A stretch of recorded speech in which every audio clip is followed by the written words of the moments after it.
Good morning, everybody. Thanks for tuning in to the finals day of the 2024 BSA Men's Nationals.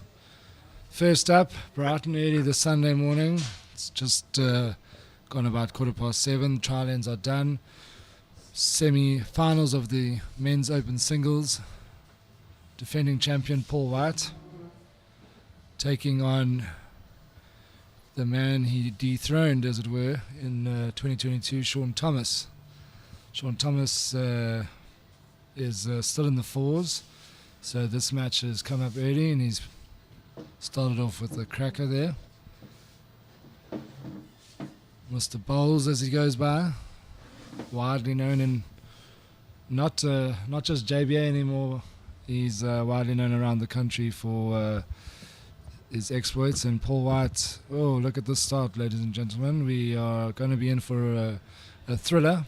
And joining me in the booth this morning, we have the Bowls South Africa CEO, Bobby Donnelly. Good morning, Bobby. Good morning, Wade. Thanks for getting up so early this morning, and the markers and the umpires and the greenkeepers, and there's a crowd of, we have about 100 people already who decided to start the day nice and early, and it's nice and refreshing. The greens might be a little bit heavy early doors, but both players seem to have settled into the weight pretty quickly. Yeah, both players know this rink very well, having played on the streaming quite a few times. In fact, Paul White in his sectional play marked on this rink and got a good look at how the rink behaves, and taking full advantage.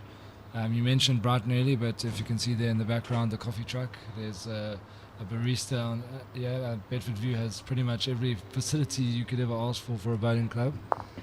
That's a very good ball there from Shaun Thomas. Yeah, absolutely great start here from both players. You know, from yesterday afternoon when they played, the green was running at about 16, 17 seconds, probably running at about 13 at 7 o'clock in the morning. So it takes a bit of getting used to and adapting, but both these players are very experienced, and we expect a cracker of a game as the game progresses. So that's three excellent bowls there from Paul White. Paul White is playing with the red stickers.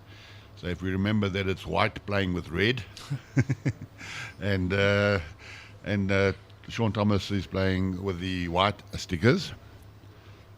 They both got multi-coloured bowls. With Shaun, he's got his South African colours. Well, he hasn't got his South African colours, but he's playing with a South African green and gold bowl with a South African flag on. And Paul White is he's a defending champion, and he doesn't want to relinquish his crown. And all kudos to Paul White for making the arrangement of coming early this morning and playing. Both players have been very, very accommodating as far as the schedule is concerned. Early doors, yeah, Shaun Thomas having a run at the head. Close. It's not an easy shot to play, but Shaun obviously feeling the need to attack there. This is a very good start from Paul White, because Shaun also got off to a very good start, but the demeanour of Paul, unflappable, calm. He's certainly an exceptional young talent, not yet 30 years old, and in the semi-finals of the Men's Open, when he's the defending champion, that's a no mean feat, Bobby. Especially that since Wayne played on his home turf last year in Durban. He beat three Proteas along the way to the final, and he played the Protea in the final as well. And he really made his mark last year, and his whole demeanour on the green seems to have changed over the past couple of years. He's very positive, very humble guy, doesn't say much, but he lets his bowls do the talking on the green. Yeah, he's a very quiet, unassuming character, picking up the three. Nice to see that we've got all the indicators out here. The marker has the lollipops out, so 3 to Paul White. I really feel Bobby, if he does progress the next game, White will have the white stickers. It's just just much easier. I think so. And as you mentioned there, Wade, the marker indicated 3 reds there. The marker is one of the younger bowlers in JBA, Keegan Sace. He really has done very, very well for himself. Very, very nice young gentleman, as most of the youngsters are. Very well mannered.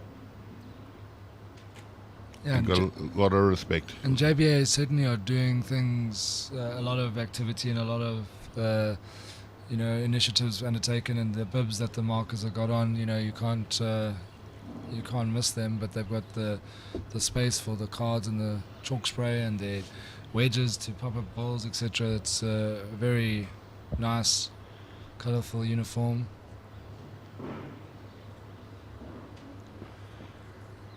Yeah, Wayne, Paul White certainly has been on the button here from the first bowl onwards. He's found his range, and his weight is absolutely immaculate.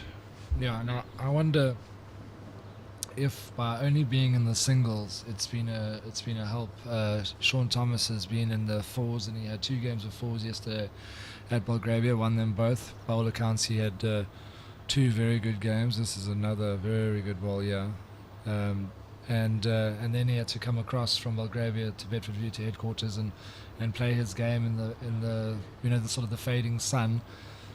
Very interesting. Paul White sort of hanging about, play a game, take a break, play another game, and then he was done for the day. So a big difference between playing 3 sessions in a day and playing 2 sessions in a day. Yeah, it's very tiring. We saw with Warren and Steyn yesterday afternoon with these singles games.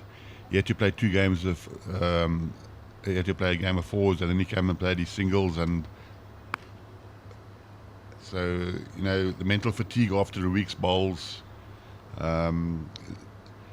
plays a big influence on the game. Particularly when you're down in the game, you just cannot dig deep enough to find that extra energy to come back. Paul White is still holding the 2.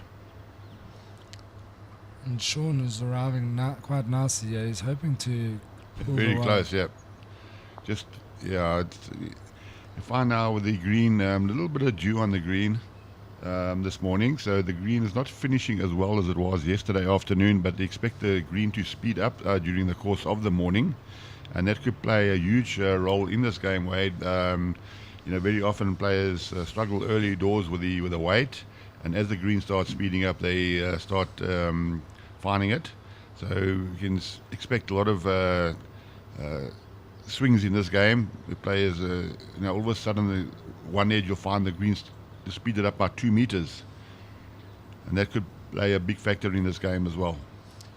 It definitely could, but the other aspect is the players know the hands swing quite dramatically, and with the dew and it not finishing, and then trying to be precise, and they're trying to dead draw, that you see those last 2 balls coming up short. So very interesting. And Bobby, the other factor is that we're starting a good hour and a half earlier than normal, or close to 2 hours really, normal play. So it could be the person who makes a fast start, and if he's able to while the green is sticky and find it better than someone who's trying to be precise, could be the difference. Yeah. Yeah, Shaun knows at the back of his mind he's still in the fours. If he loses this, it's not the end, but he's a very determined player. He won the South African singles 2 years ago, and Paul White won it last year. So the past 2 years champions are playing against each other now in the semi-final, and it's all about consistency. So he's added on the weight. He might find the white show. He just won't. I looked, and watching on the green, looks like that ball was going to get to the jack, but it comes up nearly a meter short. So it really just pulling up slightly. Yeah. Pulls up very quickly, and players don't want to play a meter of weight, because then you might miss the head completely with the way it's swinging. So very tricky. Right, so that is to Paul White. He takes an early lead 5-0. Yeah, between these 3 players, it's kind of been how the 3 players left in the competition. Obviously, Wayne Roberts is into the final. He dispatched young Josh Turner in quite convincing fashion yesterday. Josh was happy with the way he played, but he said Wayne was just too good. So those three players have been the ones that everyone's been kind of speaking about in terms of the singles, and it's worked out that way that Shaun Thomas has played himself into the semis. Don't forget he had a very dramatic game against Ajit Singh yesterday from Kalani late in the afternoon. Had the whole crowd watching. He had a huge lead, and Ajit was actually holding game, and Shaun had to burn the end with a drive, and then survived the burnt end to win the game. And there was a lot of exhaling and a lot of deep breaths needed. Shaun realised that he got out of jail in that one and is looking to make it count, the stroke of luck. Yes, it certainly did. And after 2 games of fours, 2 tense games of fours, and then he had to move clubs. He had to come from sub-headquarters to headquarters to play he had to rush over here to play his game of singles. And he played, as you mentioned, Ajit Singh from Kalani. And Ajit was well down. I think it was 2014 down, and he came to 2018 holding 3. And Shaun, with his last ball, killed ahead.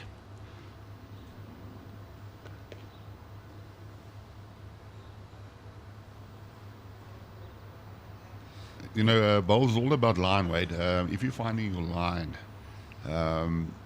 that's half the problem solved, because then your weight will automatically come. If you're battling with your line, if you see there, Shaun's first ball was a little bit wide, and then the second one he cut it, then you start searching with different weights.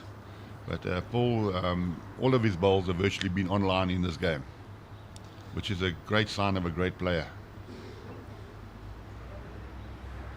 Yeah, Paul has certainly started very well. Yeah, the weight, the lines are good, but the weight control is also excellent. You see, Shaun's trying to chop that ball or find the slice of the white, but it's not an easy shot to play on the screen. We've seen that all competition long. The weighted shots, it's playing quite reminiscent of the conditions in Australia when we've had past players in the booth here like Billy Radloff and Jax van Rensburg. People who've been to Australia, they say it's quite reminiscent of that, where you either dead draw or you have a full drive. The in-between shots, any weight from 1.5 meters over, is very difficult to play. Yeah, and I think that is a lot of our top players, when they go to Australia, that is the one thing that's difficult for them, is to play the full attacking shot. They tend to play the couple of meters of weight type of shot, which is certainly not a percentage shot in Australia, or the quicker greens. You've got to go direct at it, and Shaun's just battled with his line a little bit early doors. So he's a lefty, so he's taking a different line to Wayne. And when he's going out there, he's just not seem to getting the bend. So that looks like it could be another 2 to Paul. Yeah, the drive was a curious one with his third ball, if he is 2 down, and it looks like it is, because, don't drop the multiple, drop the single, and then you've got to earn the right to have a drive, have second shot. Certainly. So they are measuring for 2. So it's a great start here from Paul White. On the other live streaming rink, we have Gianni Gatti against Stephen Pays. That's the veteran singles. Gianni Gatti has become another problem child as far as the biggest one. The tournament organisers are concerned. Gianni was in all 3 events. Just the one. Yeah, so it's only one. So it's a 6-0 lead after 3 ends. So it's a great start there. And going back to Johnny, so his problem, he's got to play singles now, and then probably play 2 games of fours if they win their semi-final of fours. So he is causing a few headaches here. Yeah, and Shaun Thomas is probably in for a long day as well. Minimum of 2 games. He's hoping that it'll be a lot more, but it's been a nightmare with Gianni Gatti and Warren Steyn and Shaun Thomas all involved in multiple disciplines. Great, they're not too concerned. I don't think after Gianni Gatti powered home in his singles game yesterday, he was in very good spirits. So I don't think he's too concerned with the organisational troubles that he's causing. Well, both players. Paul White sat here on Friday. he played a couple of games and then he had to wait until yesterday afternoon to play again. And as I said, he's very accommodating. He isn't one of those players who push his way around and saying, I need to play now, and why are you doing this to me? And he's very, very accommodating, and congrats to Wayne for helping the organising committee. Similar to a person like Stephen Page, who's playing Johnny Getty in the veteran singles, to come out this early in the morning, 7 o'clock in the morning, and play his game against Johnny. He's been waiting for quite a while to play his game. Yeah, and the Richards Bay bowler, Dani Skuman, is already in the final. Yes. So he will at best play at about 3:30 this afternoon. So it's very interesting the dynamics at play when trying to get every match towards the final in the correct time, and then you have players playing in multiple disciplines. It's a very difficult task, and fortunately most of the players, if not all of them, have been very accommodating, and this looks like Shaun will get off the mark here. Yeah, great draw there by Shaun, and Shaun's a very confident player. Once he starts finding his range, he becomes very, very deadly. You've got to get Shaun when he's just off, but it's a long way yet. It's when he played 3 heads. Wow. Oh, what a great shot again from Paul. He's hardly played a bad bowler's game. And the marker indicating that Paul is holding. That is an absolute ripper early doors. He's played so well, as you mentioned. Yeah, I'm not predicting anything, but the way Wayne Roberts played yesterday, demolishing his opponents who had done very, very well. We had young Josh Turner who played against... This is close. He doesn't want that ball to fall well, over. I think that is the shot. That should be the shot. Very good reply from Shaun. Well, Shaun is on the board. Shaun's a very good fighter in a singles game. I've seen a lot of his games where he's been behind and come back. We're going to measure. Now the player giving an inch. Different angles. You can see that angle looks like it could favour the red ball, the red sticker ball, just in case we have any filators. It is. Yeah, so still another one to Paul White. So it's actually 7-0 after 4 ends. Thank you, Cole, for updating the scoreboard for us. He's in our commentary booth here, and he does all the wonderful replays and picking out people in the crowds. And the crowds are already starting to filter in so early in the morning. You can see where the early boys are, Wade. Yeah, I hope they're here for coffees from the barista, and leave the festivities for the finals later this afternoon. Certainly. We've got Lucky and his crew behind the bar, very, very friendly crew behind the bar, and the wonderful ladies here at Bedfordview, the caterers, do an exceptional job. So if you get time during the course of the day, come and watch some great bowls. The greens are absolutely in mint condition. The facilities at the club are wonderful. What a beautiful day to spend a Sunday on Mother's Day. Bring your wife. Treat her to some great bowls action. Yes, and to all the mothers out there, happy Mother's Day. I don't know if my mother is watching, but she's in Alberton, and hopefully, Mum, happy Mother's Day to you. Well, if you're gonna do that, I'm gonna do that. Although my wife has got her hands full with my 2 children, but happy Mother's Day, Sam. Thanks for everything. Luckily, I flew in the mother-in-law, the reinforcements, so she gets to spend the day with her daughter and her grandkids. So I think that's a treat enough. Maybe I'll skip out on the present.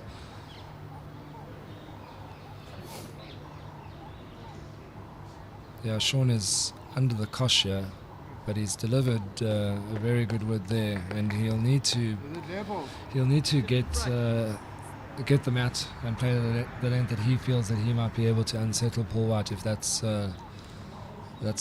even possible. The way Paul is playing and the body language that he has, he's barely a foot wrong, and he's looking to find the bowl or trail the white for 3 here. That is world absolutely class. What a brilliant bowl. there. Unbelievable. Absolutely great bowls there from Paul White, and Shaun Thomas actually doesn't know what he is hitting this morning. He's thought he might as well stay in bed, but that's absolutely brilliant. This is the highest caliber bowls you will see. Wayne Roberts has been fantastic. Paul White has started off here like an absolute steam train, and that bowl, that shot is, as we've seen all week, is not easy to play, and he's played it to absolute dream result, holding the three. The only thing Shaun can do here is have a drive, as far as I can see, but he's putting heaps of pressure on the 2022 champion. We're not. This is not a mismatch, folks. This is two of the highest quality bowlers, but one has just pulled out all the stops. Yeah, certainly yes. From Wayne, from the Paul, from the first bowl, he's been on the button, and he looks so relaxed on the green. He feels in control, and he's Shaun is playing with a weight. Malobolo hooked up with his bowl, the short bowl. That was worth getting up early for in the morning. Well, I wonder how many people are still lying in bed watching it on the TV in their room. Enjoy the bowls and relax. Make yourself a nice cup of coffee and enjoy this wonderful show that Paul White is putting on for us.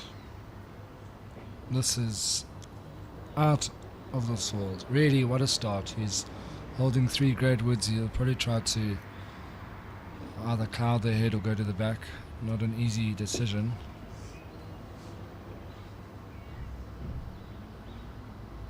But what a start. What an absolute dream start. The defending champion is opting for another draw to make it 4. And look at that. Look at that. That is brilliant. He doesn't make a bigger target. If anything, it could be... I couldn't go down the green and place it better for him. Yeah, he's got so much confidence. A lot of players, when they're holding the 3 like that, they prefer to stay away from their head. But the confidence that he's playing with at the moment, he just kept his line and trundled another one in there. Really, he's actually unbeatable at the moment. Well, Shaun's having another go. He might get clipped on his other short bowl. It's good effort there from Shaun. But Shaun is walking down, shaking his head, but it's not his fault. When a player plays well against you, you've got to just say, too good, mate. 11-0 lead. It's probably a reason why there are no bookmakers pricing up here, because I don't know if anyone would even bet on an 11-0 start through 5 ends. Unbelievable balls.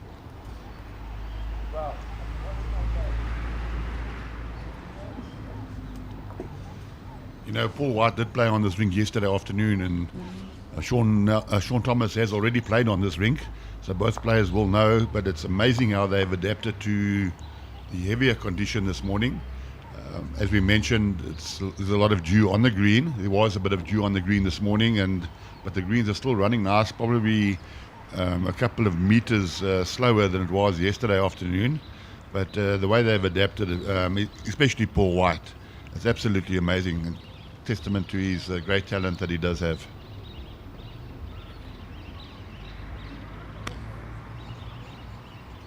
Okay, well, he's let Shaun Thomas off the hook there with his first ball, and I think Shaun is well aware that there won't be too many more loose ones, so Shaun really has to nail this. Well, Shaun's on his forehand. With those couple of runs that he had the previous end, that might just upset his weight as well. Once you've got a player on the run, then you're in control. Especially in singles, yes. If you are having your opponent putting out the big artillery, then you're in the right spot. He wants to get past his wood there, and he has. Oh, what a great adjustment there from... Oh my word! This is majestic bowls. Right, this is as good as it gets, folks. Now, we saw some great games yesterday, tight bowls, especially from Wayne Roberts as well, and it just shows you, Wade, you provide good services for the players, and they'll deliver for you. Yeah, look, between the surfaces and 0 wind all week, it's no wonder that we have the 2022 champion playing against the 2023 champion, awaiting to play the African States gold medalist and silver medalist at the BSA Masters. So that's what happens when you put on the best rinks and the best greens with the best players in perfect conditions. The best is certainly, the cream has risen to the top here. And Shaun's hoping to fall in off that ball. It's not enough. Yeah, I think it's still 2.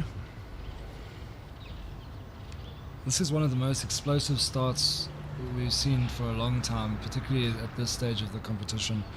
11-0 up, holding 2, and he's got Shaun Thomas. He's already delivered a couple of haymakers, and he's on the ropes here.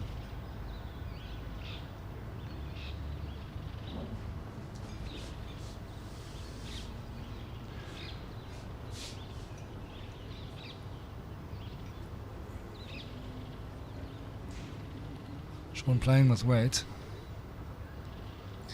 He's in the area. Could pop the jack to his back wall. Yes, well done, Shaun. Great shot there. Excellent ball. Can that be a swinging momentum? We did mention earlier on that the green will start speeding up this morning, and Shaun's not out of this game. Shaun's a great fighter. He's a very, very determined player, and all he needs to get is on a little bit of a roll, apply the pressure back onto Paul, and then we'll see how Paul handles that. But it was a great shot there by Shaun. Excellent shot. Tell you what I've just noticed, the change in headwear from Shaun Thomas. I wonder if he's a superstitious bowler, but he's played that shot, he's changed his cap. He's pulled the mat up, and he's looking for any and all good charms to come his way. He's 11-2 down. No, well picked up there, Wade. I know Shaun was playing with his sponsor's hat on. Obviously thrown that away. And playing with a cap that he's more comfortable with. It's a good throw of the jack there by Shaun. The jack is so important at this level. Try and get into your length, play your length. Get your first ball close. Apply the pressure back onto the player. And we have Mr. National Selector Neil Burkett, the legend of bowls. Very intrigued with this game. I know he's a fan of both of his players. Bobby, can you see from your vantage point what the score is in the Vets game? I'll let you know now. The score is, it looks like it's 4-3 to Stephen Pays.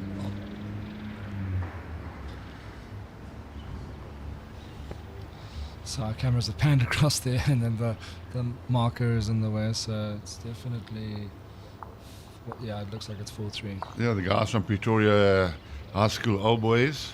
I know it's a little bit early in the morning to come through to Bedfordview, but I'm sure you're sitting at home at the bowling club. Maybe you opened up your bowling club nice and early this morning, and I'm sure you're all tuned in. Yeah, we have quite a few comments coming in, but it's all people in Cape Town at the moment, cold and dark and chilly, and they're on the stream so far. So keep those comments coming on our YouTube channel, and we will do our best to answer them. Most of the questions have been sort of regarding the green speed and the conditions, and we'll do our best to update you as soon as the green starts picking up. But you'll probably see for yourself how the bowls are finishing. They even look now, as the game is being and the green is being walked on, that the greens are running a little bit quicker, and they will get even quicker throughout the day towards about 17 seconds for the finals. Yeah, and all of these players, they've played on this green the last couple of days, so they are used to the speed. And players, they don't really mind what the speed is, as long as the lines are true and the green is smooth.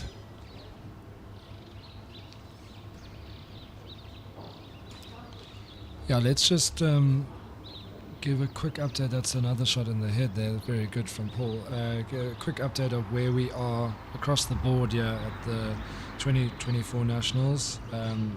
So right now we have this semi-final match, and it's a quarter-final in the Vets with Gianni Gatti trying to stay in the competition. And Gianni Gatti is also in the fours, where he plays in the Alan Gordon side of Bedfordview, so that should be quite nice and rowdy at 9 o'clock this morning when the fours semi-finals gets on.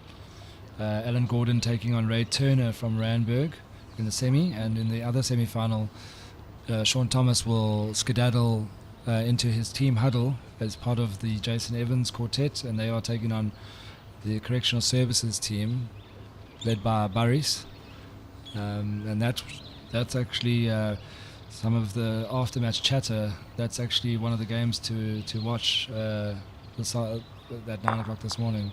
Oh, that's a horrible result from Shaun. He's obviously feeling the heat and looking to pull the white in the box and make it 3, but he's taken out his third shot. He's run on and he's left Paul wide open to draw for a fourth. Yeah, I think it was a duck or no dinner type of shot from Shaun. He did have ample room there to draw, and as you mentioned early on, once you start playing with weight, then you tend to lose your drawing weight, and it's exactly what happened to Shaun this head. He lost his weight totally. The green might be speeding up a little bit now, which has affected Shaun. Paul White has not played a single weighted shot yet, so he just found his weight beautifully on both hands. Yeah, and that could be another 4 to Paul. So yeah. Great bowls there by Paul. He's really in control of this game. 15-2 now after 7 ends. And the thing is, Bobby, when you are 11-2 down and you drop a big 4 by having a drive, there's almost no way back. He needs to not be driving in that scenario and try to draw and get the shot. But Paul White is piled under pressure here in an absolute masterclass, and he's 6 shots away from booking himself into the final of the BSA Men's Open Singles. Yeah, and just to reiterate, the winner of the South African singles represents South Africa at the World Champion of Champions in Australia at the end of the year. That's a huge prize.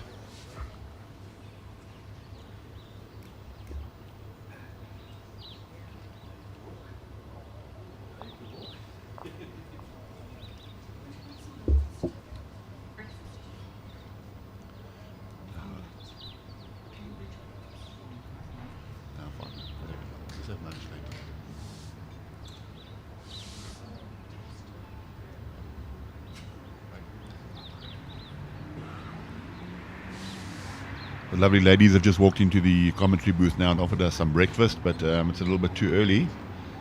They really have looked after us very, very well. Good second ball there from So it's Paul unlikely. White. Yeah, it's unlikely start there by Paul White. You know, one of the plans of playing singles is to divide the game up into 3 sets of 7 in your own mind. So you try and get to 7 before the opposition does, and then wipe the score out of your mind, and then try to play to 7 again. So try and reach 14 without looking at the scoreboard. So you try and win the next set of 7, and now Paul White has reached that milestone, so he's basically 1-0 up going into the last set. Hopefully I'm not confusing anybody, but this game is 21 shots.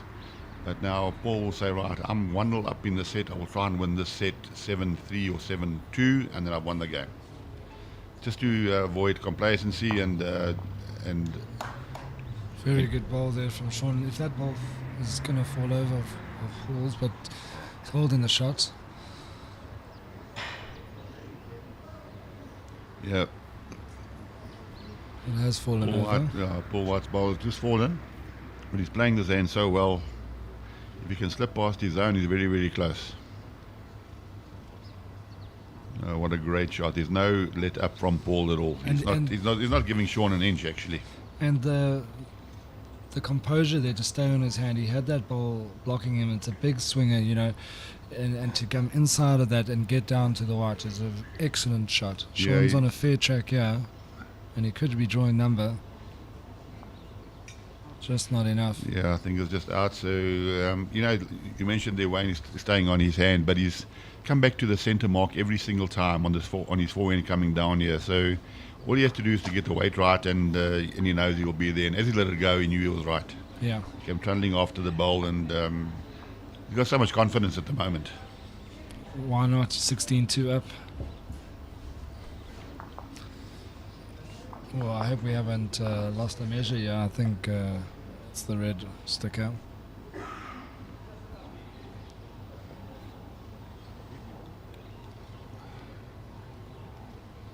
So that's his one to Paul White. It's 16-2 now after 8 ends.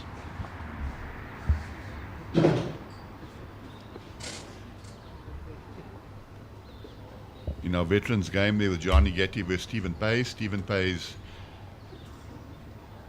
has taken a 5-3 lead against Gianni Getty.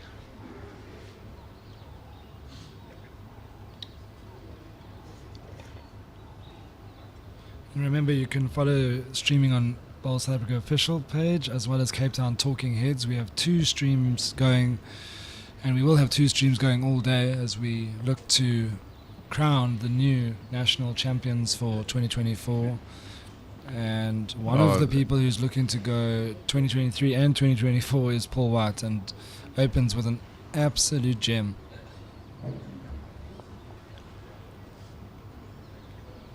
Yeah, I cannot recall in recent history, Wade, where a player has won the South African singles back-to-back.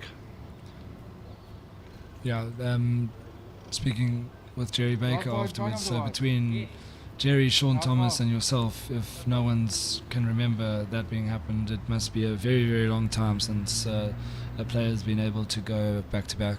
Yeah, I remember in around about 1989, Dave Kempthorne from Southern Free State won the... Dave Boltney won the South African singles in the following year. I think he was in the final. That's the best I can recall.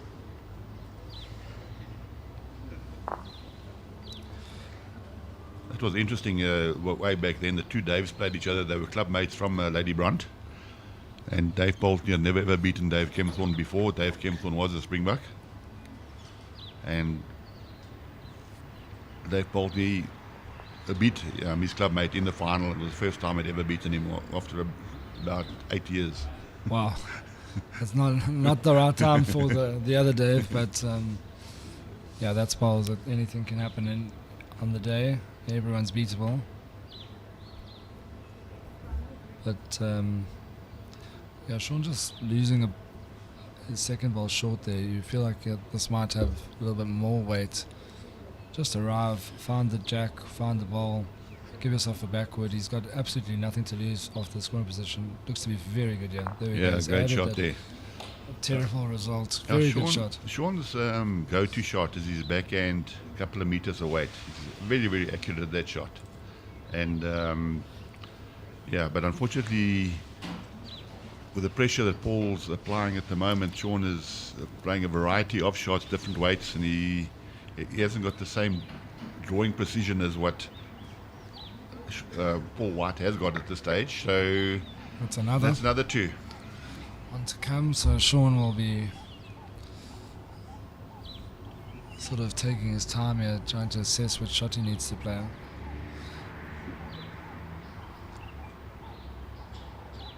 It must be gut-wrenching when you get yourself into the semi-final and you put yourself into the situation and you just come up against an absolutely immovable object in Paul White. Well, Shaun is very close, and I think he's just drawn number 1. He's got the shot. That's excellent. That's quality. And what he needs to do is also play this game in the right mental state to set up his team in the fours at 9 o'clock. Certainly, because you don't want to lose your head and start driving and get off the green and then have a long wait. And then have to resettle and lead your team to success. Yeah, certainly. And I think Shaun must start settling down on a hand now. He's been chopping and changing hands. Get back to his drawing game and try and get the first ball close and apply the pressure back onto Paul White. Paul White won't be overawed by this. As we mentioned last year, when he went to win the title, he beat 3 Proteas along the way, including the final. So Paul White is in the green squad at the moment, and I'm sure we can expect Paul White to progress further in his bowls career after this tournament. He really, really is a talent.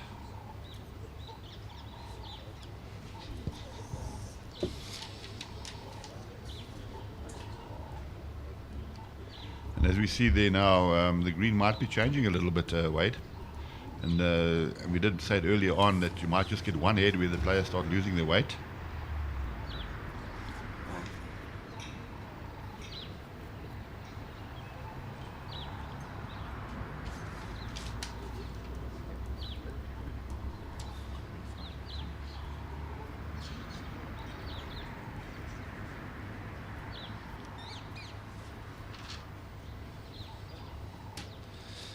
Yeah, things have certainly started to change in terms of the green. Quickening up, the more the players walk on it. The dew sweepers this morning. Falls on a fair road, yeah. Excellent ball. Great ball there by Paul. He's going to take some beating. But having said that, I've seen Wayne Roberts play on this rink as well, drawing absolutely immaculately as well. It could be a great game between former teammates at Stella Park. They both grew up together. I recall them walking into the South African Masters as junior masters about 12 years ago. The two of them fresh-faced, very, very eager about this game, and it's wonderful to see how they've progressed in the last 10 years and becoming the top echelon of South African bowls. And it is a message to all the youngsters out there, the under 25s, the under 18s, the under 15s. It's a long, hard process. What you put into the game is what you get out. Don't expect anything too soon. Your time will come.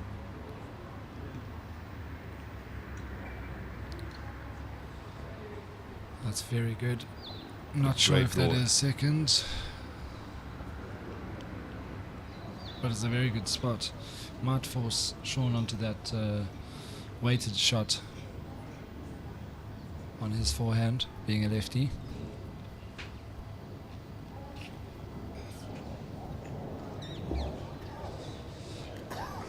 Paul White has a few spectators and have stuck around to cheer him on. There's Bradley Robinson in the frame. Good morning, Brad. Give us a wave.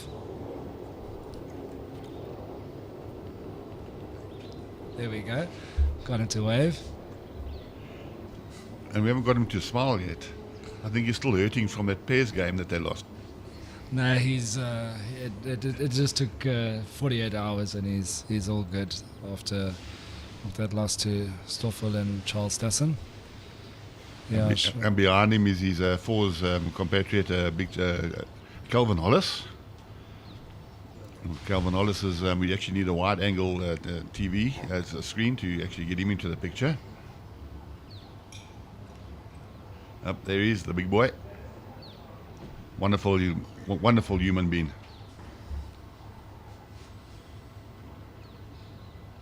Don't press too hard on that bench there, Calvin.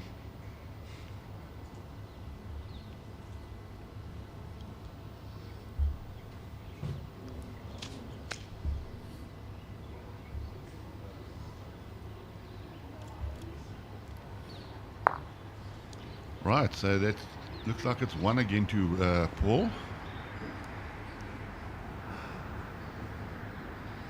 Yeah, he's probably looking to try and trail the jack for 3 there.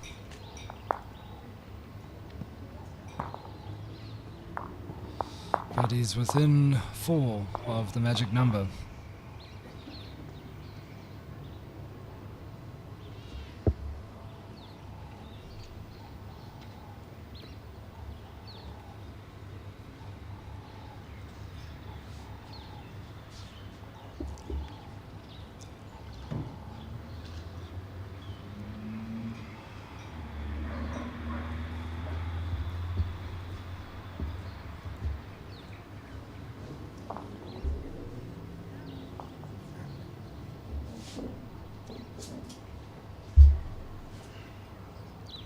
What a great opener again. That's Shaun will realize now one head can be the end of the game. So what will be going through his mind now, Wade? He's got to play to maybe try and reach 10?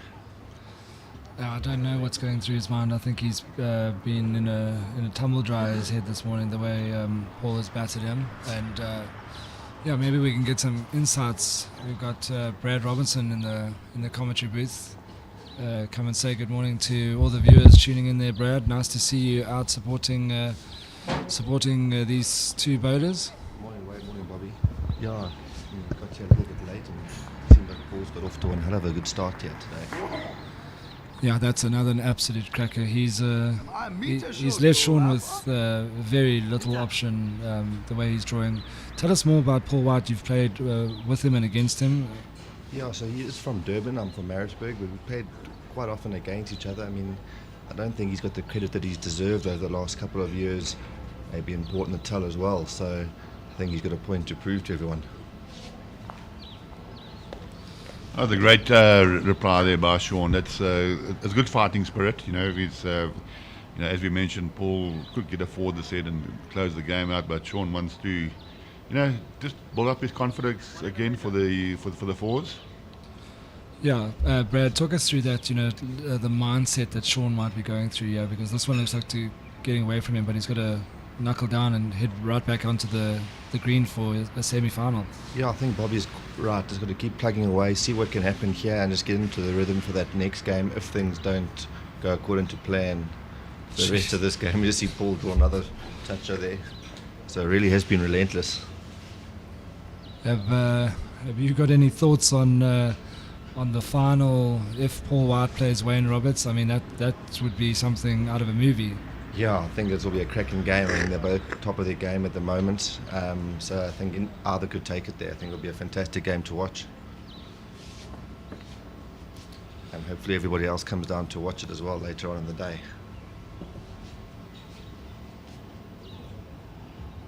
Yes, it's a wonderful day. We're expecting 27 degrees again here in Johannesburg, not a breath of wind. Perfect conditions, perfect greens. Wonderful facilities here at Bedfordview Country Club. Please pop in, and if you are around in the area, bring your missus down. Give her a nice Mother's Day, and that's a great effort there by Shaun. Shaun will be looking at himself, and he hasn't played badly. He's drawn two bowls within 10 centimetres of the jack, 10, 20 centimetres of the jack, and he's still shot down. It's at times like this where you just got to put up your hand and say, too good, mate. The guy just played exceptionally well. He's virtually been unbeatable this game. Yeah, it's one in a measure, says the young umpire marker. Brad, in terms of the future, we're speaking specifically about Paul White here. He must be the most watched bowler at the moment, the way he's gone about his work during the Nationals. Yeah, 100% agree with you, Wade. I mean, coming off of being last year's champion as well.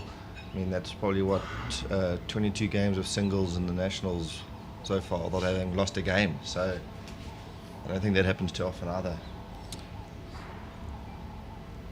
He's trying to draw another one here. This is an exhibition of bowls, ladies and gentlemen. That is absolutely brilliant. He certainly wants to take this rink and take it home with me. He's playing this pitch hand, up and down with absolute precision. If you look at his bowls, I think most of his bowls have landed in the center of the rink. Absolute brilliant, ladies and gentlemen. This is an exhibition. I've got goosebumps. I mean, that is unbelievable. How can one bowler be so precise? He has, I mean, poor Shaun Thomas is on the receiving end of one of the best displays of singles bowls you'll see in a very long time. Yeah, without a doubt. Like Bobby said, Shaun's got two bowls within 10, 20 centimetres there, and he's trying to look down. And the target is as small as ever, so...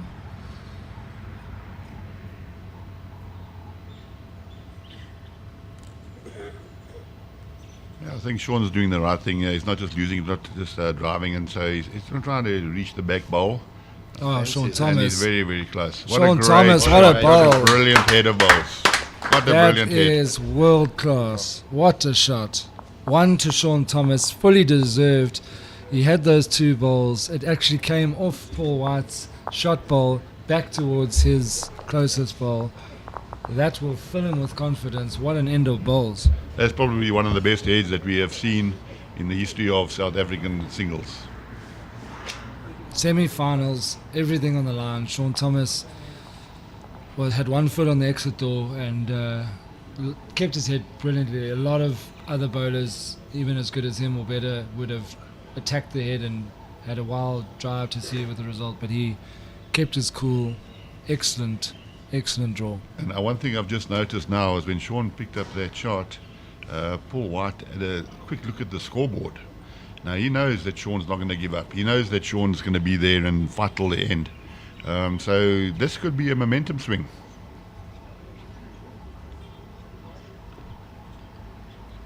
Unfortunately for Shaun, they're just pulling up short. It'll be interesting to see if Wayne, if Paul keeps his hand, because he's been drawing on his forehand immaculately. He's drawing inside short bowls. He's just found that line, a perfect line every time. Bobby, I have been corrected. There's been a back-to-back champion, and it's recent. And Wayne Rittmiller did it 2017, 2018. So I'm sorry about that, Wayne. Something in the water down in the Durban region where Wayne Rittmiller, I know he's moved up here, but Paul White is looking to become the second. But before that, in your time, Bobby, in your heyday, in your era, maybe it was a bit tougher to do the back-to-back. Yeah, I was actually looking at a handbook the other day. In 1996, I played in the national championships in Cape Town, and there were 5,000 entries in the singles. But it was straight knockout in those days. How many? 5,000.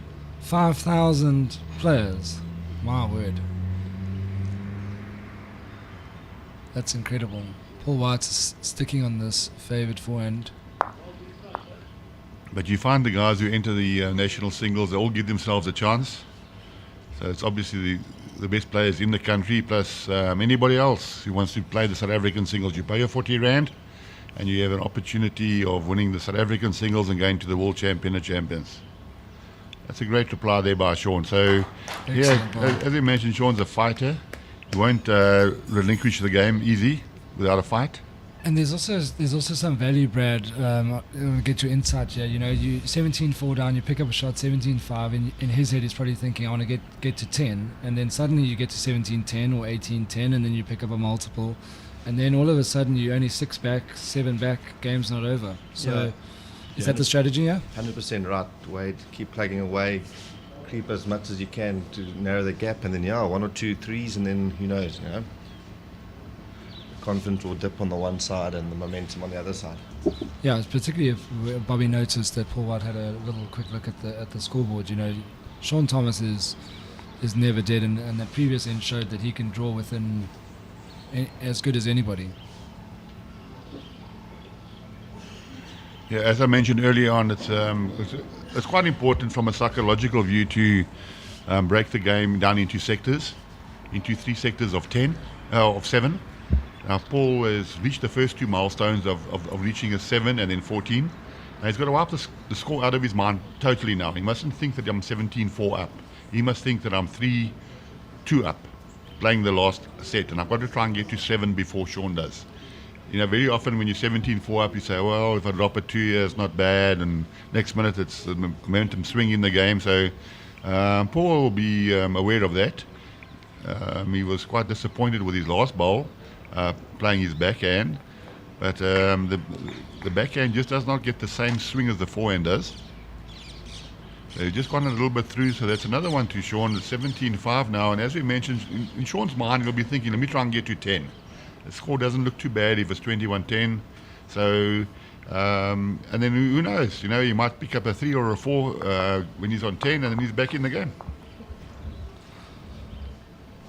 Yeah, and we've said it a number of times. Shaun has not bowled badly. It's just been a case of Paul White dominating and pulling the white, pulling the jack, and now that he's got the momentum, 2 ends in a row, 3-4 ends in a row, make it 5 ends in a row. Suddenly, Shaun is getting that confidence back. So he knows that he nearly lost the game yesterday afternoon in the same fashion, being well up on Ajit Singh. So maybe he's looking for a little bit of the opposite way around comeback.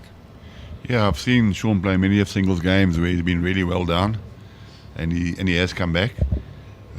once he gets on that little momentum of his, and he starts playing a little running shot here and there and flicking jacks and chopping and lying, that's when Shaun's really good.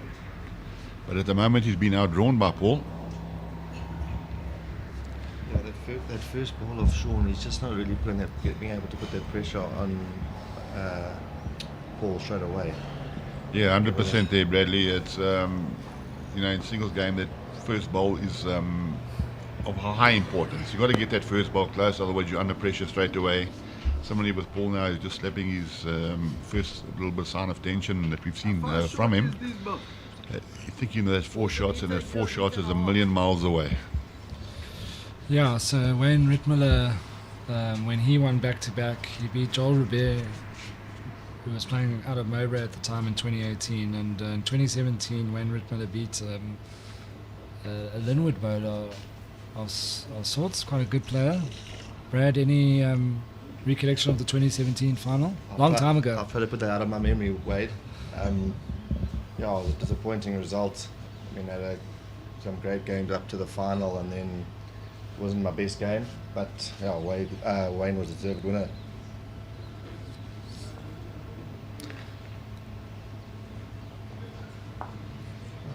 The Randburg Force team arriving. Wonder where this is going. They've just accepted my dual membership application there at Randburg after I gave them the keys to the kingdom in the fours. And fair credit to them for playing their way with 2 nice wins yesterday. They're into the semi-finals. Well, Shaun will be disappointed with that one. He doesn't want to drop the soft 2 now and then. Yeah, that's the thing about needing to make a comeback. You need to fire, and Shaun has dropped. Yeah, if you look at the with the balls landing now, it's actually in the shade. This could be a favourable result here. Oh, could have promoted anything there from Shaun and would have done him a huge favour. Both players uncharacteristically not finding the weight.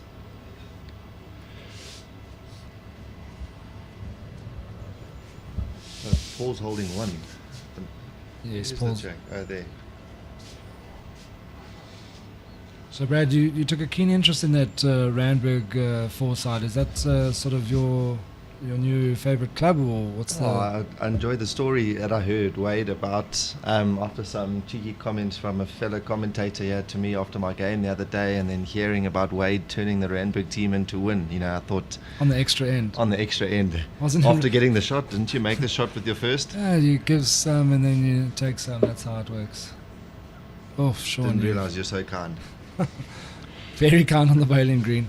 In fact, if Paul White does go on and win this thing and do the double, he got out of a tough section, I'll have you know. Oh, that's not what he said.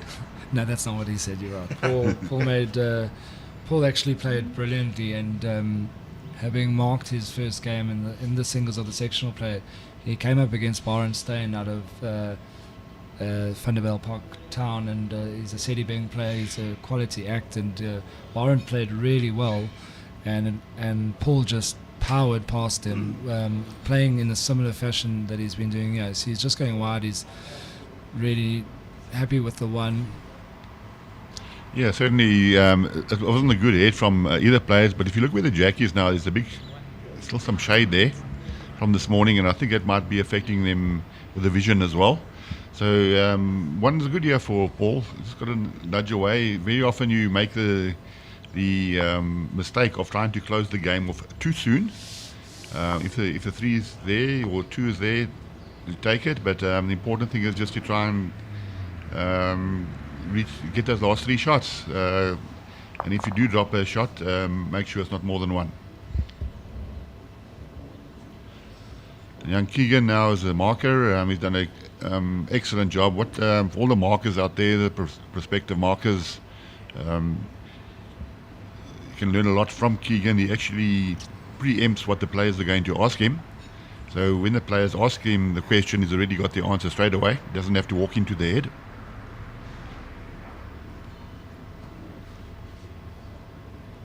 Paul just finishing foot short.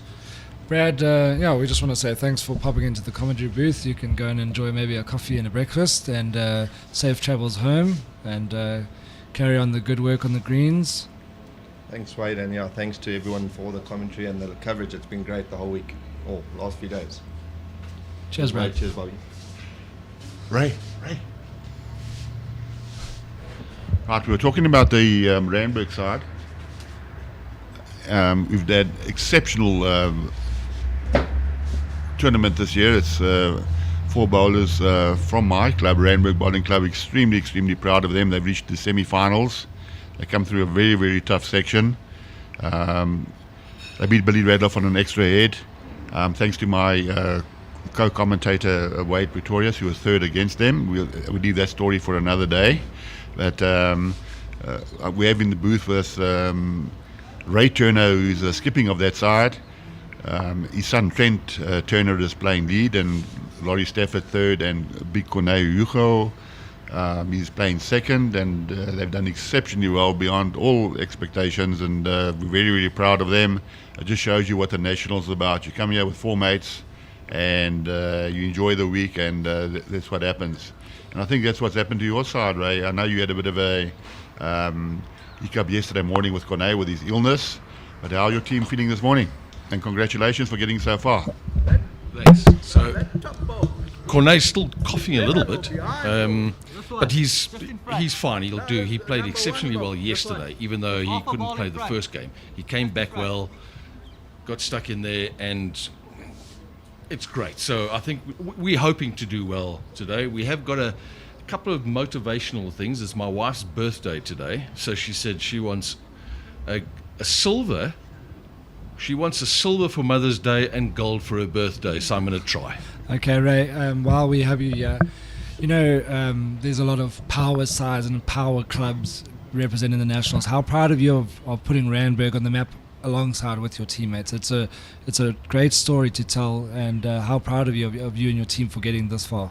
Well, I'm exceptionally proud of the team. We went through in the history of Randburg, and no team from Randburg has got this far. So it is absolutely brilliant. I'm so proud of them, and I know just because I look at my phone and 100 WhatsApps coming through from the club, everybody's saying good luck, play well, all that thing. So I'm very proud. And then the story that I really enjoyed is you playing with your son Trent, and you guys have got a good relationship and you work very well on the greens. Trent's a good bowler, but how special is it to play for a whole week and with your son, and then write this Randburg Cinderella story alongside your son? It's great in the way that Trent beat me in the singles. Right, we'll just cut Ray off there for a second now. Paul White is actually holding 3 for game.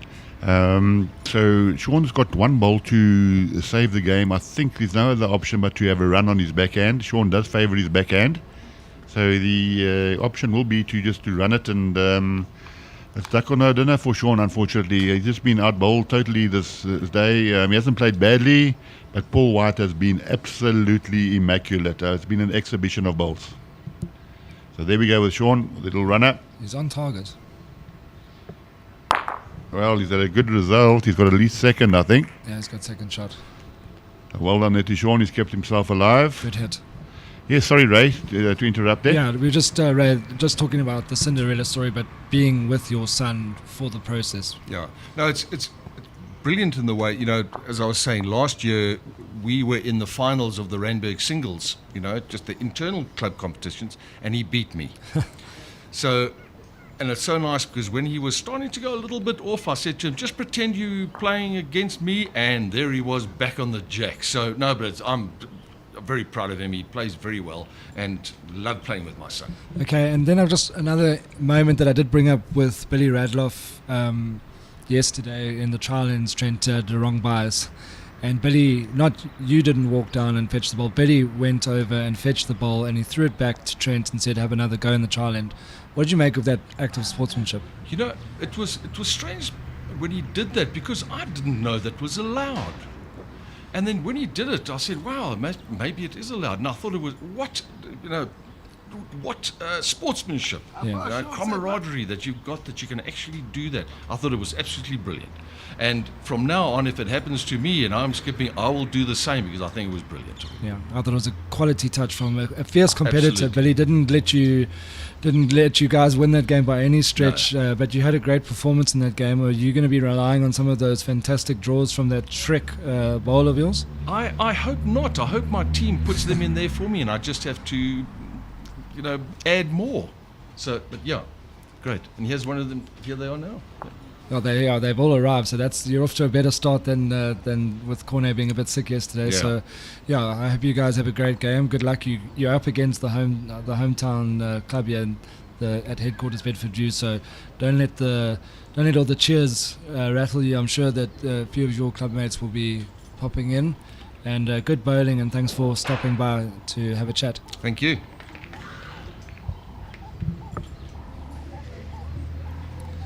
Yeah, what a great story that is, Bobby. But someone who's writing their own story right now is Paul White. He's holding the one. He's looking to close this game out.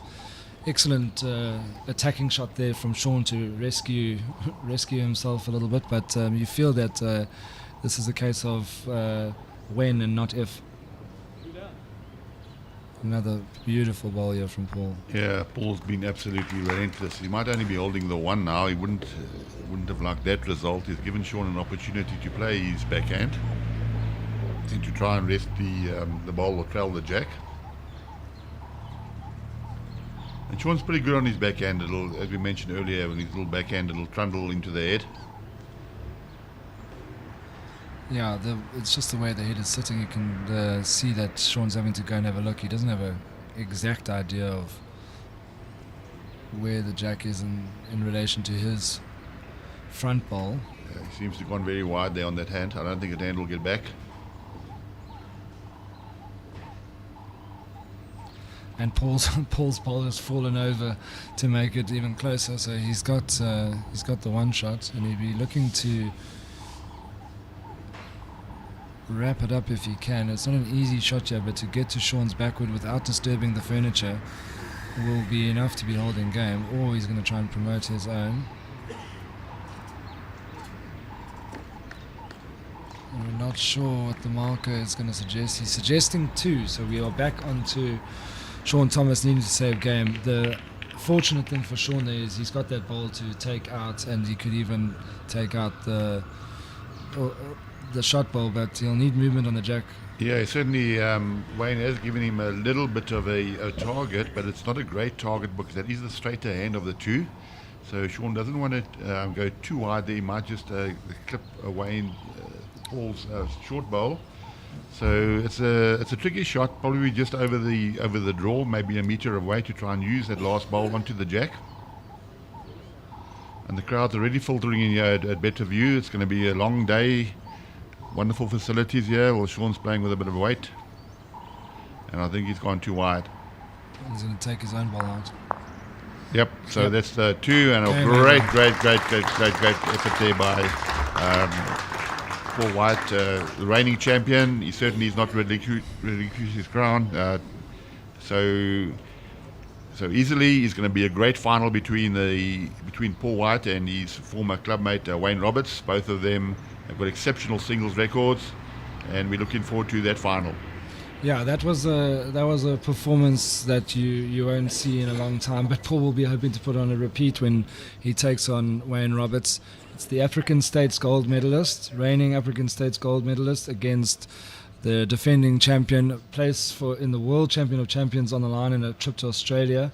So there's plenty to play for, and stay tuned. We will keep you updated with which matches are being streamed when, and we hope you enjoyed that.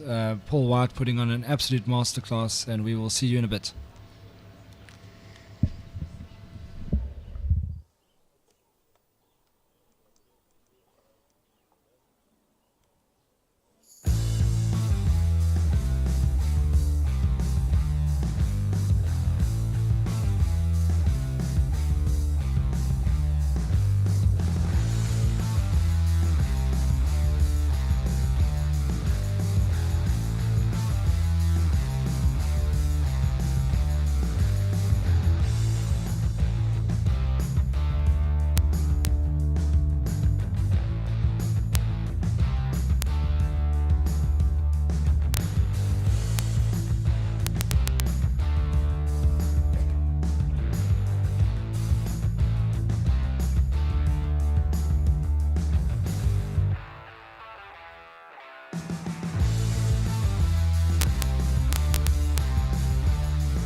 the green now. That was one of the best performances by a bowler you'll see in a very long time. What are your thoughts after doing what you just did against Shaun Thomas? I'm still a bit speechless for words. It just was coming out the hand nicely. Like I said yesterday, this rink number 1 is a beautiful rink, and I just found it. Yeah, the defending champion. You're playing against the 2022 champion. He's in the gold squad. You made light work of it, not through any fault of his, but exceptional bowling. Wayne Roberts will be a difficult task, but there's a gold medal and the trophy on the line.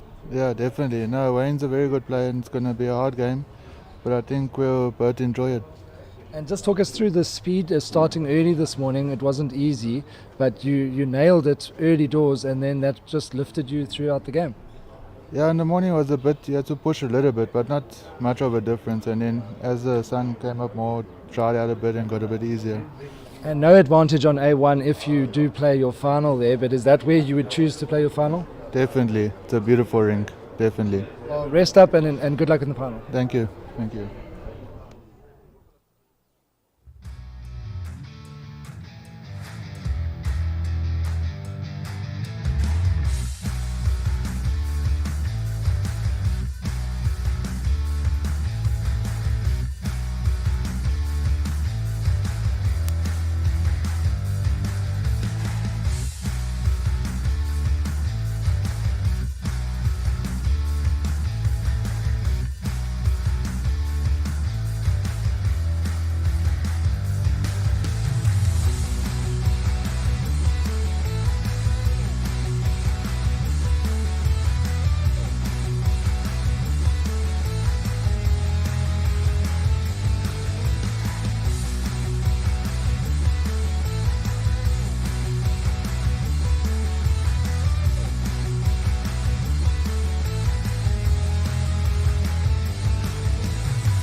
think you can switch to serve battery.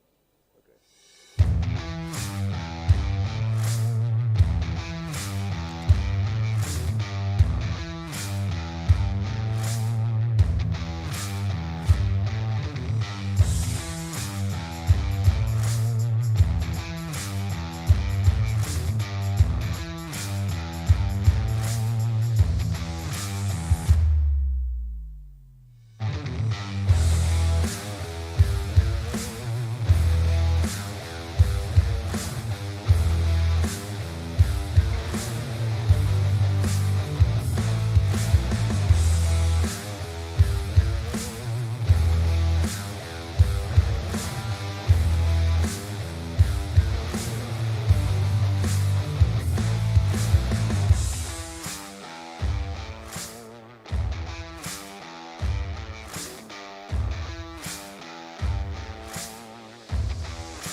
All right, good morning and welcome to Finals Day, BSA 2024 Men's Open Singles. I'm here with the defending champion out of Port Natal, all Port Natal final, Paul White. Maybe you'd like to say good morning to all the Westfall people who will be supporting you right now.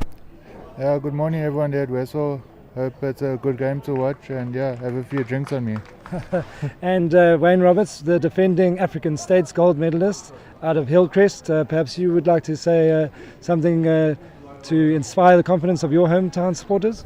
Yeah, good morning guys at Hillcrest Bowling Club. Thanks for all the support throughout the week. I really appreciate it, and yeah, and hopefully we can have a good game. So Paul White beat Shaun Thomas this morning, and Wayne, you beat Josh Turner yesterday. So good luck for the final, play well, and good bowling. Thank you very much.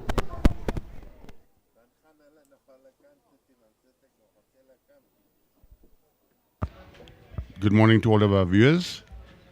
Thank you for tuning into this wonderful, wonderful final that we're going to be presenting you with. Two players who have been probably the two players in form this nationals. They both have played exceptional bowls. Those of you who are privileged to watch the semi-final this morning between Paul White and Shaun Thomas, Paul White was absolutely relentless and didn't give Shaun a chance. But we've been watching Wayne Roberts the last three games as well. He's demolished his opponents, so we're in for an absolute cracker here this morning, ladies and gentlemen. In the commentary we have with myself, I am Bobby Donnelly. We have Wade Pretorius, the BSA media officer. Morning, Wade. Morning, Bobby. It's been a early start, but anyone who watched that game of Paul White against Shaun Thomas, it was something special, a real spectacle, something that whatever that happens here from Paul White, he will watch those highlights with glee. I would say it was something, arguably one of the greatest performances of singles you'll see on at any grand stage. Yes, sure. It was relentless. From the first head, he made his first 16 bowls count. He was not further than 10 centimeters away. In the first four heads, he was one of the best singles games that I've ever witnessed, and I've been playing this game for 40 years. To leave Shaun Thomas speechless is a mighty achievement, and as we've said throughout the competition, Paul White, much like his opponent Wayne Roberts, who we will give a full preview of now, but is a quiet, unassuming character, but on the green he's turned into a Goliath, loud and certainly formidable. Yeah, these two gents are both from Port Natal district. Paul White plays his bowls out of Westville Bowling Club, and Wayne Roberts plays his bowls out of Hillcrest. So congratulations to Port Natal for producing such two talented players. Yeah, Wayne's just on a little run here. If he gets a feather, he could get a good result. He's got the feather, but it looks... it could be close after it's falling. But this game will be one that will probably be on the highlights packages for years to come. Wayne Roberts, the defending African States champion, silver medalist at the BSA Masters earlier this year, a player that has played his way into the Pro Tiers, and he's up against a player who's pretty... that one's just... seems to have just walked slightly there on Paul, but a player, who wants to be in the setup and one who is in the setup. It's a selector's dream, really, to see how they both go here. First end, Wayne is just looking to either find his ball or find the shot ball of Paul, and he can make a number. He's on a fair track, and that's a first opening salvo to Wayne Roberts. Yeah, great shot there by Wayne Roberts. It's important to assert your dominance in the first head to show your opponent that you mean business, and the first head often dictates the way the game does progress throughout. So a great opening head there by both players. It's 1-2 Paul White. 1-2. Sorry, 1-2 Wayne Roberts.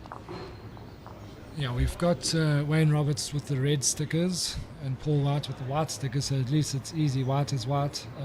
That'll be easy for the commentators, but fantastic first bowl. They're not easy to play those weighted shots, and he slipped his front bowl right onto the shot ball, and a very good opener from Wayne Roberts. I think perhaps with Paul being on the streaming ring quite often, a lot of people are talking about him and what a threat he is, but Wayne Roberts, the way he advanced to the final with a good win over Morgan Mavungo, who had come off the win over Jason Evans, and then the way he dispatched Josh Turner, who was put on one of the best performances of the day yesterday, but Wayne Roberts has been sublime. So very good start from Wayne Roberts, and this one is going to be a classic, you feel.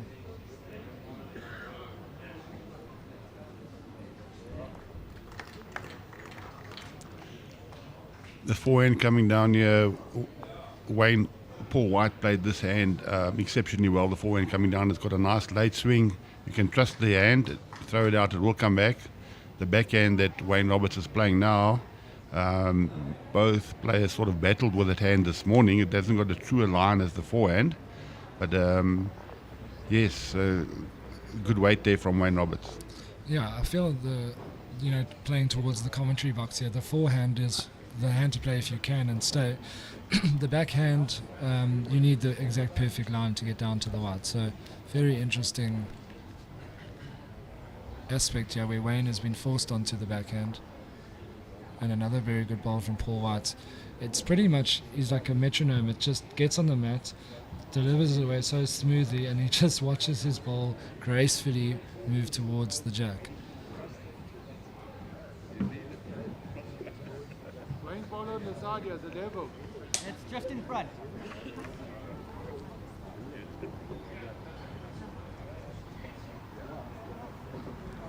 In the men's vets game we're having on the end rink there, those gentlemen started the game at 7 o'clock this morning.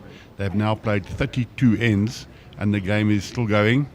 So Johnny Getty certainly holding up the proceedings at the moment. Johnny Getty is in the fours and they're waiting for him to play.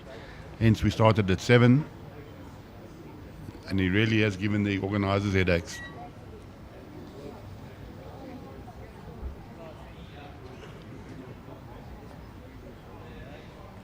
Wayne on a fair road here is maybe playing the under the bridge shot that we saw. He's probably got third shot now.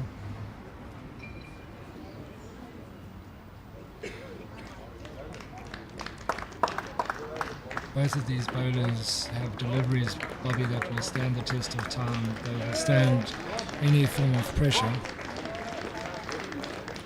Well, we've got a winner there on the end rink there. Johnny Getty has just lost his game, 21-17 to Stephen Pays. And while you were watching the winner of that game, Paul White has come through the middle, picked up the jack and trailed it just for the one, but class bowl there again from Paul White. These guys know each other so well, they're even chatting to each other in between shots, so a lot of good spirit and good camaraderie on the green here at Bedfordview, where every bowler within, I don't know, a 2-hour drive should have been here this morning for this game, because the setting is magnificent, the green is magnificent, and we've got two of the best bowlers in South Africa going head to head for a chance to represent South Africa at the World Champion of Champions. Yeah, the World Champion of Champions will be played at Auckland, New Zealand at the end of this year in November. So it's a great opportunity for both players to represent South Africa at the end of the year at the World Champion of Champions. Well, Wayne Roberts is moving down to New Zealand later on this year. He has a wonderful job opportunity down there, and it will be played in his hometown in Auckland.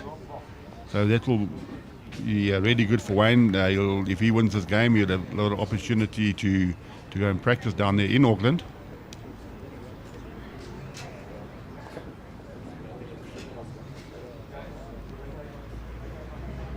The fours will be played. There will be a game live streamed on our second TV rink. It will be the Jason Evans versus Barry's Barnard side from Correctional Services. Jason Evans full side from Morningside plus Robbie Pickett from Sables. We'll be playing against Correctional Services Barry's Barnard. That is the semi-final of the fours. That game will be on shortly. The other semi-final will be the Randburg side versus Bedfordview, the home club. Johnny Getty, after a marathon match there, has got to have about a 10-minute break and get straight back onto the green. Yeah, certainly. Fantastic bowl there from Wayne Roberts. I think a lot of people had installed Paul White as the favourite for this game based on the performance this morning. But anybody who's been watching Wayne Roberts throughout this singles adventure that he's been on would have noticed just how well the ball is coming out, and the weight control is superb. So you feel that this one is going to be a marathon. Very hard to see one of them pulling away.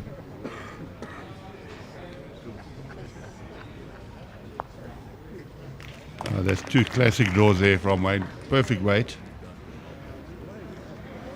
There's a little shelf that he did rest on there. And it's an interesting game this compared to this morning. This morning, Shaun Roberts stuck to the ditch hand, and he just couldn't seem to find the same line as Paul White. Now, Wayne Roberts is playing the other hand, and he seemed to find the line on the hand that the two players didn't find this morning. So that's going to be an interesting turnabout. We'll see how Paul reacts to this. So having a full drive. Certainly There we having a full go. Fireworks. He's hit. Great shot there, but I don't think yes, he might have made one out of it. But there's acres of space for... He's made two out of it. Maybe one, but there's acres of space for Wayne to draw. So Wayne will stick to the forehand. Very interesting the weight that he chose. Is he going to get past that? He will. That should be, it could be a measure.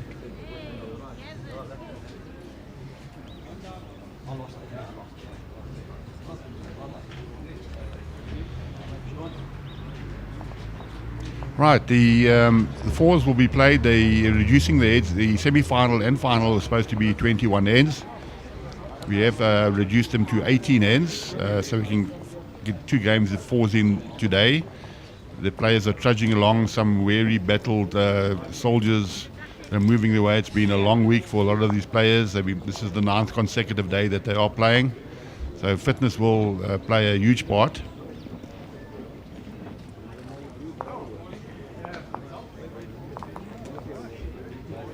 The live stream game on the other rink will be the fours game, Jason Evans versus Boris Barnard, which will be starting shortly.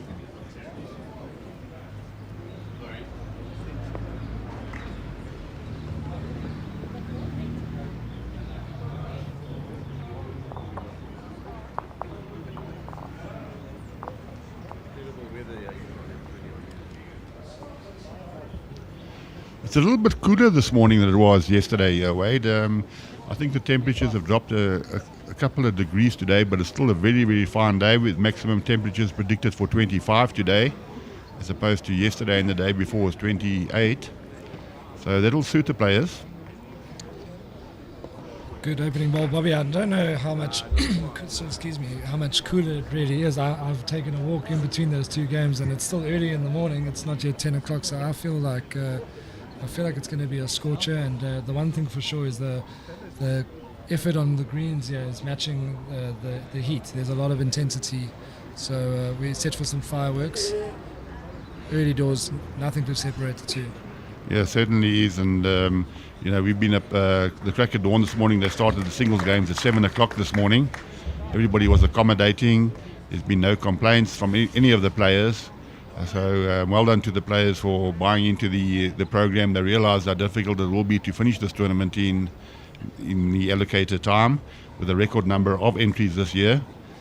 We have had a huge, sharp increase from the entries, particularly in the singles. 450 odd in the opens and 250 odd in the vets.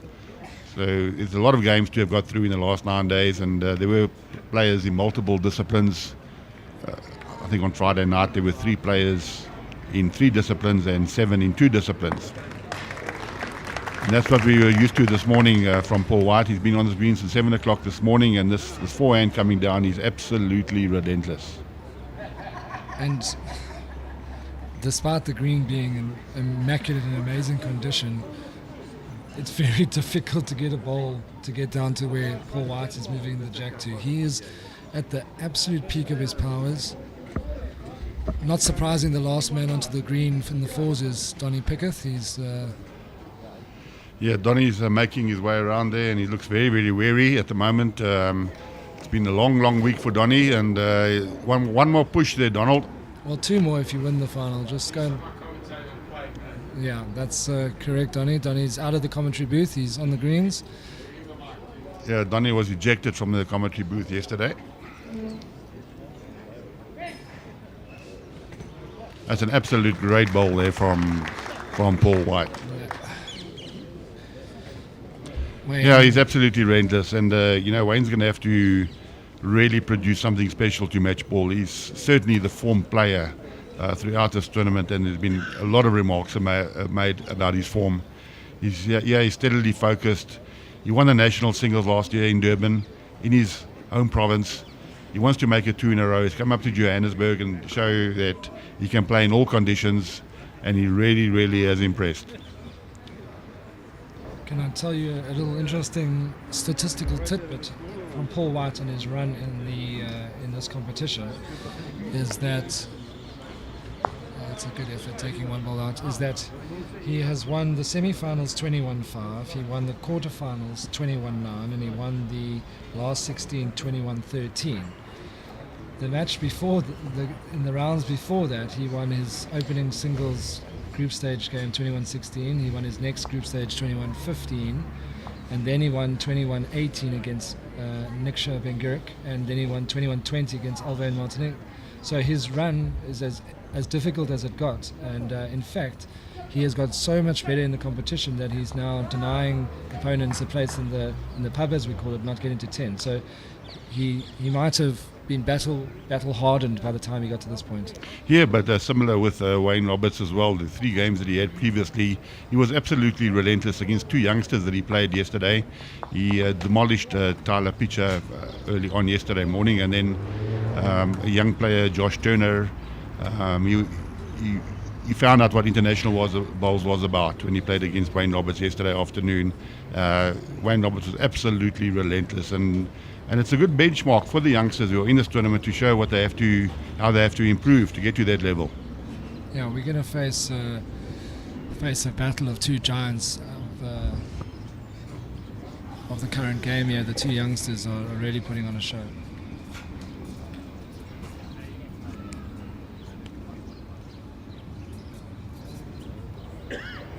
And Paul opening with another good ball behind their head, less than a mat length. I feel like Wayne Roberts did well there to limit the damage, and is only 1 shot down at the moment.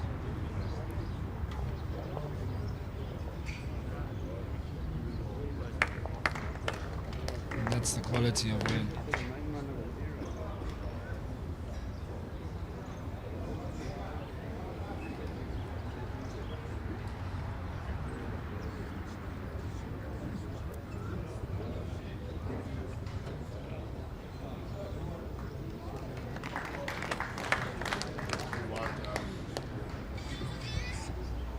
Paul White, not surprisingly, has stuck to the ditch hand, which is the bending hand. And when you're talking about a ditch hand, it's not really a ditch hand. The pegs are in about 4 or 5 meters from the end. And this rink is playing absolutely fantastic. Both players are going to give us an exhibition of balls here, ladies and gentlemen. I think as the game progresses, we're going to see better and better balls as well. Well, this end is as good as you can get, and as much as you can ask for. We saw one of those in the Shaun Thomas game earlier this morning, where 7 of the balls were almost closer than the backwood of Paul White. So this is turning into a titanic tussle where 4 ends in, and both players have found the line, their chosen line. Here comes Wayne on a very good road. This could do it. What a great ball there by Wayne. He had possibly 5 centimeters to draw the shot, and Jerry Baker's taking a photo of that on his phone right now. That is absolutely brilliant. That's a cracker. Look at that. You've got 2 aero players, and they'll put out a clinic here. Look at that. That head is world class. It might force. This could be the thing where if you play with weight, we've seen people struggle, but Paul's already had a drive. Look at the good sportsmanship there. Note that, how he brings Wayne's ball closer to the head. Very good sportsmanship in a final, no less. Yeah, these two players have grown up together on the bowling green. They were both at Stella Park where they played. Two fresh-faced youngsters 15 years ago when they started the game, and they have grown up together, been fierce rivals throughout their careers, and it's wonderful to see them at the biggest stage we have in South Africa to play in the South African singles final. And just note there that, as mentioned, Paul White trying to play with a little bit of a feeling, and it's very difficult to get the correct line there. Wayne Roberts declaring his last ball rather wisely, because Paul was trying to have just about a half a foot of movement on the jack for a couple. So a fantastic draw is always going to beat, always going to be the perfect recipe on the screen. Yeah, so after 5 ends, the score is 3-all, and I think this game could take quite a while to complete, Wade. I think we're going to be in for something special. Yeah, both players are on top of their drawing game. That's such a good delivery from Wayne Roberts. He's playing backhand, forehand, but to me his backhand is one of the best looking backhands out there. Yeah, it's a very easy, he gets the ball away smoothly every time. And Paul White has got a sort of a inside-out delivery, and he just strokes that ball off his fingers. And yeah, he does. He's got a magnificent forehand. If I'm building my bowlers, the kind of game you'd want, a forehand like Paul White and a backhand like Wayne Roberts, you'd be very hard to beat. I'll take the luck of Billy Radloff. I'll take the imaginative shot making of Neil Burkett. And for mental fortitude, I'll take Jerry Baker. That would make one heck of a bowler and very, very hard to beat, I think.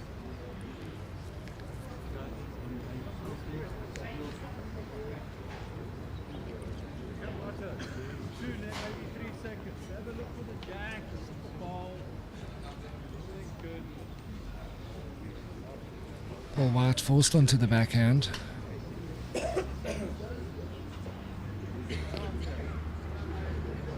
And he's drawn another. And it's interesting that he's actually changed his hand to the backhand. Wayne Roberts' ball is in his eye, and he's got the confidence to change hands and draw equally close. And the whole shot and the whole head has changed after Wayne's ball. He's now looking to turn his ball in or slip to beat it. That could be enough, could be a measure. Yeah. Very good, but it's interesting that both bowlers were forced to change their hands. Yeah, Keegan says so. He's the marker, has just indicated that Wayne Roberts is holding the shot. Thank you to Keegan. He's a very good marker. One of the younger players in JBA, and really goes out of his way to help wherever he can. Nice young gentleman, and he's got a good future in bowls as well. That's absolutely fantastic reply there from Paul White. But also, in talking about someone like Keegan, he's also young and willing to mark and learn and watch, so he's certainly getting an excellent experience.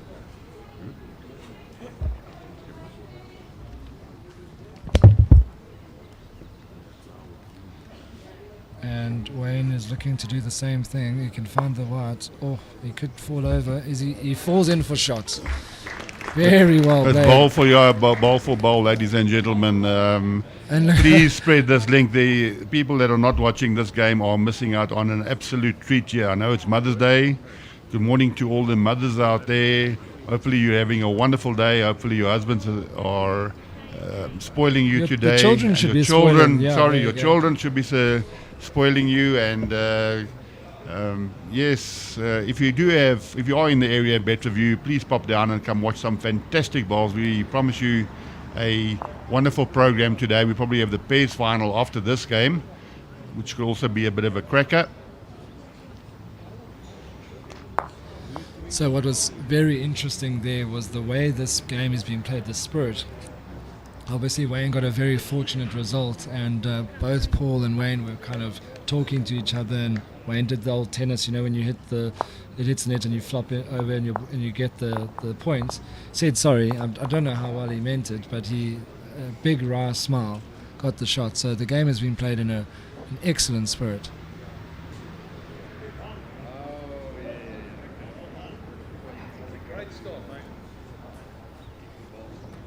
Next door to us, we have a fourth game on. You might see in the background there, this big Corne Kruger. He has been a little bit sick this week.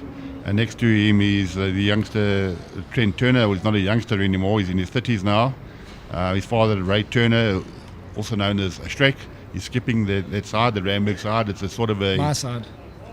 Yeah, it's a sort of a rags to riches story that four mates who are playing together and just enjoying the occasion, and they've had some wonderful wins throughout this tournament. And I think that's what Nationals is about, Wade.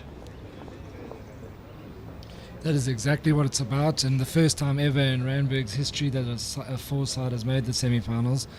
And I feel like in that game against the home side, Bedfordview, they've got nothing to lose. Absolutely nothing to lose. They've got a bronze medal. They should go out there, play whatever game they want. If they're just a dead drawing side, play that. If they want to attack, play that. They have got absolutely nothing to lose. And yeah, the whole of Randburg sending numerous messages, and fair credit to them. Yeah, and there's a huge turnout of Randburg players here this morning, all in the blue and the white shirts. And kudos to them. Well done, Randburg. It's absolutely wonderful to see, and it actually sends out a message to all those sides out there. Compatibility is so important, and there you got four friends playing together with a father and a son combination, and Trent is playing lead, Trent Turner's playing lead, but he's actually calling the head. It's something unusual. And he calls the head very well. He clearly understands what his dad's game is about. He calls the head exceptionally well. He was very impressive from that perspective. Very, very impressive. Okay, so Wayne Roberts has made a big move here. He holds the 3. It's decision time from Paul, whether he might go for it or not.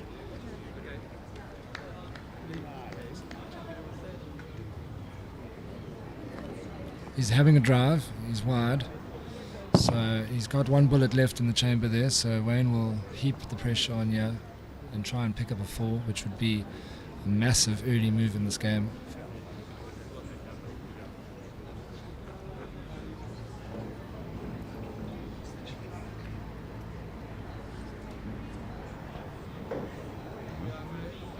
So, stepping into the commentary booth, another cracker. Good morning, Grant Rightford, GM of Glen Country Club in Cape Town. Morning, Wade. How are you doing? Yeah, good, thanks. Grant, you must be proud of Junaid Alcock. He gave a really good showing in the singles and came up just short against Warren Steyn yesterday. Yeah, we're immensely proud. For a long time, the Glen didn't really feature as a bowls club. After being, I think, one of the foremost bowls clubs in the country, kind of disappeared, and we've been on a process for the last 2.5 years of rebuilding the club from a bowls and a sporting perspective. And so attracting players like Junaid to the club after the police club collapsed has been just a fantastic acquisition, and with him came a couple of other youngsters. And we're starting to see some nice results, but really fantastic for Junaid. And I just want to touch on one aspect of what this tournament can do for a club like yours.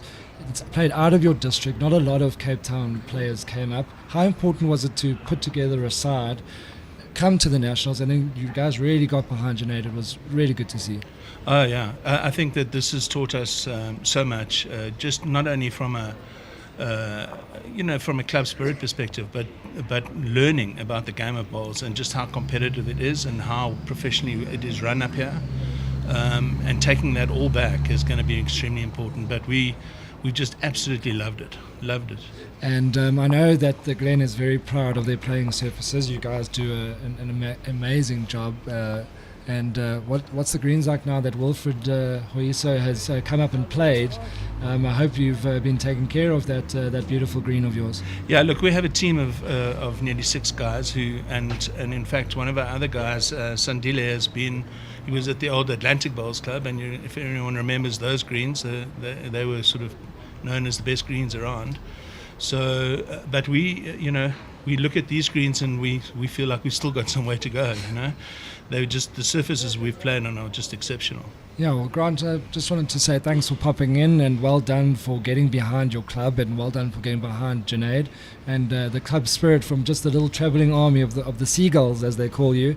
Well done for flying north, and all the best and safe travels home. Okay, thanks, Wade. And I'd just like to say thanks to Bowls SA for a fantastic tournament. We've learnt a lot. We've loved every minute of it. And congrats to you and the guys and Noel for the production that you're putting on here. Cheers, Grant. Yeah, Bobby, it must be said, hats off to Bowls South Africa and Cape Town Talking Heads. The production quality has been it's been brilliant. The compliments have come in from far and wide, and yeah, let's hope that we continue on this momentum and continue to showcase Bowls. And fair credit to the players on this A1, they have done Bowls a massive favour. Yeah, certainly has. And while we're having a chat there, Wade Roberts has just picked up a sneaky little 3 there, and that's the first little break in the game, the little mini break. So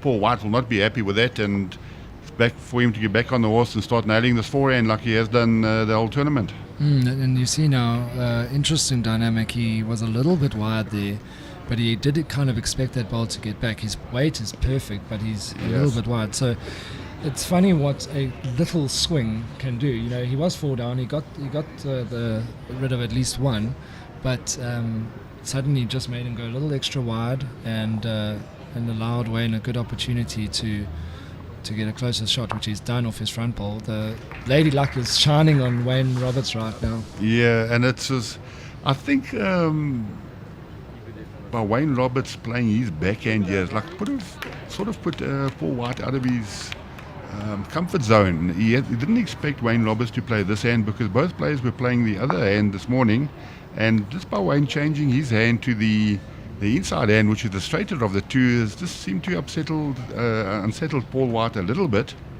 and that was a very good tactic there from Wayne Roberts. I think it's the international experience coming through there. He probably watched the game this morning and he said he'll have to try and do something different to what Shaun did. And there was quite an attacking shot he played there. He was trying to get down to the second shot to make 3 of it. Very attacking. He's suddenly lifted his body energy, and he realizes that Paul White's human, because for 2 hours this morning he was not. This is a good effort from Paul and terrible result. Yeah, those results were working for him this morning. He was getting everything perfect. But it's all about pressure, you know, in the opposition.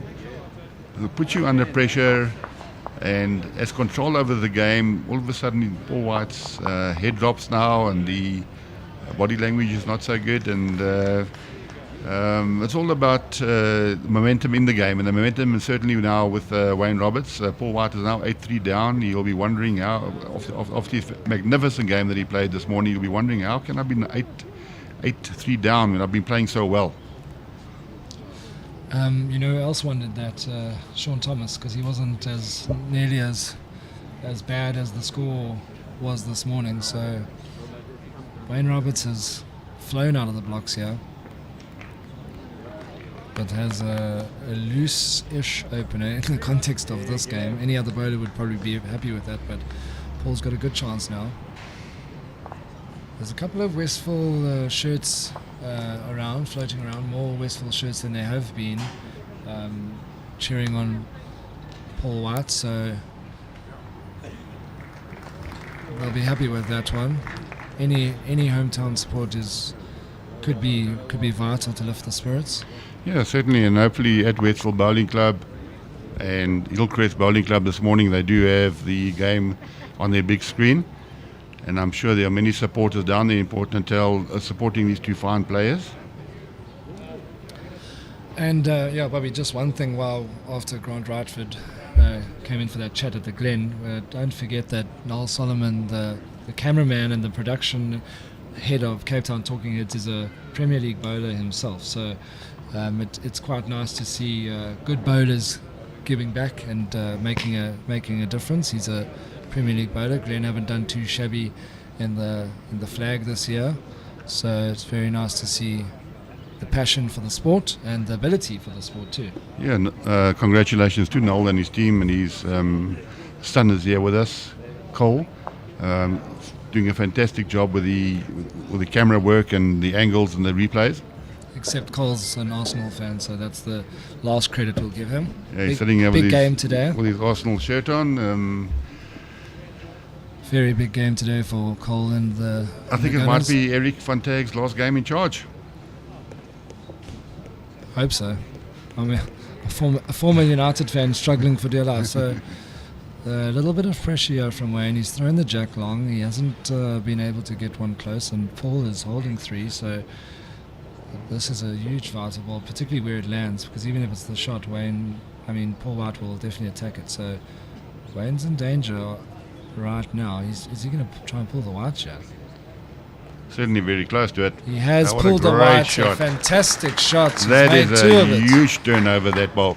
That is one of the shots of the entire tournament. In the context of the game, that is world class. Anywhere else, even if he was a little bit wide and left something to work off, he's pulled the wide. He's made 2. Paul's sort of saying, "Well done," as he comes down, and you've left me with something. You can see again the camaraderie on the green there. Wayne passing him his ball. Yeah, the sportsmanship is unbelievable with these young players. They've been coached very well, taught the right ways to play the game. Paul's wide. He's asking it to get down. He's heavy. Could be 2. Too wide, too heavy for that shot, unfortunately.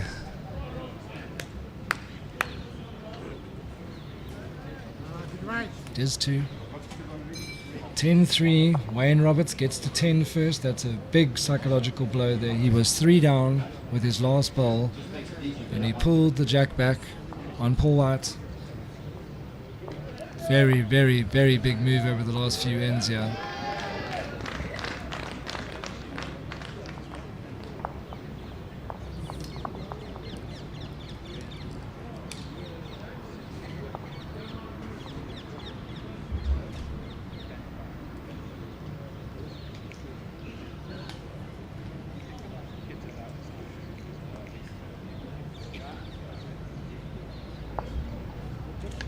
So he was a little loose on the previous end and bailed himself out with a fantastic final wood, but he's opened onto a good opener here on the backhand.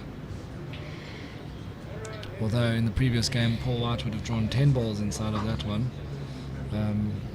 He was sublime, but in this game he's finding the pressure on the other hand now, and the green is quickening up too, Bobby. The green is probably sped up by at least half a second to a second. Yeah, certainly is. This morning when they started at 7 o'clock, Paul White found the range immediately from the first head.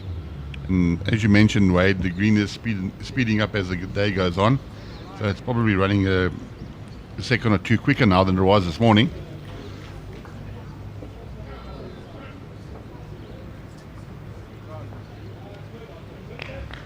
So Donnie Pickett is, if you heard the cheering there, there was a bit of a Donnie Pickett masterclass. His first ball was 1.5 meters short, and his next ball caught the jack square with 2 meters of running. So he's changing the heads there in that fours semi-final against Boris Barnard. Donnie playing for Jason Evans with Shaun Thomas and his brother Robbie and Donnie. And Wayne Roberts is ready to pile on the pressure here. Paul was a bit heavy with his second ball. Yeah, as we mentioned early on, Wayne Roberts has been absolutely relentless in his singles games, and it shows you what a little bit of pressure does.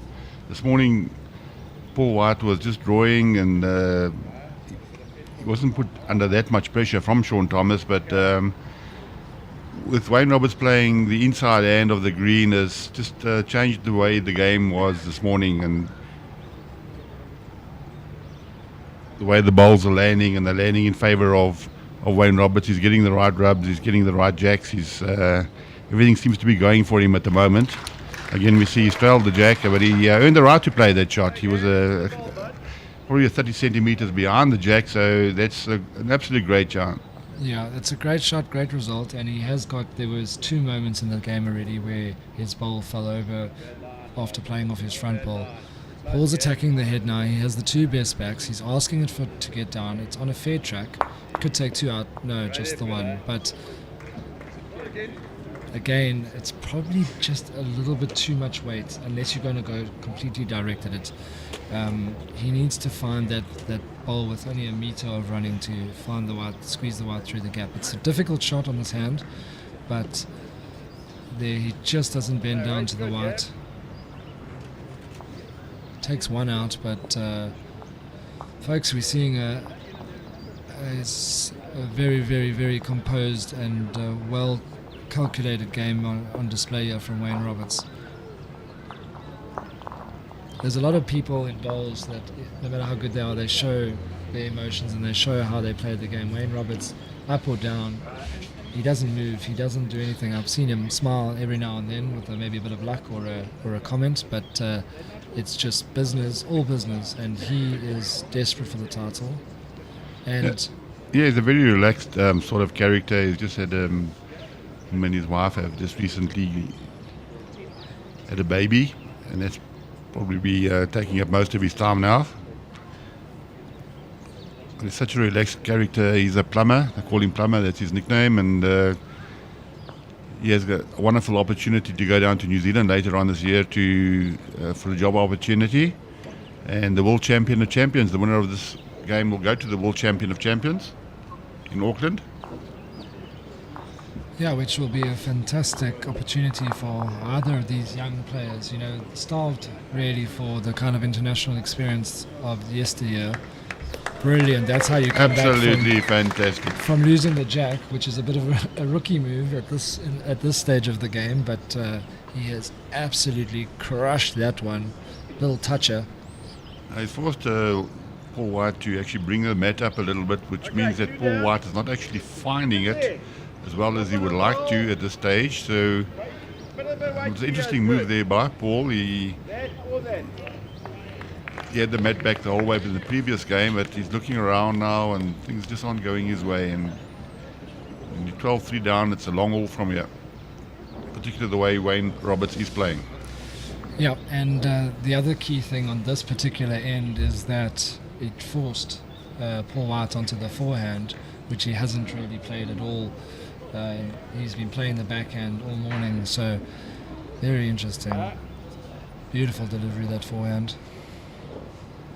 This one could be a little bit of extra weight as he's looking to make some movement on the jack. It's close, but it's running through. Has got second shot still, so very calculated time to play with a little bit of weight. Hey, bud. The wide through is good.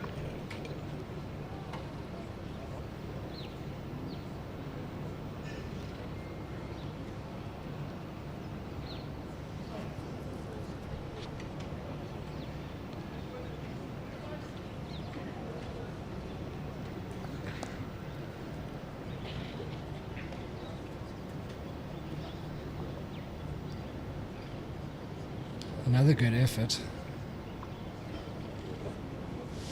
But this is the type of end that won't displease Wayne too much. You know, you must just protect against the white skiting. But Paul only has 1 wood in the head, so he can't be overly aggressive. If Wayne draws a second shot here, you know, picking up a multiple with a 9-shot lead is gold. And as you were talking about earlier, he would be getting that second 7.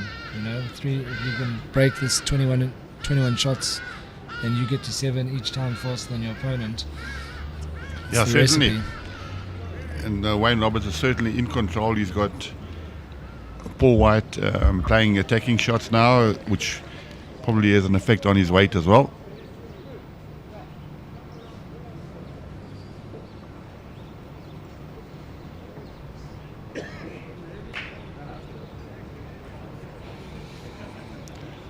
I see all the Pickers boys have arrived down here, Donnie's sons and his nephews and nieces, and he's got the whole crowd coming to watch him. Well done, the Pickers boys. Maybe we can get one of them in here just now and just...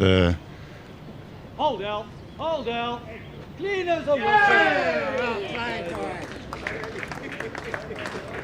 you heard the noise there. Next door, we got Bedfordview playing against Randburg, and Neluonde just played a cracker. He's got the whole crowd behind him from Bedfordview. It is the home club. Clean as a whistle. I don't know when last I've seen any whistles around. They're quite outdated, but clean as a whistle was the call from his team, and he got it. This is a cracker here from Paul. Could make the big change.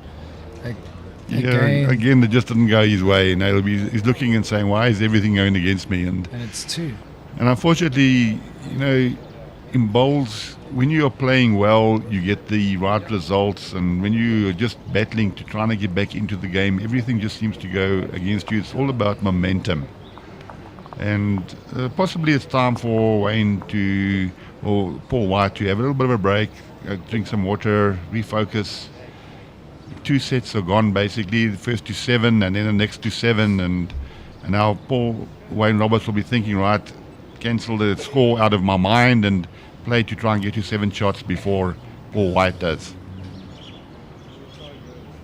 Yeah, Paul needs 18 shots and Wayne needs 7, so he's got to back himself in a handicap singles, despite the quality of Paul White to win. So he'll be full of confidence but very wary. Certainly. And this is where the man's composure and the character of him really comes into play. He won't be getting ahead of himself. He won't be getting jittery. He will just be stroking that backhand towards the commentary area and hope to let his bowls do the talking. Good reply from Paul. He's been on the wrong side of 3 or 4 movements on the jack.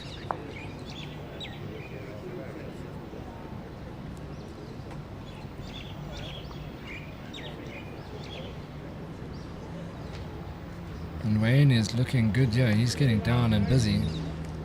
Just not enough to the jack. So he's got a backward.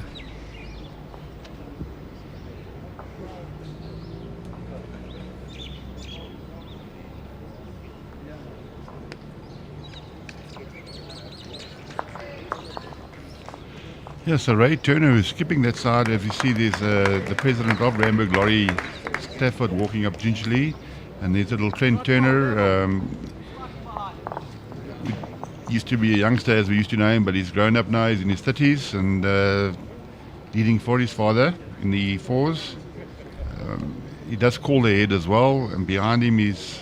Now Wayne is looking for movement here on the white. Could be close. He's got the shot. Yeah, everything seems to be going for Wayne at the moment, yeah.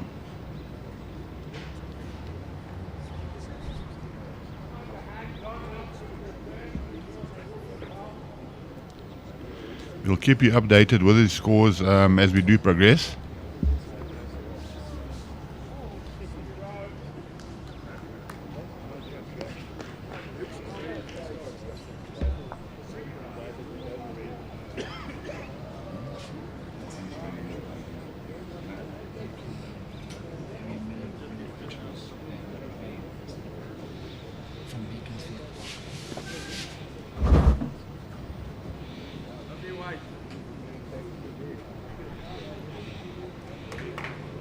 So Wayne composing himself here while we just have a look at a few of the other scores. Right, in the semi-final of the pairs, we've got Otto Holicki and Warren Steyn playing at different clubs. Otto is at Linden and Warren Steyn is at Ferndale. They're up against Barry Minotropoulos and Robbie Robertson. And it's one-way traffic at the moment with the JBA pair 16-2 up after 9 ends. I'm going to take a little comfort break and I'm going to put Josh Turner beside you. 2 big fellas, so I don't think anyone's going to mess with you guys. Well, if Josh walks into this commentary box, he won't be any place for anybody else. So welcome to the team here, Josh. All right, good morning, everyone. Hope you're all having a good day. The weather's is amazing out here. The bowls is amazing. If you're close by, come around. Yeah, gonna enjoy yourself. Josh, you played against Wayne Robertson earlier. That's two great draws there from Wayne trying to claw his way back into the game, but Wayne Roberts has been relentless, and I think it must still be in your memory, your game against Wayne.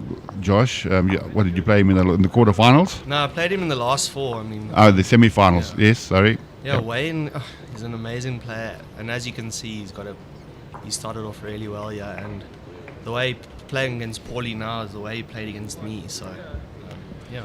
Yeah, I don't know if you saw the game this morning with Paul White against Shaun Thomas. Paul White was absolutely relentless. He didn't give Shaun an inch to draw, and he demolished Shaun after an hour. So he just hasn't seemed to have found the green has speeded up since this morning, but it's all about pressure. And Wayne Roberts is putting him under huge pressure. He's just not getting the bend and finding the weight like he did this morning. But he started at 7 o'clock this morning, and the green has sped up a little bit, so we can expect that. Yeah, so I watched the Paul and Shaun game this morning, and Paul was phenomenal. He was world class. I mean, he played that backhand going down towards the flipboard and the forehand coming up to the tee, took the line and came back, and he outclassed Shawnee. And Shaun had a really good game, but Certainly did. Paulie was just outrageous. And I mean, now you play in the final against Wayne, and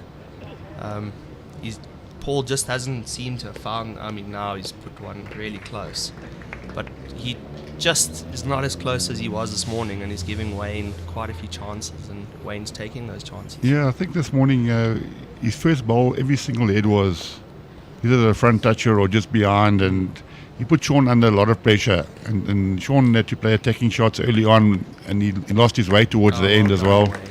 But a great reply there by Wayne. Yeah, I mean, as soon as you're playing in a singles game, that first ball pressure, if you've got the white, you set the tone, and then as soon as you put that first ball close, you put pressure on your opponent. If you don't, and your opponent puts their first ball close, it's all of a sudden all the pressure's back on you. As you can see now, Paul, I think he's feeling a bit of the pressure. So Yeah, it certainly is, and the ball that he played now is just shaking his head and not happy with the space he's in at the moment. And it's amazing what pressure does to you. You're in the final of the South African singles, and it's one game away, and he's the defending champion. So certainly, he's got all that pressure as well. But Wayne has had an incredible week, as everyone knows, and I mean, he's just taking it out on everyone who's in front of him. It's close, yeah. And he got the result. He needed that. Unfortunately, Wayne Roberts' bowl followed through with it. Could be two. And I mean, as soon as you get Paulie driving, it's the same as we saw Shaun this morning. As soon as Shaun was driving at the head, he missed that one and dropped the four. Yeah, certainly did. And, Paul played a running shot. I think it was the third head of the game. And that sort of set the tone of the game. Once you got your opponent on the run, you're in control. And I mean, now would probably be the time for Paul to maybe go for a walk or slow the game down and take his time on the mat. Yeah, we mentioned that a couple of ends ago. It's time to refocus, but if he drops another couple, he's going to be in big trouble. Yeah, I don't see Wayne not getting another one. Yeah, well bowled. Yeah, all of a sudden, 16-5.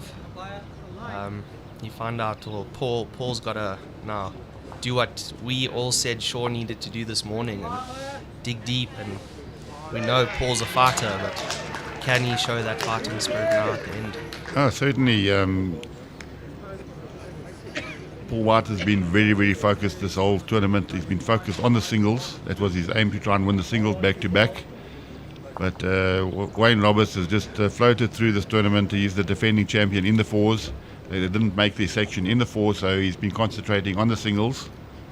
And he's been absolutely relentless since the last 16. He's just demolished everybody who was in front of him. I don't think, except for Morgan yesterday, but all the other people he's faced in the playoff rounds, I don't think they've even got to 10. So if you have a look at that, it's a man on a mission. And the way he's playing, he is a man on the mission. And Yeah, I saw him on the TV rink a couple of days ago when he played Billy Radloff. The score was very close at one stage. I think it was 9-all, and then he just raced away. 3 heads later, the game was finished. Similarly, when he played against Morgan, the game was tight early on, and then he finished the game off within 3 heads, picked up a 4 and a 3, and that was the end of the game. So he does pace himself very well in the game. He doesn't play too many running shots. He keeps his rhythm. So that is 2 now to Wayne Roberts. So it takes a 16-5 lead after 12 ends, after 13 heads. yeah, so what I took from you this morning in the previous game was you got to work your games in 7s. So Wayne got his first 7 and then the next 7. Now he's just chasing a 5. I mean, he's got his 2. He's off the mark in the last set. He just needs 1 for the next 5 ends, or Certainly. sneak a 2 behind there, and he's got it. I don't think the pressure's going to get to him. Very often it's, when you're 16-5 up, you let your concentration slip a little bit, and you say, well, it doesn't really matter if I give away a 1 or a 2 or a 3. I've still got a lead. You've got to put that score out of your mind. You mustn't think that you are 16-5 up. You must think that you're in the last set now of 7, so you're 2 shots up, playing the last set and trying to get to 7 before the opponent. Yeah, he's just nipped his grass there. When I played on this rink yesterday morning, that backhand did have a bit of a swing, and the forehand going back up, so you could back yourself in the draw. And this hand Paulie's playing, it's changed from the morning. It was taking a nice line. Now it just seems to be hanging out that little bit extra. I mean, he's got great weight, but he's just not coming back like he was this morning. Yeah, this morning he was getting a beautiful bed. Now he's actually shaking his head there. He's actually wondering, why is this green changed? And sometimes they say it's an advantage to play on a green beforehand, and some people will say it's not an advantage because you do have preconceived ideas. And the rink does change throughout the day, so he's got that preconceived idea that the forehand is bending back to the center line. The green has got a little bit quicker, but he just not seemed to getting playing with the same weight as he did this morning. Seems he's on a better line, but I don't know if he's dropped his weight. No, he's good, yeah. Well, Paulie. She's just dropping away, so... Yeah, he just nipped the line a bit. He saw his first ball, didn't really come back now. That's when this morning, all of his balls were landing up on the center line. And once you've got that right, then everything else will follow. Yeah, as soon as you got your line, the weight normally comes straight away. So, line first, and then... I mean, Wayne's also just nipped it, but it'll hold that little bit extra because it is a tighter hand. It's holding 2 now, I think. Paulie's got to put one close now with the third ball, otherwise. Any hand you like, pal. Yeah, he might just go back to basics and, what worked for him this morning, just carry on doing. He's found a good line, yeah. Yeah. That's a good ball, well done. Yeah, the line he's playing now is probably the same line he played with this morning. The ball was with the extra speed now, probably 1 or 2 seconds quicker than it was this morning. It just seems to be fading away. It's running on that last meter. As this morning it seemed to pull up, and he was absolutely relentless on that line. I'm surprised Wayne's playing his forehand. Unless he gets a flick on the jack, but he doesn't want to flick it the other way. I would have expected him to carry on the backhand and get it inside half of Paulie's wood onto the white. How much the weight? Yeah. Perfect. Same again. It's gone a bit wider, let's see.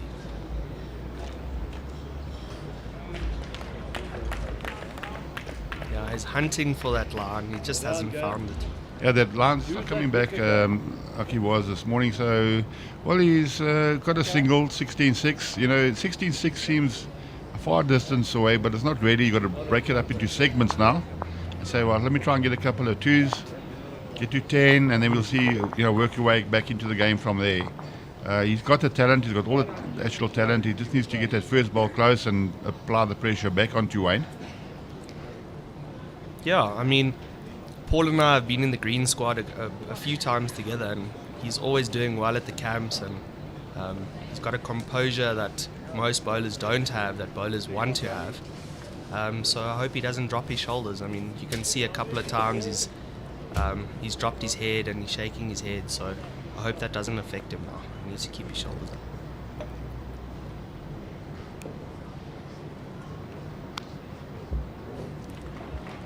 Yeah, that's the line that he was playing this morning. He's stretched the length a little bit, say that he's playing dish to dish. I think that's a good idea. He had the mat up a little bit early on, and that didn't really work in his favour. Yeah, so there you can see Wayne's throwing it out there, and it generally does come back on that hand. I mean, that came back all the way. Yeah, particularly on the fuller length. But Paul White is playing the trusted hand that he played the whole day, and the first bowl ended up in line with the jack, so it's just a case of taking off 30 centimetres or so. Looks like he's kept his line.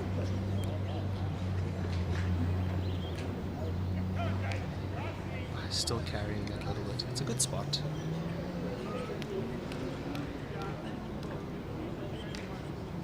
As you see, Wayne is so composed on the mat. He does the same thing every time and stays down after he's put his ball down, and one for the juniors to look up to. There we say that positional ball of Paul comes into play. Yeah, Josh, you are a junior and you're trying to make your mark in the game, and it's a long road ahead. I know you have been playing for quite a while, since you were a little boy, and sometimes you wonder when your opportunity is going to come. But these two guys, they probably in their 40s now, and they started off at your age. They were the youngsters walking around the greens 20 years ago, trying to make their way in the game, and they've persisted. And it's a long haul and a lot of effort and a lot of sacrifices that you have to make. And the other are playing in the South African singles final. Wayne is a Protea, won the African State singles last year as well as the African States fours. He was the player of the tournament. And you've got Paul White, who's just made the green squad now as well. So it's a long haul. I know sometimes it's frustrating when you don't get selected, but very often you get selected when you least expect it.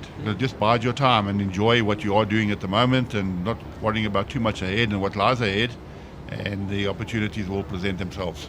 Yeah, I mean, being a junior in the game, you eventually realize that you've got so much time, and being with a bunch of juniors that are doing really well, you think to yourself and you go, Bowl South Africa's future is in good hands, because we do have really good juniors and we do have the time to evolve and get better. I mean, we got all the people who we do look up to and want to play like one day. So it's nice to be, as Wade said, bowls is probably the only game where you could pitch up and you could play the likes of Jerry Baker and Jason Evans every weekend, where if you go play golf, you can't just pitch up and play against Ernie Els, for example.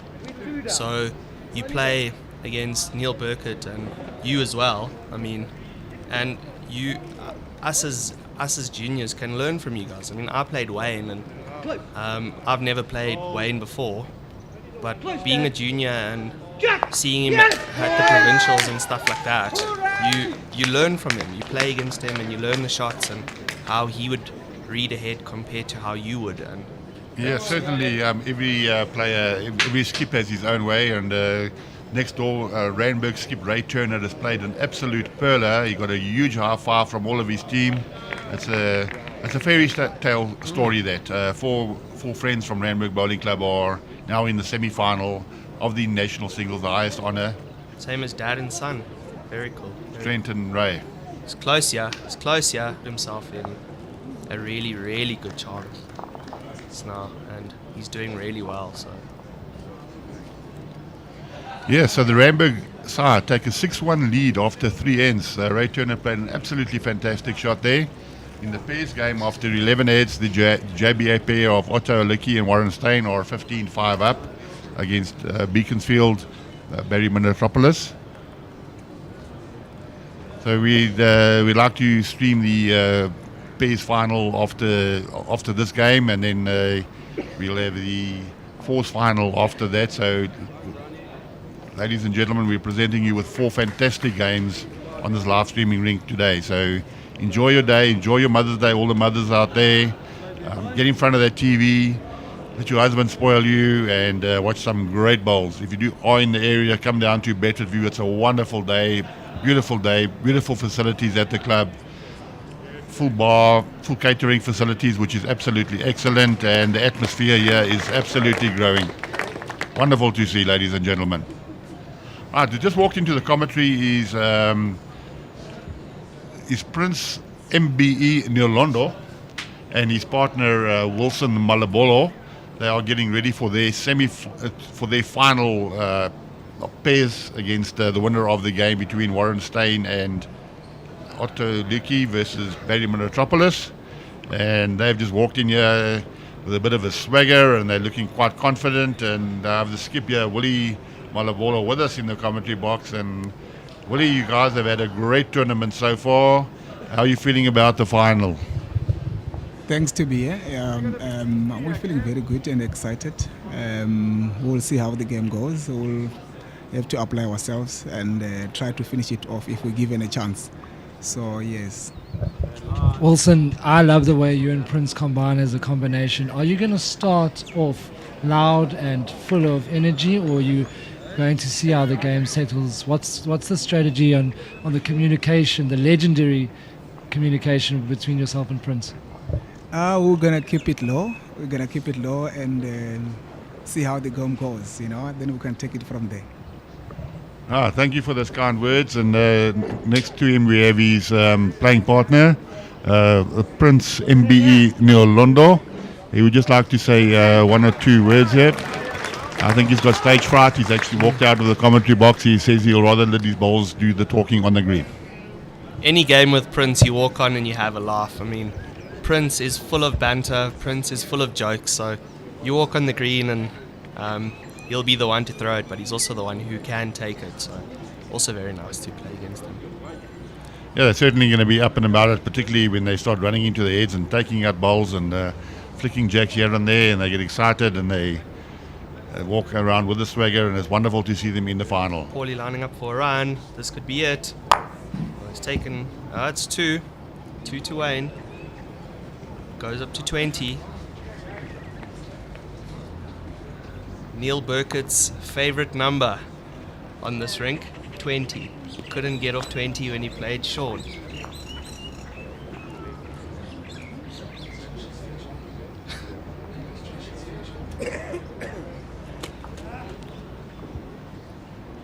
You've got to be kind to the selectors, Josh. Yeah.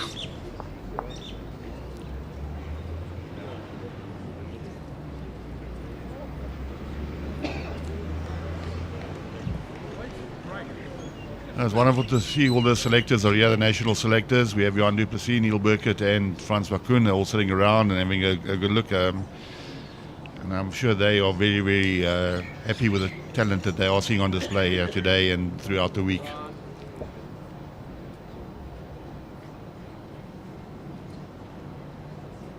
Got enough weight for that help. Wayne just dropping about a meter short. It's a good line. He's persisted on that forehand. I don't think we've probably seen him once or twice on the backhand Paul's playing, but he's adapted to that forehand very nicely. It's a good response.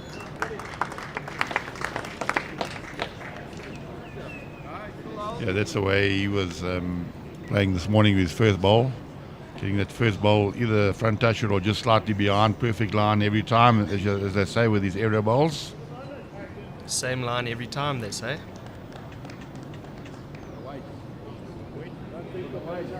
Very close. If he falls over. Yeah. Wayne's been relentless. He's just tagging away at that jack, and he's in a winning position now. Doesn't want to give away a number. So, yeah, just carry on doing what he's doing.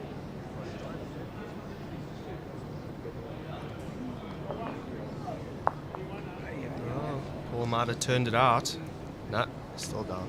Unlucky. Yeah, so Wayne Roberts is holding game. If he wins this game, he goes down to the World Champion of Champions, which will be played in New Zealand later on in November. He might actually be.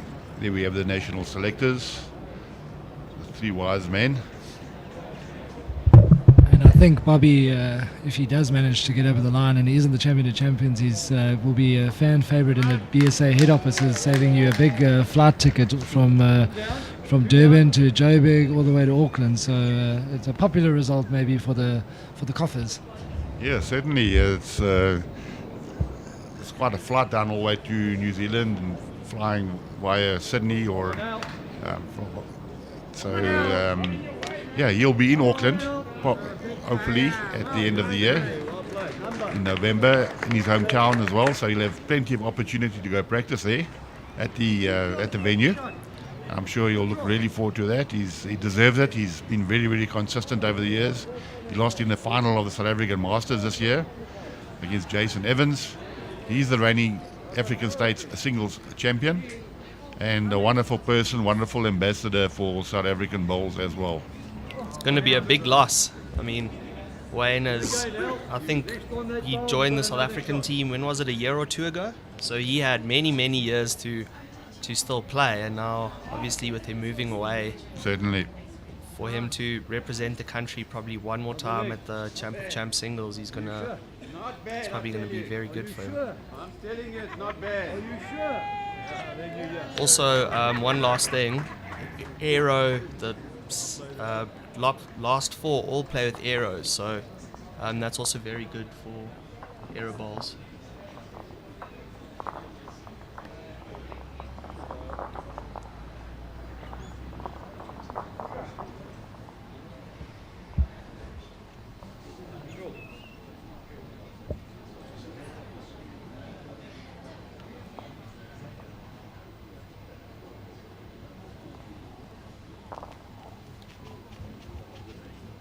Right, in the pairs semi-final, the score is now 16-9 to the JBA pair of Otto Holicki. They have now played 13 ends, and the pairs is played over 18 ends, so there's only 5 ends left there. The fours has been reduced from 21 ends to 18 ends due to the fact that Gianni Yeti played his singles this morning at 7 o'clock, and that game took 2 hours and 45 minutes. They played 33 ends, and Johnny just losing that game, so it suited the tournament organisers. Congratulations to Stephen Paize from Pretoria High School. He's now playing against another local Bedfordview player, and Antonio. Decision time here for Paul White. Match down. He's weighing up his options. You feel that he might only have a run available. There we go. Can he save the game again? He runs. Something. Unlucky. And that's it, folks.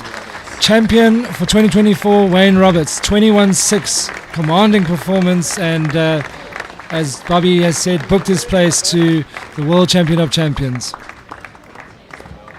Thank you very much, Wade, and thank you for joining us in the commentary, Josh. It's wonderful to hear your views and from the youngsters' point of view as well. It's good to get the refreshing ideas from youngsters, and yeah, bowls looks like it's in good hands with the youngsters coming through. Thank you very much. Thank you for having me.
I'm just standing down there. No, you're tall. You can own it. All right, here we are with the 2024 BSA Men's Open Singles Champion, Wayne Roberts. You usually smile a little bit. Now you're smiling a lot. Yeah, no, definitely. That was a great game. I think Paul played very well. He was unlucky in a few shots, I must admit, where he did turn over a couple of shots and give it to me.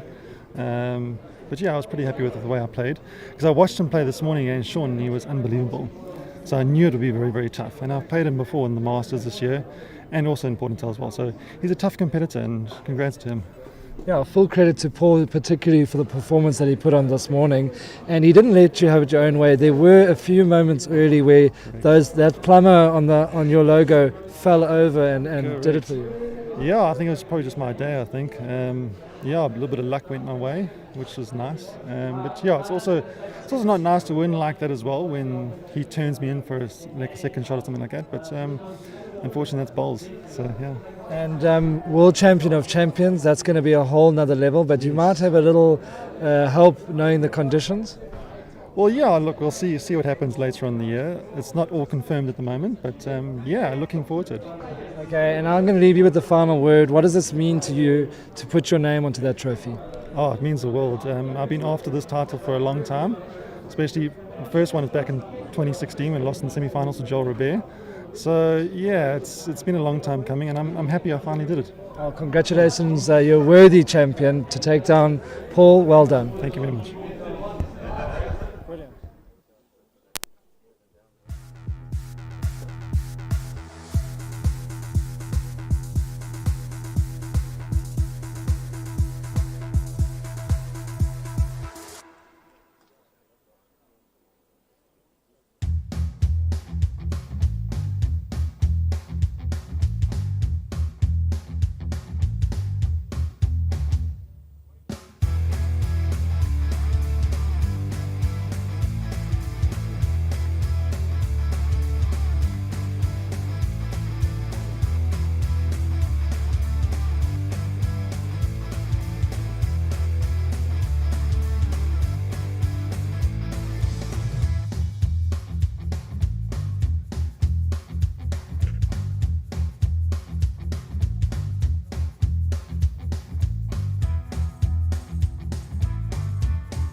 All right, welcome back everybody for the third session here at Bedfordview Bowling Club on finals day of the BSA Men's Open, BSA Men's Nationals 2024. And we are tuned in for what should be a magic encounter, pairs matchup, final. Warren Steyn and Otto Holicki versus Prince Neluonde and Wilson Malobolo. It should be a real intriguing encounter. The Linden side wearing the green machine shirts. And today I don't think the Fire and Ice have got their Fire and Ice on. But they might have, but Wilson and Prince. So the Linden side scraped into the round, had to fend off a very big comeback from Beaconsfield Park. Short turnaround, because we are going to be showing the fours after this matchup, the fours final. And for those interested in how the semis are turning out, they're turning into be two absolute humdingers. The host club Bedfordview are 13-12 up on Randburg. And in the far corner,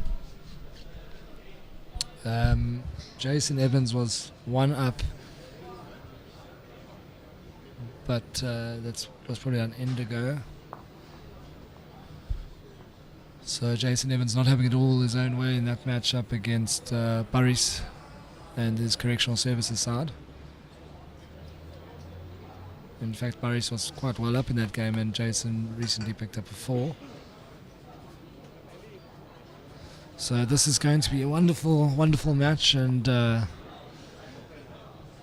Wilson Malobolo and Prince were very good on the show rink yesterday when they took out Stoffel Lamprechts and Charles Stassen, particularly down the home straight with a good array of shot making.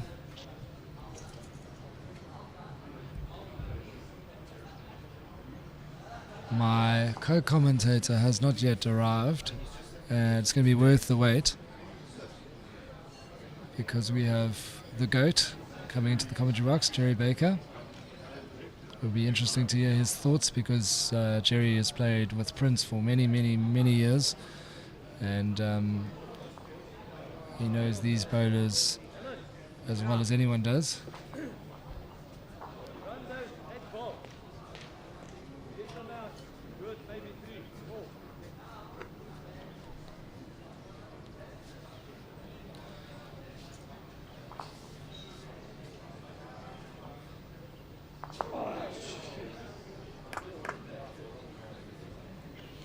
Wayne Mosley says, morning, all great stuff. Well done, Wayne. That was class. It really was. Mike O'Connor says, keep it up, Paul. But unfortunately, Paul White was unable to fend off the massive challenge of Wayne Roberts. Wayne Roberts winning the Blue Ribbon Open Singles title for the World Champion of Champions invite in Auckland.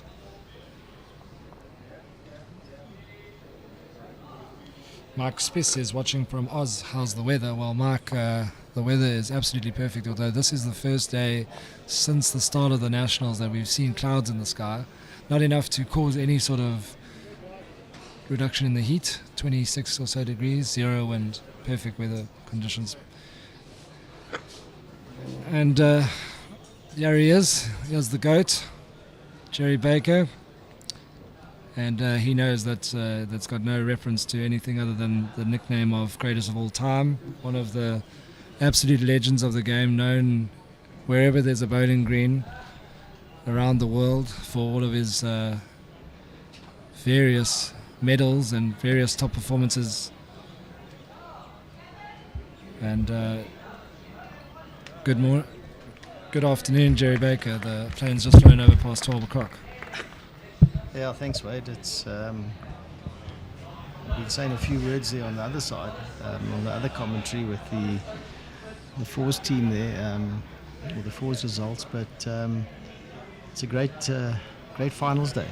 Big crowd, nice sunshine, good teams. This will be another humdinger of a match, I think. Wilson and Prince are a massive combination. I mean, they're going to take a lot of stopping, and if I was a bookmaker, I'd have them slight favourites. But a lot of results haven't gone put into the class, so who knows? Yeah, look, the form book was kind of wouldn't have predicted Wayne Roberts winning in such fine style, especially after the performance of Paul White. Before we get stuck into this game and we really sink our teeth into this pairs final, just I know that you were watching the streaming on your way here. Tell us about the Wayne Roberts Paul White match as you saw it. Yeah, probably Paul White had slightly a little bit more pressure coming into it as defending champ. That creates its own scenario. But he was so comfortable the whole week. I mean, the bottom line is the two of them were head and shoulders above the rest the whole week. And he wasn't bad. He was 6 inches away, and Wayne Roberts was 2 inches away. It was one of those type of things. When I was watching a bit, it was 3-3, and you guys were calling this is going to be a humdinger of a game. Don't commentators curse us there. Yeah, and then and it looked that way, but he just got outdone, and I mean, they're two classy players, and they're two classy singles players. They've got the right sort of temperament. They're quiet, they're reserved, they're quiet on the mat, not much emotion, and that's exactly what you want out of a singles guy. So if they play each other 10 times, I think it'll be 5-5. It's just one of those that Wayne Roberts is just too good on the day. The only thing is with Wayne Roberts, he'll have the shot aggregate because every other game between the two of them they'll be a lot closer, you feel. But you mentioned their temperament. I mean, how pleasing is it to see two young South African bowlers coming through with that kind of attitude? We saw their skill. The skill, let's put that to the side. Let's talk about their attitude for the game. Yeah, look here. When we see these guys play, and you see the quality that they produce today, you wonder how we're not performing at international level at a better number. And we got to question the preparation of these players, because the talent is here. There's no doubt about it. But there's a level.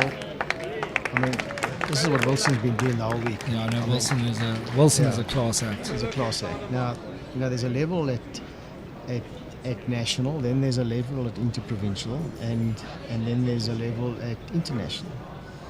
And the side needs to be prepared. These guys, these awesome players, need to be prepared to compete at international.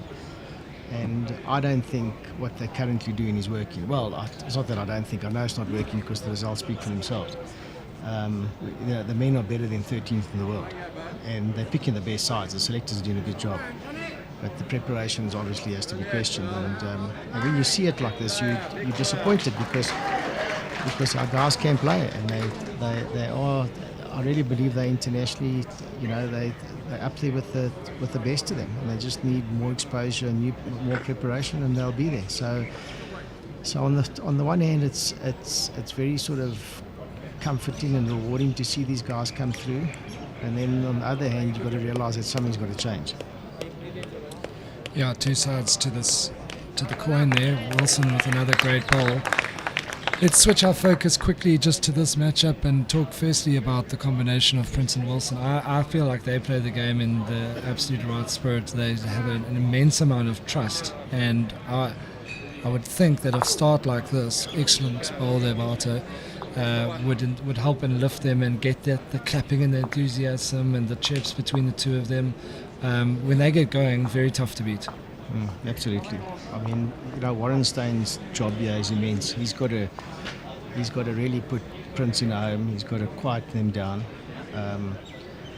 because if like you say, if they get their sort of mojo going, I think they're going to be too strong for Otto at the back. So this is one of those games where Warren has to really pitch up and have a cracker and put Wilson under big pressure. So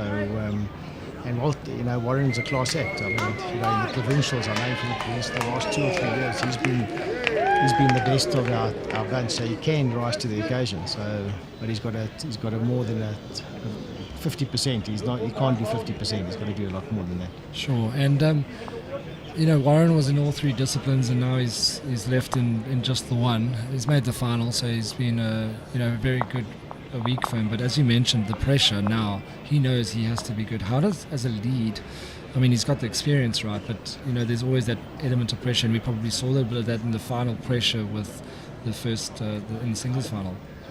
Yeah, so he's got a job to do, because he'll be disappointed that he hasn't. Everyone gets to. I've been there where you're in 3 quarterfinals, and all of a sudden, by 5 o'clock, you're out of the whole tournament, and you wonder what the hell went on. But he's in a final now, which is great, and he's solid. I mean, I don't think the losing of the games will upset him too much. I think him and Otto know each other well. They're a good combination. They play in the PBA together, so they choose each other, so they're comfortable with each other. Whether they got the class to beat Wilson and Prince will have to be told. But the point that has to be made, Wade, is that the whole dynamics of pairs have changed since it's gone to 3 bowls. And in 4 bowls pairs, it was heavily weighted in favour of the skip. The lead obviously didn't really have a massive role to play, because if the opposing skip was on fire, there were just too many bowls to sit on and everything. Yeah. With 3 bowls, the leaders come into the game a lot more, and you'll see leads that really contribute. So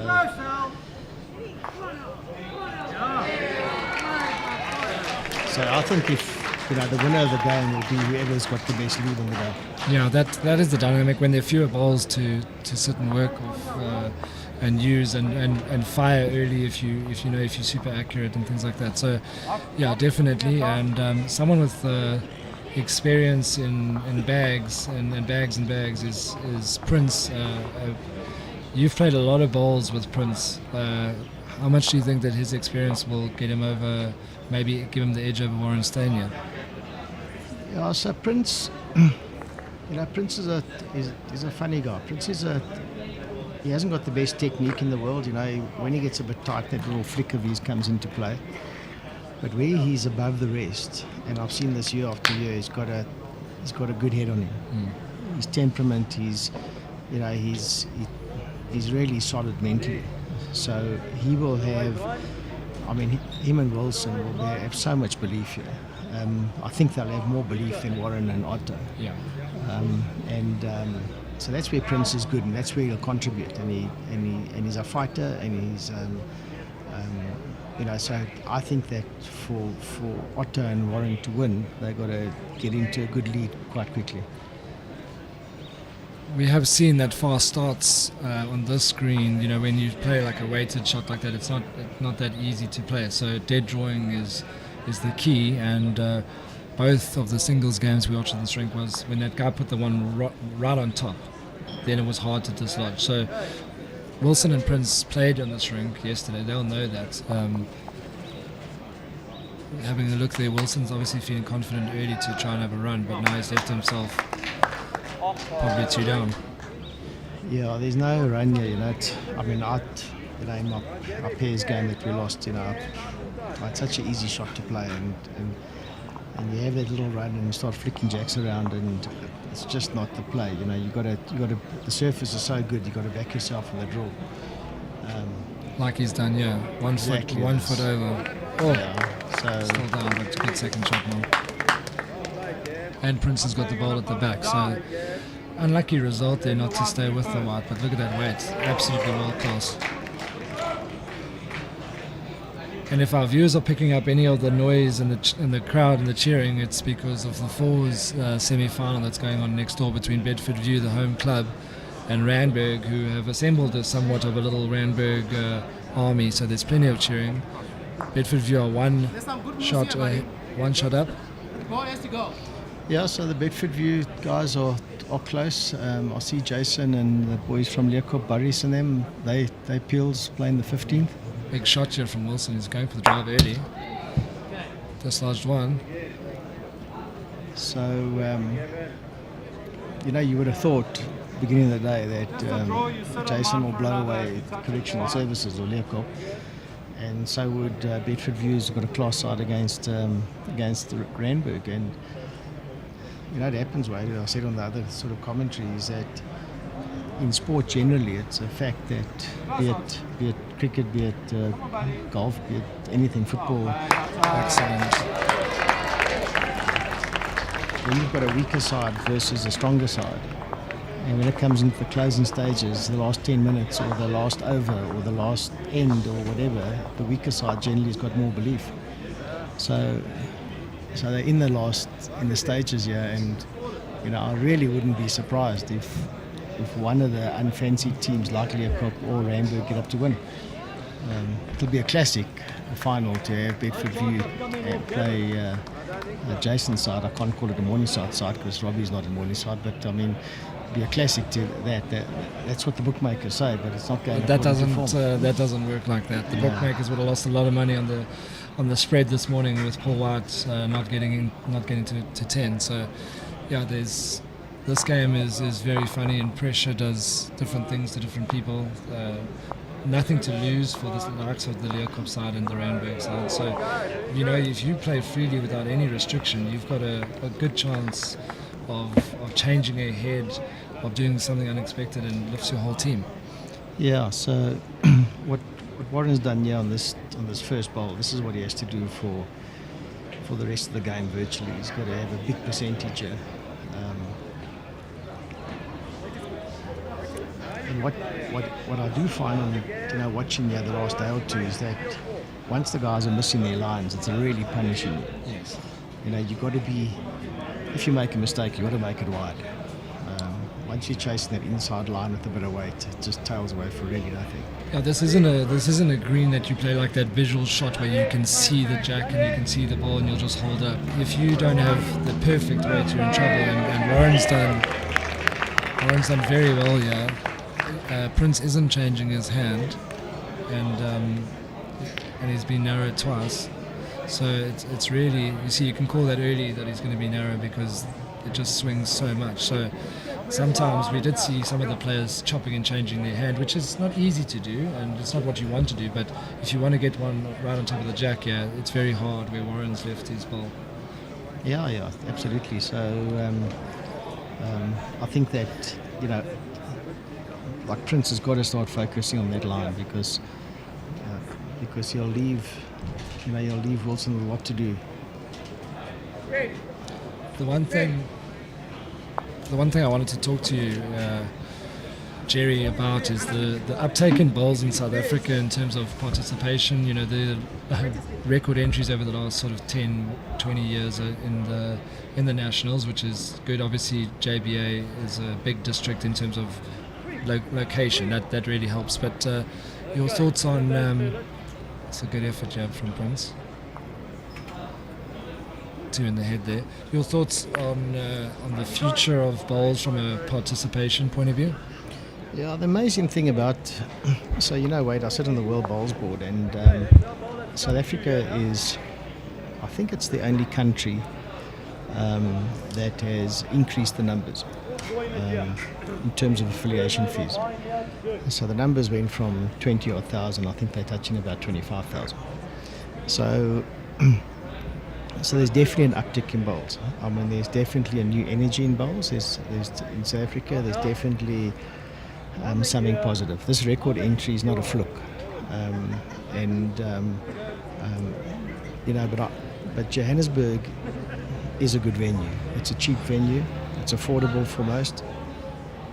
And when you start going to, when you look at the entry for the ladies in Cape Town, I mean, that was, let's say it was poor. So, and BSA has got to ask themselves why. And the people are telling you that they want to be in Joburg and they want to be in Durban. Those are 2 of the most popular venues. So when you force other venues on them, like Port Elizabeth and Cape Town and those type of things, well, the entries might be half of that. And so I think this is like a vote. This is like an endorsement of the venues and the format. And this format that's changed to open it up between 4 mates that don't have to be at the same club and that type of thing is a popular one.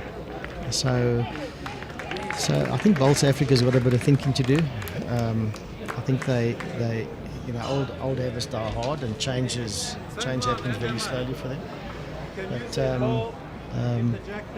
But there's a lot of positivity involved. Yeah, I think changes are happening, especially like you mentioned, the changes in the makeup of your side. You mentioned 4 mates. I'm not sure if you entered with 4 mates or if Bradley forced his mates on you, but you seem to have a good time, particularly off the green. But I suppose the other thinking in terms of venues is like, let's use golf for example. Glendower hosted the championship for 6 years in a row, and it's slightly different because people have to travel, and there's maybe an element of sponsorship, and City of Joburg and City of Ekurhuleni have been good in that way. But perhaps that's an avenue to keep the entries growing and growing and growing. But why is there such a big uptake in bowls, particularly in JBA? It seems like you guys have got novices. You shake a tree and 10 novices fall out. Yeah, I think look at good effort here from Willie. If he falls in, it could be the shot anyway. And I don't think it's only JBA. I think that if you go to the provincials and you look at the guys, I'm seeing more and more new faces, which is very encouraging. So, but if you look at this venue, I said on the other commentary that this potentially should be the Wembley of bowls. I mean, they've got 2 classic greens. They've invested millions and millions and millions into this facility, and you've got Belgravia walking distance up the road. So if you want to have an SA Masters, I mean, can you have 2 better venues? You need 4 greens. Can you have 2? There's no single venue that's got 4 good greens these days. So can you have a better facility than this? And the answer is clearly no. I mean, we got 4 greens at Morningside. We couldn't put up something like this. So I think what's nice for the executive of Bowls South Africa, they've got options. Yeah. And they should explore those options. Yeah, I just want to give you an update on the 4s. Jason Evans against Correctional Services was 12 all after 13 ends, and Alan Gordon is 17-13 up on Ray Turner and his Randburg side after 14 ends. Remember, they play 18 ends in that in the semi-finals, so plenty in it, and still 4 or 5 ends to go. So those 2 games will go down the wire. There's no break in the commentator's curse there, unless Bedfordview can pull away. They do have a 4-shot lead, but Jason Evans is certainly in a battle royale on ring 6. Yeah, I see he's 1 down now, playing the 16th, and I just made the comment to the supporters of Leeuwkop is that against us, I mean, they really hammered us, and they were really too good, but they were very, very vocal, and they were very loud, and Boris, there's no nicer human being on the earth, but Boris was like present company excluded, I'm sure, but yeah, present company included, and he was in it, and today he hasn't said a word. It's like that semi-final is just quite, and that whole team, they're half intimidated, by the occasion. So if they get through there, they'll be hard to beat. Wilson's trying to turn Prince's ball over. He might find his own, and he's probably now. Oh, and that's a terrible result. Shot down. Early doors though, so not the end of the world in terms of trying to make that shot. What is in terms of the mentality of Wilson? I mean, I've seen the results and I've seen some of the style of play, but I've never seen him when he's been knocked out and things like that. Does he drop his head, or is he fairly composed and able to gear himself up? No, he's good. He's good. I don't think, if you look at the body language, you don't know if he's up or down, and I think he's good. He's a huge talent, and there seem to be issues in that. There's a story that he's doesn't like to travel and can't get on a plane and all those type of things. But I mean, that's a talent that South Africa should embrace and should nurture and should get hold of. And the other thing about it is that Prince and him aren't youngsters anymore. Yeah. I mean, Prince is I think touching 40, and and they should be. Wilson should really be in the setup. He's a great player. But the issues there, then they're playing for Sables, then he's not for a year or two, then he's back, and then there's studies, and he's got a couple of nice little businesses, and he's an entrepreneur, and he's not all about bowls. I think his balance in life is good. But he'll be fighting. Yeah. So I've just noticed his shirt, by the way, and that's funny. I haven't seen that shirt before.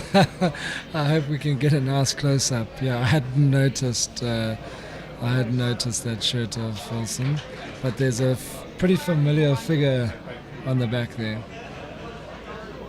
Jerry, how did you balance your international career and your professional career? Because that couldn't have been easy. Yeah, so I was very fortunate to start and get mentored when my opening years with Bill Mosley, a guy like Bill, and I always. There's the shirt, just sorry to interrupt you. Never give up, and a picture of Jerry Baker. 2 pictures, actually. I wonder where they got that from. So anyway, so... Legends never die. Never die.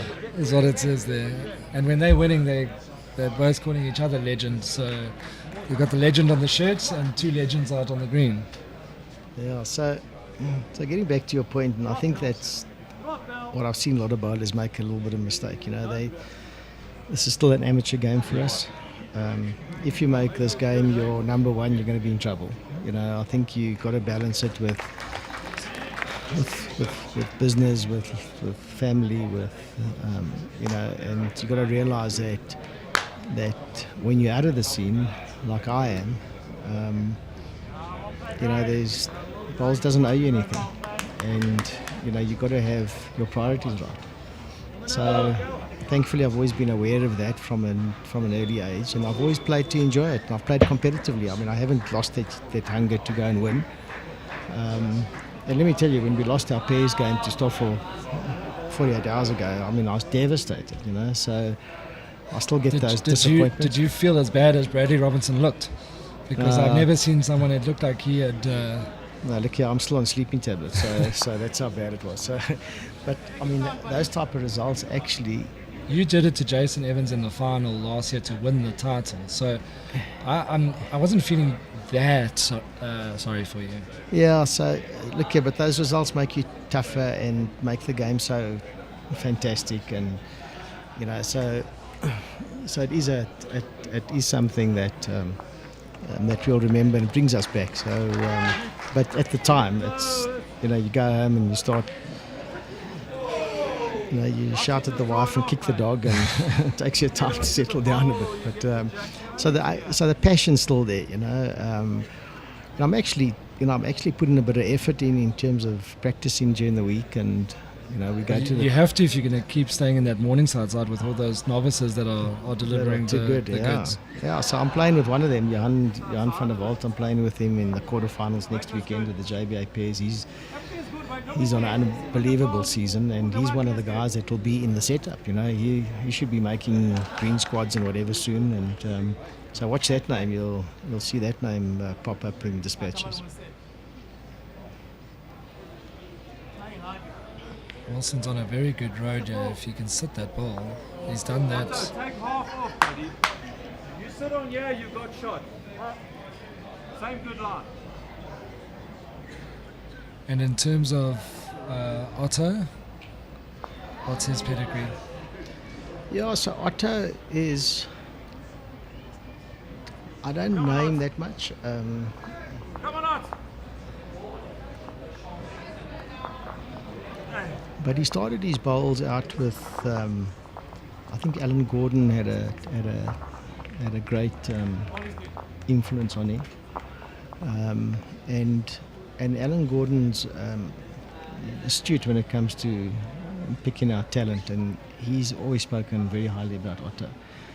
And by the way, on that, I don't think he likes it to be publicised or whatever, but he's going through a little bit of a health issue, and if he happens to be watching this, Alan, we wish you well, and he's got a bit of surgery coming up in the next couple of days, and really wish you everything the best with your recovery. So the people that know Otto and play with him, he's a drawing player. You know, he's never going to, not the type of guy that drops 4s and 5s because he's a little bit extravagant. So, but he's very solid and also one of the nicer guys you can't meet. Just a great guy. Yeah, so not a lot of no real parting shot in anger so far in this match. 3-2 after the 4 ends, 18 ends, you know, so very little given away. Yeah. In fact, Prince and Wilson made a similar start against Stoffel. Stoffel was saving quite a few good shots, and they got some good shot making from Wilson down the home straight, put them away and into the final. That's a ding-dong battle up front now. No one's gained the ascendancy between Warren and Prince. Yeah, they're still sparring a bit, and they're not. No one's really. I think that type of opening bowl has probably been the average. It's not a bad one. It's a 2-foot jack level, and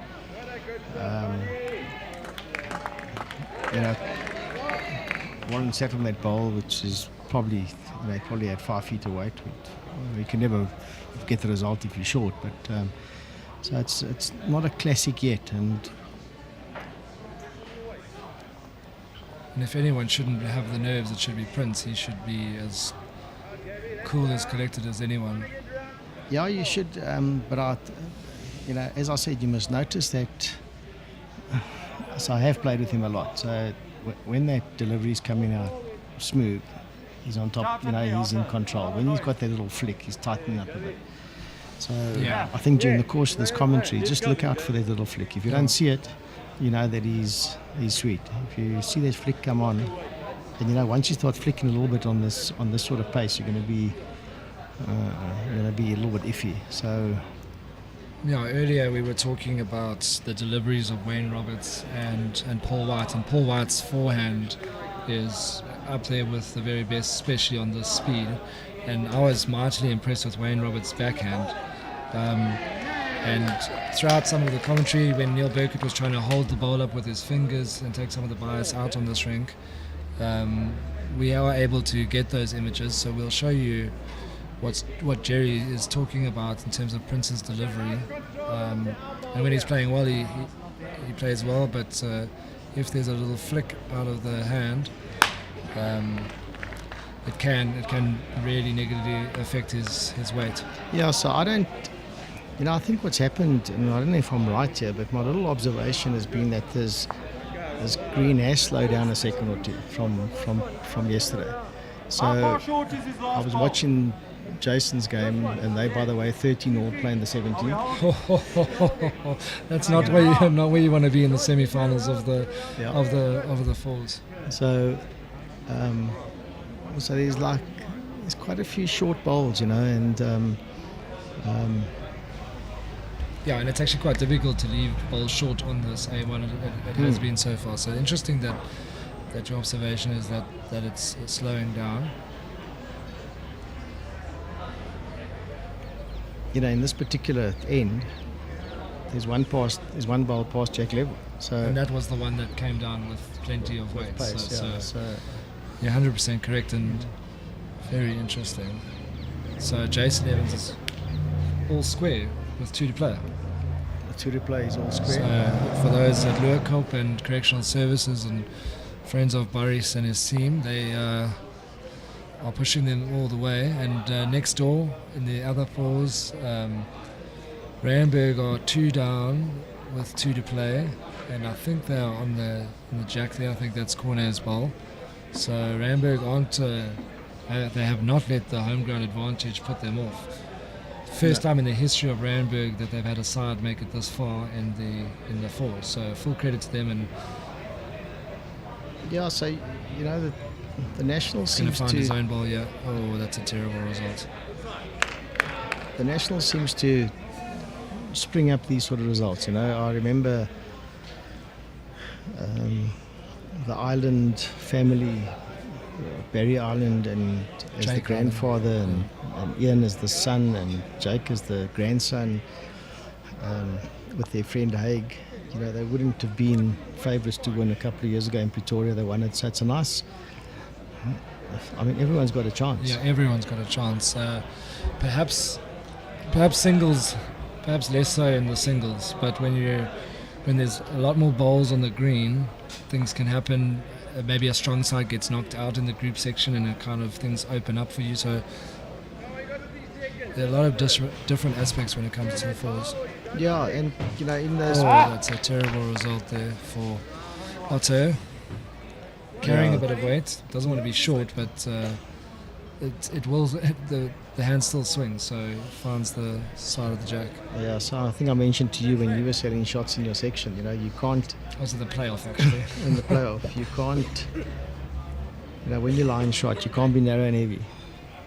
It's like a golden rule. I think Billy Radloff's getting out of jail on that call there, but I'll take it. I've got broad shoulders.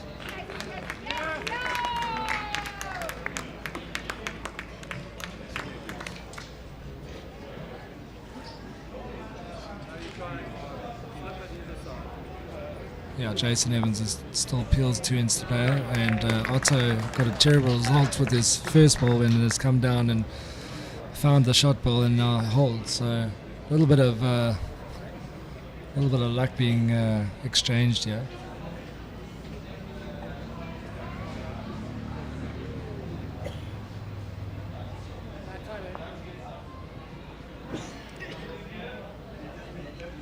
Yeah, Wilson enjoys a big shot. Wilson enjoys when there's something to do, but maybe gets a bit bored when it's just dead draw. So we'll see if he's got weight.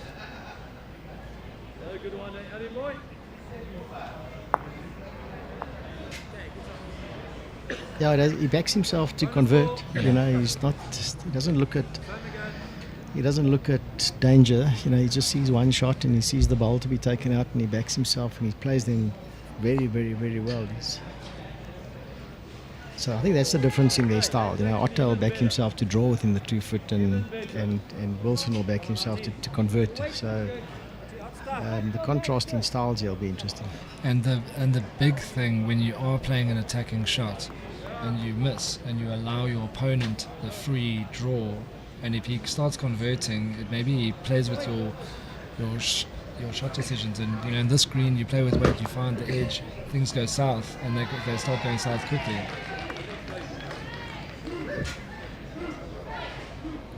Okay, so we've got a lot of cheering now for Randburg and Ray Turner. Ray's just drawn another shot, and I played him league a couple of months ago, and he's really competent. I mean, for Ray Turner, this is no fluke. Yeah. I mean, he's a really good player, and he's just drawn probably 6 inches from the jack for 2. Alan Gordon's got the last ball now, and I think he'll be having a bit of a run. Al Salgari misses, they go Peels playing the last.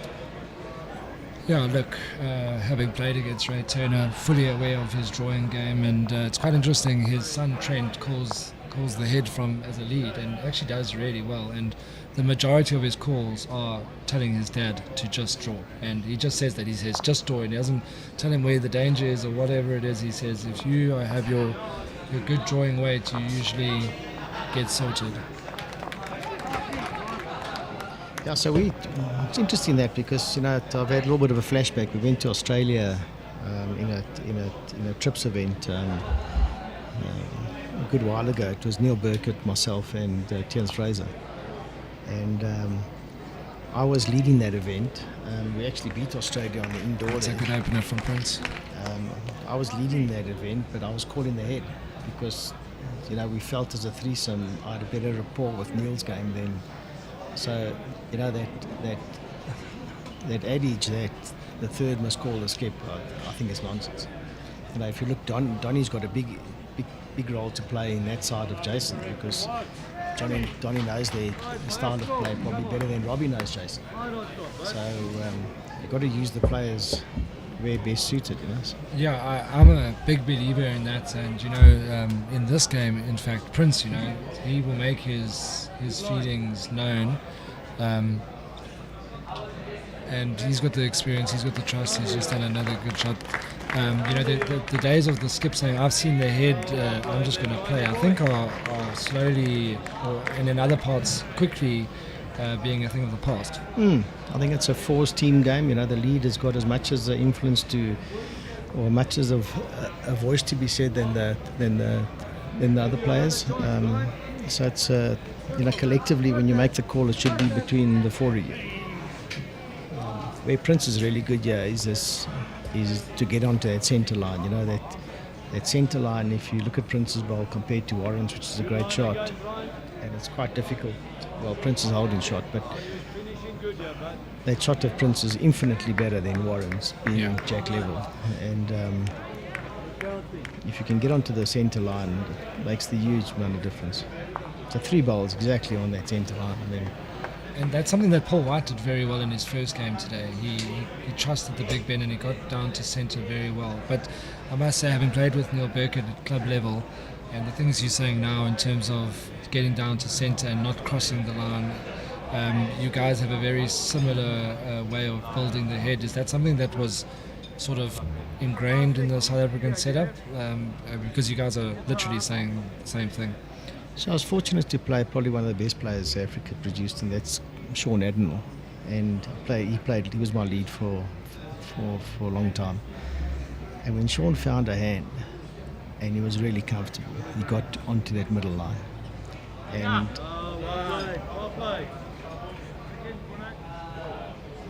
And when he gets onto that centre line, you were just winning games back.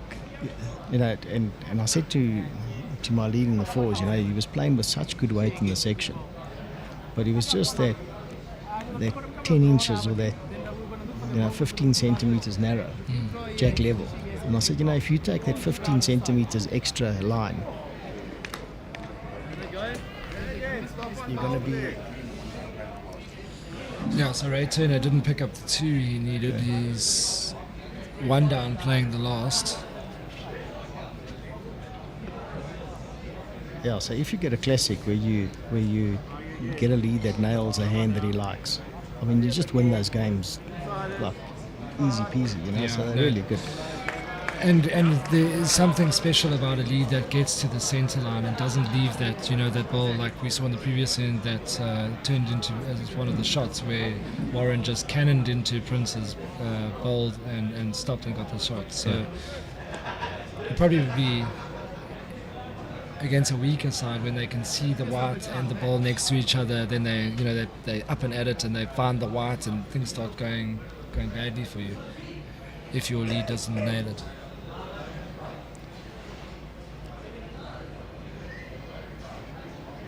Okay, when you play against international skip and the guys, you jack level 6 inches away, it's such an easy shot for these guys these days, and the greens are so good. Yeah, particularly when the greens are good, then it's just a given really. Yeah. How much pressure did you used to put on a lead? Let's not say at international level, because as you mentioned, you played with some of the very best. But if your lead is struggling, how do you G them up? What do you say? Do you I suppose it's a personality thing more than anything. But it's quite tough if one lead really finds it and the other doesn't. Yeah, what I found is that what you can say to one guy, you can't say to the rest. Yeah, it's not a one-size-fits-all approach. No.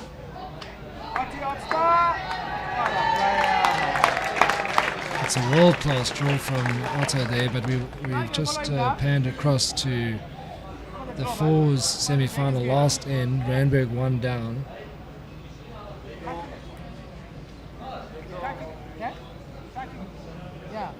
But it's Bedfordview holding all the aces there. They're holding the 2 shots. Laurie is coming in on his backhand.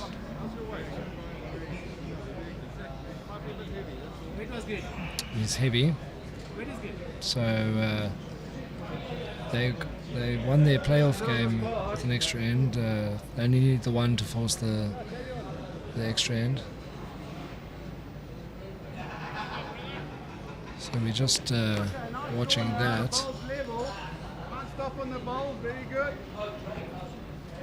Bedfordview calling for some positional woods. Faster. What a player, mate. Yeah, go back. Come on, Johnny. Come. That's very good. Yes, well played, mate.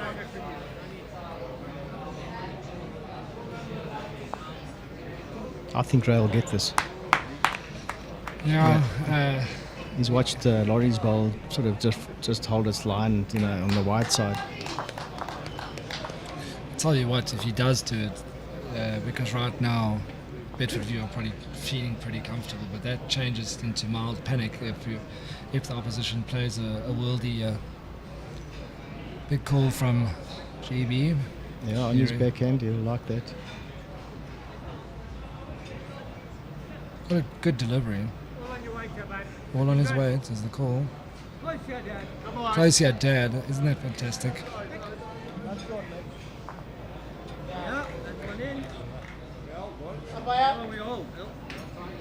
Still went to Bedfordview. Wasn't the best result that you could have got for a very good effort there. Yeah, it is about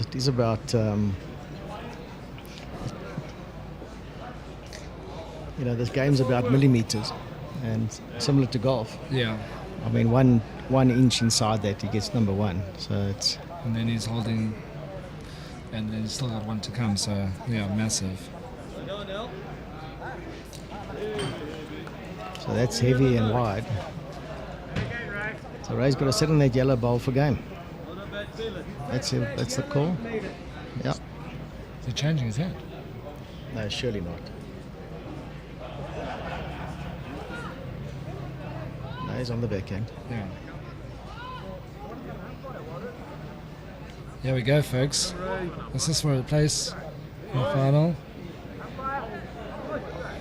Oh, it's going to drift away.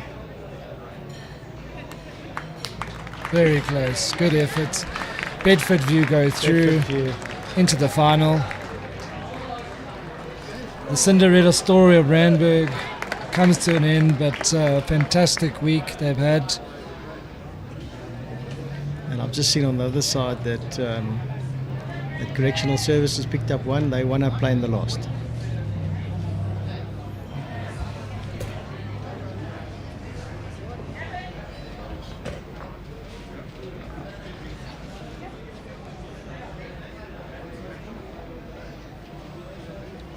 Okay, back in our game it is 6-2 after 6. We just had to cross over to some action there. This place would have erupted if Ray had caused the upset there. I think they would have been louder than any of the home fans, the four of them combined, but unfortunately not to be.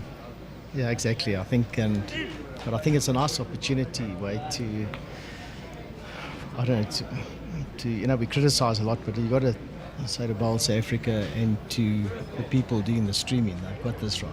I mean, I haven't, you know, obviously I know Noel and Co down from Cape Town, the PBA, that's the sum total of what I know then. But if you compare the viewers' comments to what the Masters was, and you know, so I hope the live streaming looks as good as at back home as it does on this monitor that we're calling off, because it's really a quality setup, and well done to the guys. Yeah, no, Cape Town talking heads, Noel Solomon, he's really done a fantastic job. A big team effort, 4 of them around, you know, so we've got angles, we're switching between games, we've got replays, we've got, if I speak now about Neil Burkett sort of using his fingers on the backhand, the replay will come up and we'll chat about that. So it's really has been a fantastic effort. There's old Burko there flicking it wildly, trying to control the bias of the ball. Yeah, no, it's really great. But I think maybe you want to have a word with one of the Bedfordview boys, and for a minute while I'll take a water break. Yeah, I'll take a comfort break. Go and find me someone to have a chat to. As Warren Steyn starts to pile on a bit of the pressure here, playing for the trophy. This is a pairs final, 18 ends. And we'll keep you posted on that Burries game. That's a world-class reply from Prince. And I'll just interrupt some of the commentary to say thank you, Barney Brits. He says world-class streaming. And Simon Taylor says hello from Norfolk in England. I love the greens in SA. I would love to come over and play. Well, Simon Taylor, come on over. The rand and the pound is in your favour. And the greens are magnificent. Good effort there from Warren. Absolutely fantastic surfaces, yeah, smooth and great.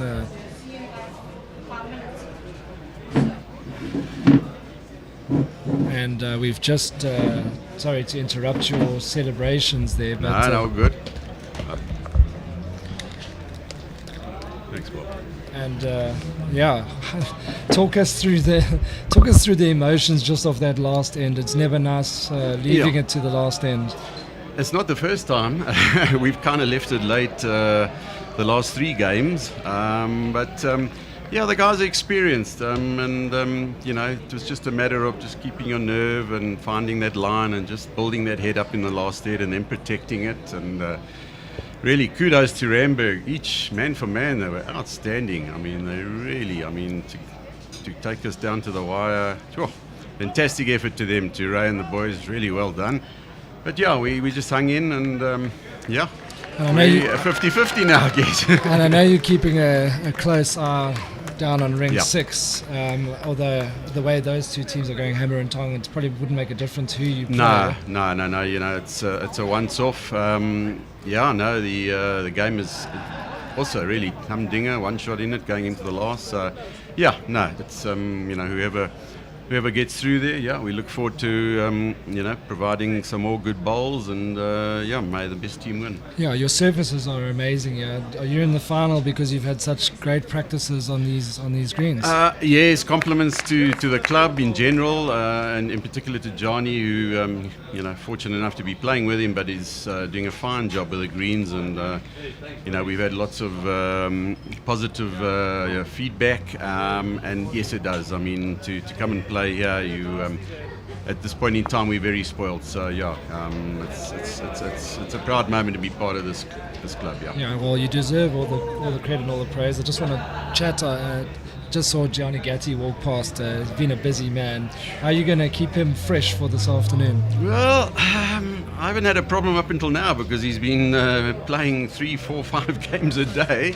The man is incredible, man. He just keeps going, and yeah, I think we got a little bit of time just to regroup again, and yeah, no, we'll give it our best shot. Yeah, we just want to say well done again, and Thank then you've done your club proud, so good luck for the final, and Awesome. Stick them close and see if you will be having your name engraved on that famous trophy. No, we're lovely. Well, thanks very much to you guys. You're doing a fantastic job. Cool. Thank you. Chat later. Thank you. Sorry, it's sweaty. Right, in the other 4 semi-final, we have Jason Evans against Barry Barnard from Correctional Services. Correctional Services are 1 shot up, playing the last head, and the third has just drawn the shot. So it'll be up to Jason and Robbie Pickett to try and salvage the situation. Yeah, I look at Donny and Jason, everyone's sort of getting in their head there, and they're playing this game with their hearts on the line, and Robbie just a little bit short.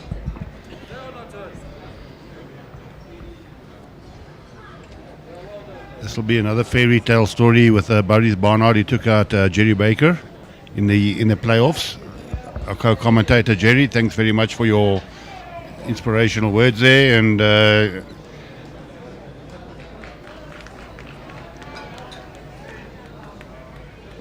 so Donny's really cheering his brother on now. He says, come on Robbie, you can do it. Robbie needs about a meter of weight on his last.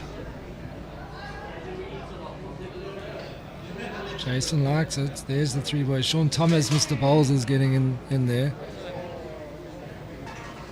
Well, Robbie went a little bit wide on that hand, and it's a good cheer there from the side, but they know Jason Evans is going to have to play the winner. still the option for the extra end, so they're only looking for the shot. You can see Shaun Thomas's ball in close there, so a lot could change. They've got the best backs, so this head it's dramatic, but you know both end rings here are very quick and swing a lot, and you need to play the perfect shot when you are attacking the head. It's not been easy. Jason Evans though, he's been there and done that, and he will be amped.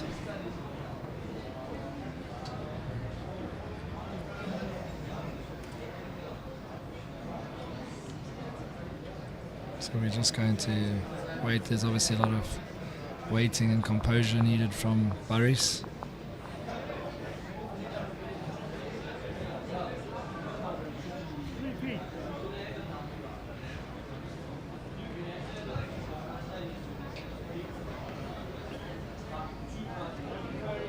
Yeah, those bowls in front of the jack look a lot closer than what they actually are.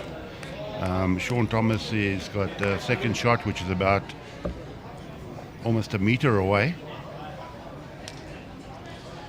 which is the bowl in front of the jack. A little bit of a distortion there on the camera. Zooming in. Yeah, it's just the angles of the distance.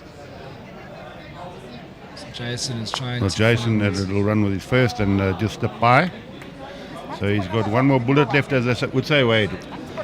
One left in the chamber, but you know, if Boris can cloud the area there, then he's done well. He might come to the back though. Mr. Bowles' bowl is right at the back, but it's going to be Jason's going to have to bowl something special if they're going to go through. There you go. There's the backwood. So yeah, that's not a bad bowl. But I think Jason will be looking for the side bowl to try and turn that one through. Robbie's looking at it, Donny's looking at it. What's he done? He's burnt the end. Looks like it's going to be burnt. He's burnt the end. There you go. There's one. A great shot there from Jason. Let's play another. That's a great shot from Jason. Not the result that they were looking for. Yeah. But that's a very good plan B. Yeah, I think Jason will take that result. I'll give him another opportunity. So back onto our rink. Warren Steyn and Otto Holicki have moved quite comfortably into a 7-2 lead. Prince just falling a bit short with that, but he holds the shot. This one is going to be very interesting because I don't think that Prince and Wilson can allow them to get further ahead, because if they do, if they say eke out to an 8th shot lead, 10-2, then there could be some drama and a lot of scoreboard pressure being inflicted.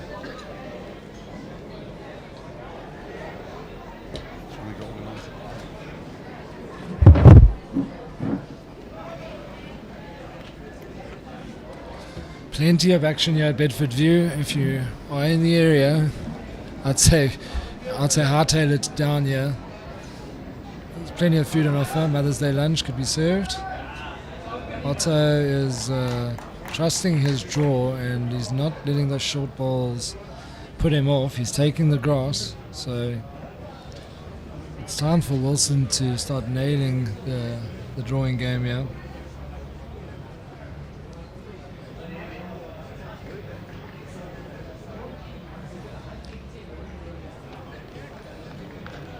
Yeah, it's not easy to get back to that ball with that kind of weight, so Just beat yours, Otto. Sit on your ball, you got shot. I haven't seen the marker indicate, but it could still be 1 to Wilson.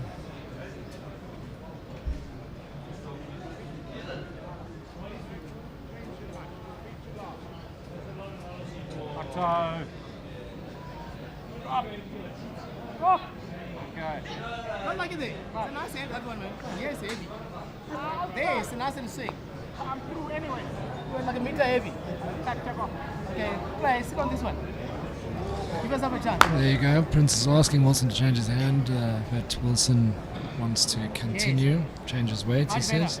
Much better, says Prince. Again, if anybody should be marked up in the Bulls game, should be Prince. just under the line. Very good weight.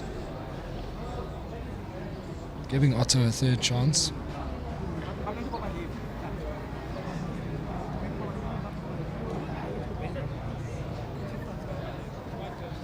Quite interesting that Jason was able to burn that end. Shaun Thomas burnt an end yesterday when he was matched down to advance to the semi-finals. Weight's good enough. You got to drop, Otto. Drop.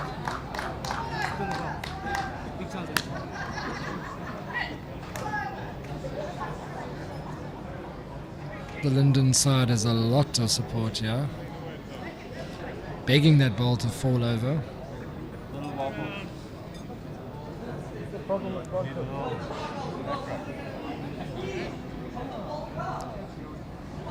Yeah, Warren and Otto are feeling good and feeling confident. Oh, rub on the back there for his skip and encourage him to keep going. Wilson doesn't have the weight here, but he could find Prince on the run and he gets a fantastic result. 2, they double their score, Wilson and Prince, so that's a good result. Fortunate to find that ball, and they move into a 6-4 lead. I don't think we can bring you the action on 6 for the final end after Jason burnt the end.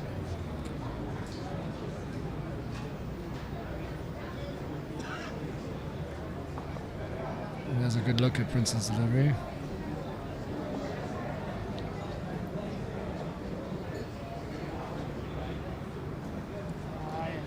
It's changed. Has he got the weight? It's quite short.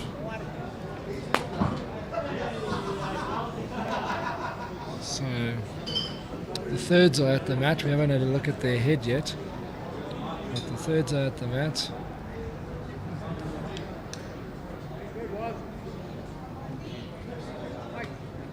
There's the head, and it looks like Mr. Bowles could be in holding shot. Looks like Mr. Bowles could be in shot. Remember, Evans is 1 down to Boris Barnard. Robbie Pickett. Those 2 balls on the side.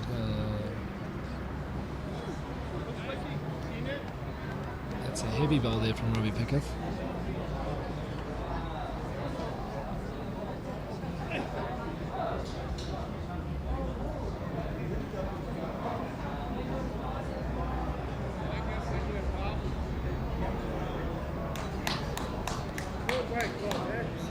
So any movement right in the box, if that's the call with the weight that Robbie came down with. Robbie playing out of Sables, and his teammates like it.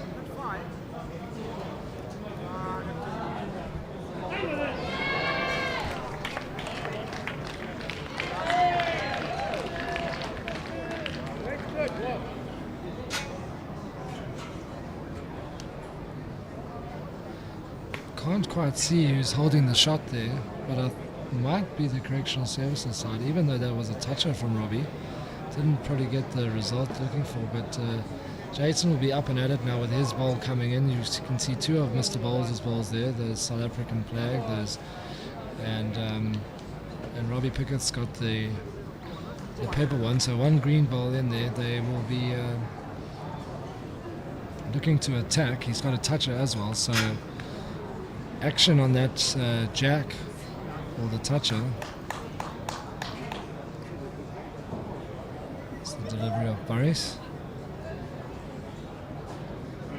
They can break hearts if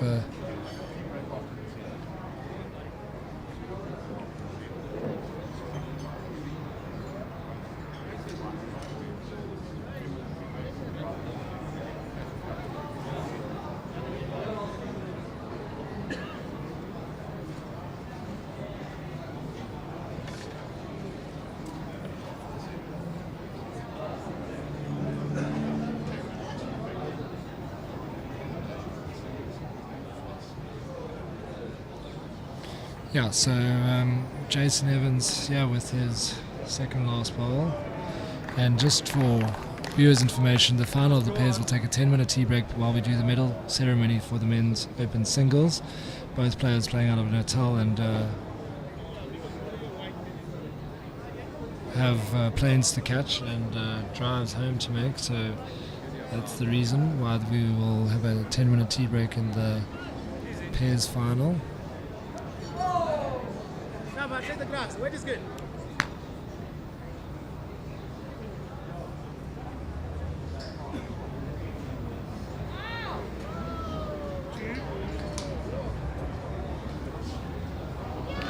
They've won the game. They have won the game. Jason Evans has picked up a 2. Terribly unlucky from Barry's Barnard. He had knocked up Mr. Bowles' shot, and Jason Evans burns the end on the 18th and survives an almighty clash against the correctional services side. What an unlucky and unfortunate way to be eliminated. Comfort of a bronze medal won't feel so great right now. It'll take some time, but Robbie Pickett had got the shot with his first bowl and played a very good bowl to get the shot, and unfortunately Barry's had the misfortune of that shot. So Jason Evans survives, and they will play Bedfordview in the final, and that could be quite a raucous occasion. Lots of support to hometown, to JBA sides, the host, and a team made up of 3 Morningside players. So this will be the last end before the medal ceremony of the open singles. And Wilson is looking to correct with his last wood. He'll slip inside his front bowl. If he touches it, he will make... Ooh, that's a very good ball. I wonder if Otto will... Otto, have a run inside. the call is to have a run. The call is to have a run at the shot ball. Takes it out clean, there's 2. Could make a good few if the jack goes back. Finds the front ball. Good second. So 7-5 as we move towards a tea break in the men's pairs final.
Good afternoon, ladies and gentlemen.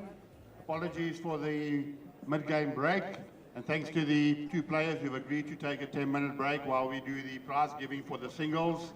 Both players who played in the final have to catch flights back to Durban this afternoon. So we're doing the prize giving now for the singles.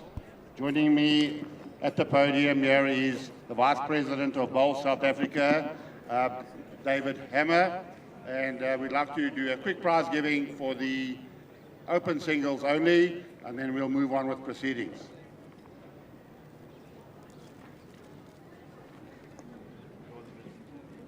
The bronze medalist, open singles, Josh Turner from Linden Bowling Club.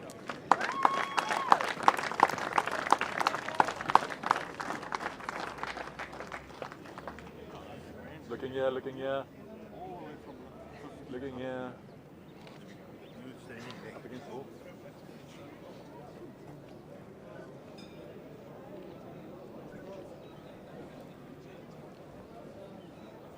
Right, with me. Bronze medalist, all the way from Morningside, a couple of kilometers away, from JBA, Shaun Thomas.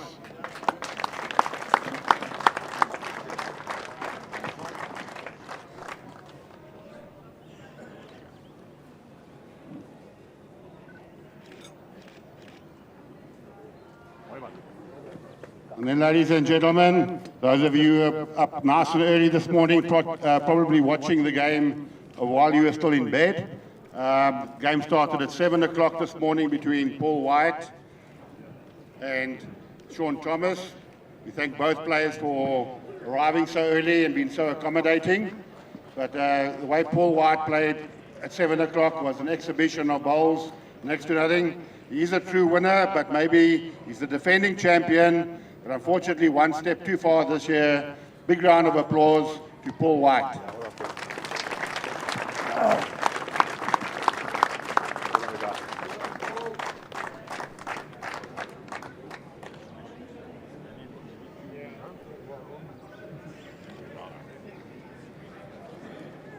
Ladies and gentlemen, probably the player of the tournament, the way he has played throughout the knockout stages of the singles. Nobody could come close to him. He was absolutely a machine throughout, and he will represent us at the World Champion of Champions in Auckland, in New Zealand, later on this year. Big round of applause for the 2024 SA National Open Singles from Port Natal and Hillcrest Bowling Club, Wayne Roberts.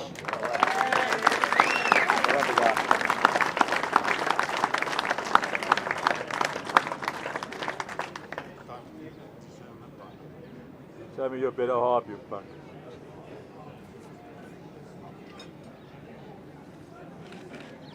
There we go.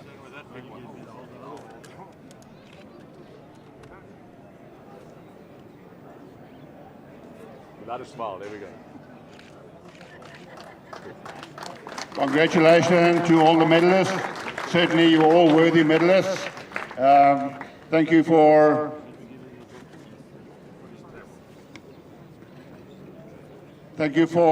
being so accommodating to this tournament, playing early in the morning, late at night. It's been a great tournament and well done. Thank you, guys.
Welcome back. Yeah, we had that little delay there for the medal ceremony, and I'm actually joined by someone who was involved in the medal ceremony, and this person will be involved in the next medal ceremony at the close of play today.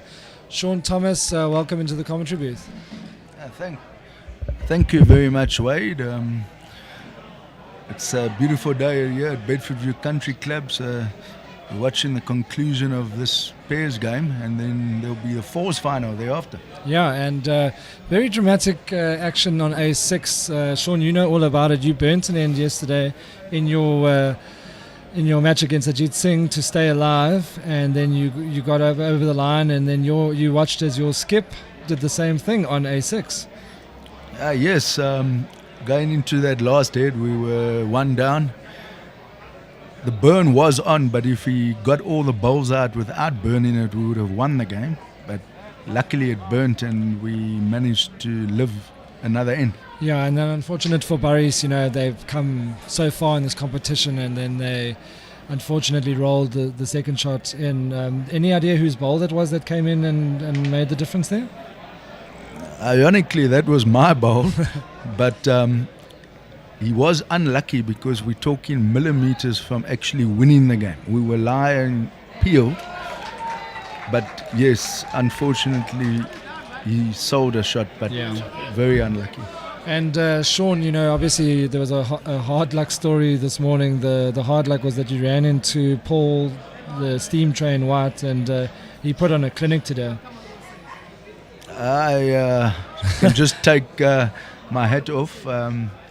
You did take your hat off. You swapped hats, but that didn't help either. Yeah, exactly. But he was phenomenal. I didn't think I was that bad, but obviously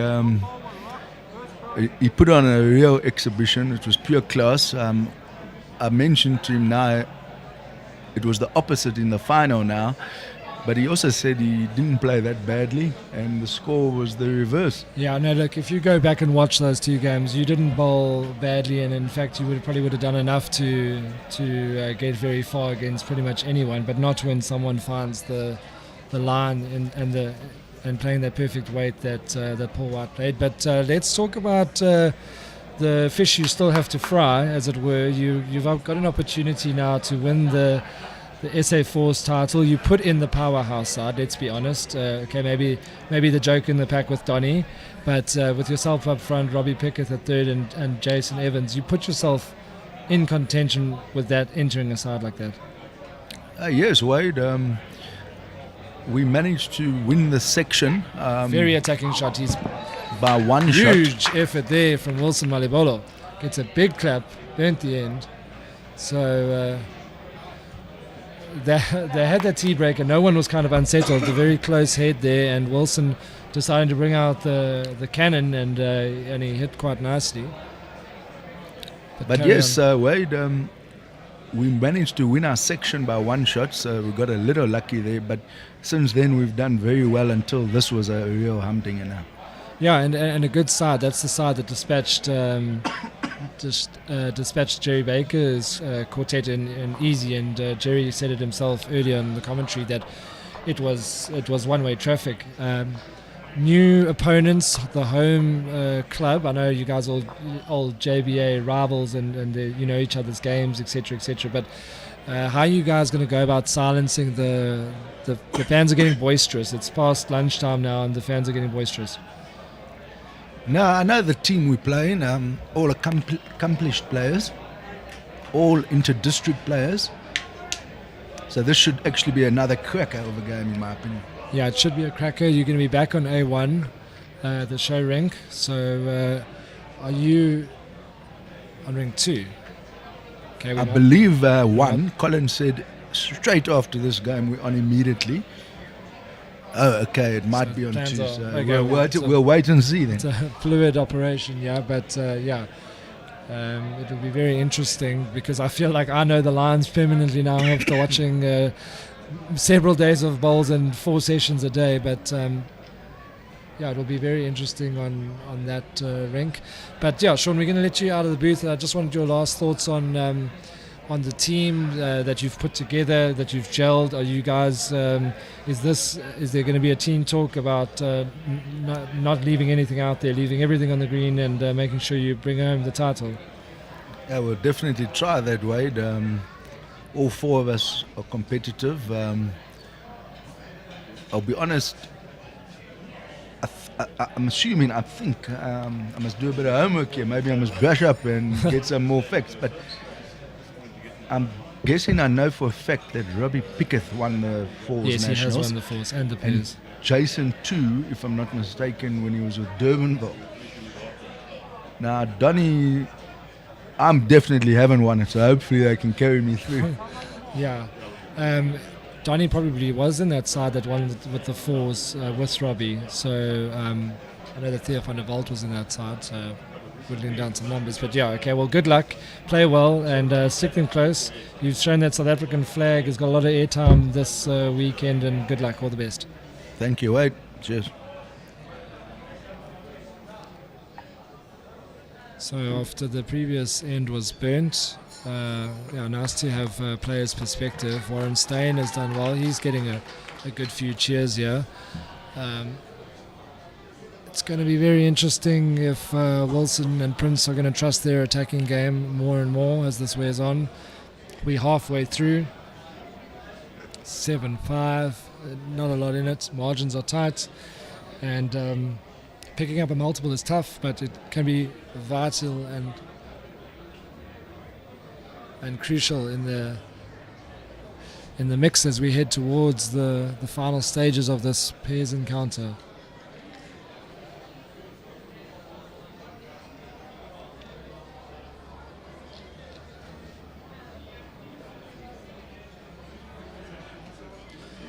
And joining me in the booth is Jax van Rensburg. Jax, nice to have you back in the booth. You've been doing the hard yards on Ring 6. Watching some phenomenal bowls. Jason Evans and them lucky and fortunate that they weren't forced into another end. Another there. exchange. So What I was saying, people on Ring 6 don't want to get off of Ring 6. Yeah, I think the sooner you get off with a smile on your face, the better. But there's a lot of hard work going down on Ring 6, the other streaming rink. Yeah. And this one, a long way from being decided. Wilson's playing a cracker here. If he moves the white, okay, it's better. He has got two of Prince's bowls there and his, so one left in the tank. Quite unlucky not to spring it a little further. No, it's a hell of a game. Good game for a final. Yeah, we saw the singles final was one-way traffic. We saw the semi-final was one-way traffic, and the bowls of the loser on both occasions wasn't that bad. I mean, anyone would be proud of that performance. But if you're going to put yourself in the frame to win your national open, it's you got to play well, and that's what the winners have done so far. Yes.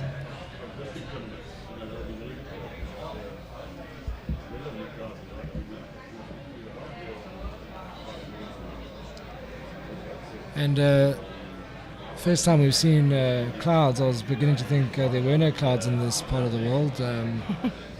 Cooler, and the green actually, Jax, isn't finishing in that fast way that we've seen. Wilson's going for a drive, he's going for the bowl. Oh, that is a filthy result. I think he might still hold the one, but I'm not sure.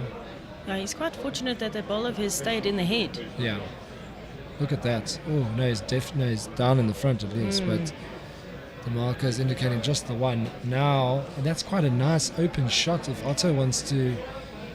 Oh, this is a terrible result. Watch this.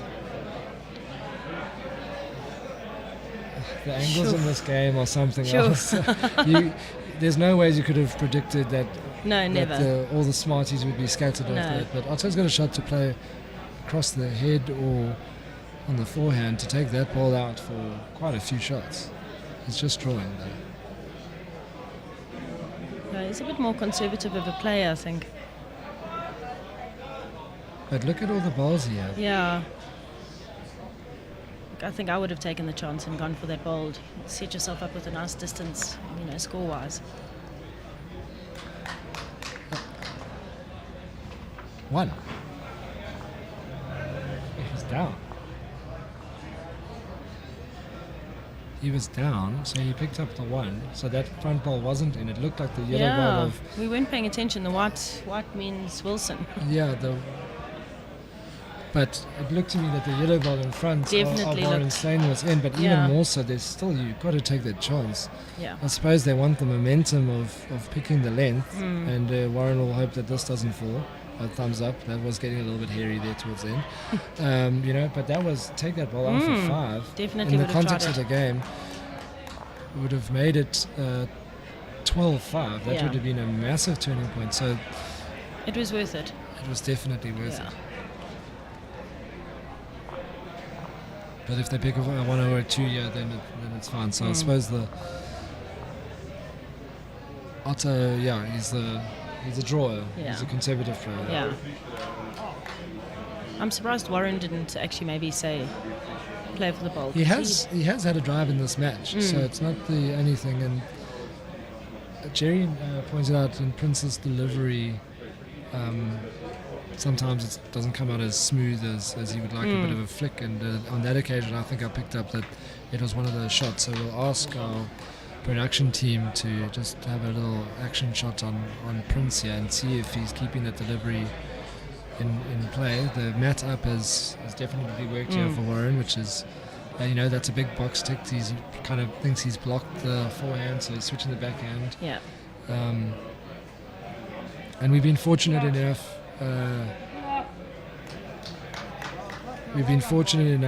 To have a couple of legends come into the commentary booth, and Jerry reckoned that this match would be decided about whoever is winning it up front. So if Warren powers home here, he could set up Otto with just that dead drawing weight. Which we saw in I don't know if you picked it up in the previous game, Otto and Warren's previous game. Warren was nailing it in the beginning, which allowed them to get that big lead. And then he kind of started losing his weight a little bit. And that's when the guys from Barry and them started coming back at them.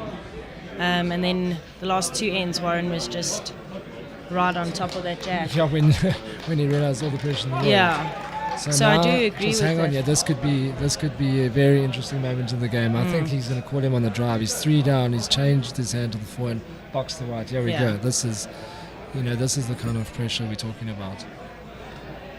No, he didn't. No. Kind of overruled him there. So if he gets a good second, Wilson's going to have a run here. Could be close to getting the shot.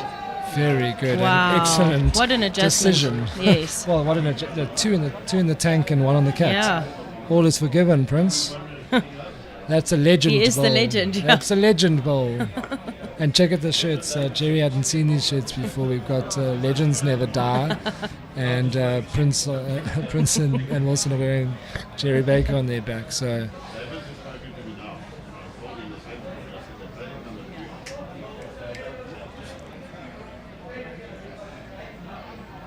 There we go. There's the shirt. We've got the Green Machine versus Legends Never Die. So bowls never give up. Yeah, never give up there at the back there with Jerry's famous white Picasso bowls.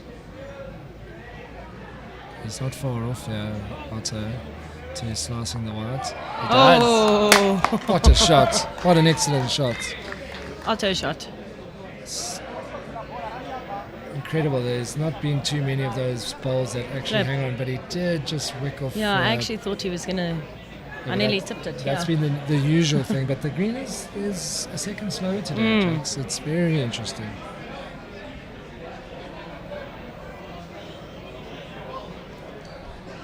I suppose Shaun Thomas is giving bowlers a bad name in terms of the health regime. He's smashing one of these Russian sausage roll things on offer next door, instead of maybe a salad or a chicken wrap. Chicken wrap, protein. So bowl's still got some way to go before we all elite athletes. Wilson's trying to find the ball, but the danger is, okay, Prince has that back one, but if he finds the ball in a way that the jack springs towards Warren's, could almost be playing it on the other side, given that Prince has got that back ball. Yeah. Yeah, you see, look onto- at Warren's just called the same thing. Play onto it if you're heavy. It will swing to his other ball. So Yeah, Otto won't want to be narrow onto Prince and open up the jack.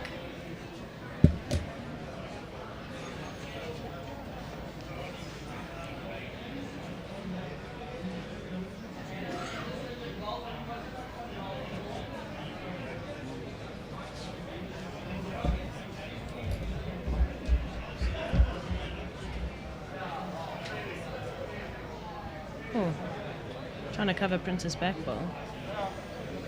Big chance, man. You sit on the balls, 2 shots. Yeah.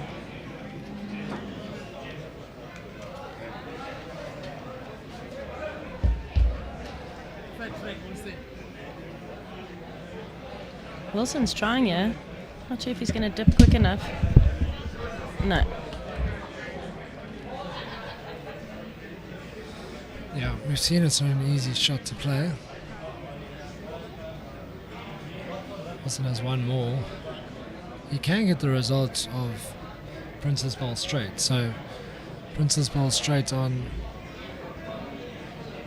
does take the whites to both of his backwards. But he doesn't want to play a shot that sells another one. That's what he's... You don't want to open it up for Wilson either.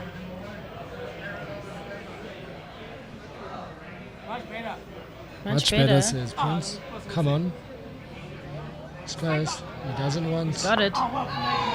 Oh, look at that. Wilson Malobolo with a little ripper. And a handshake. You don't see that too often. How formal of the boys. Very good.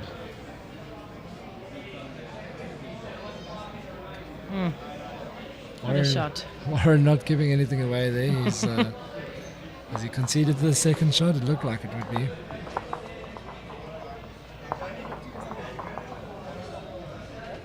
And interesting that they're having a little chat about the length.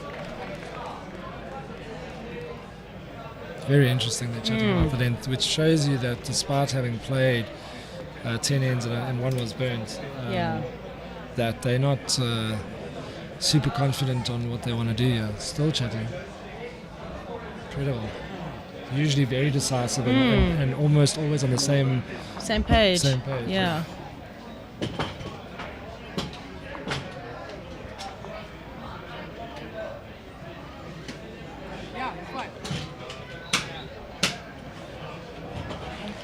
So it'd be quite interesting, Jax, to get your viewpoints on the fours as the national champion. Skip.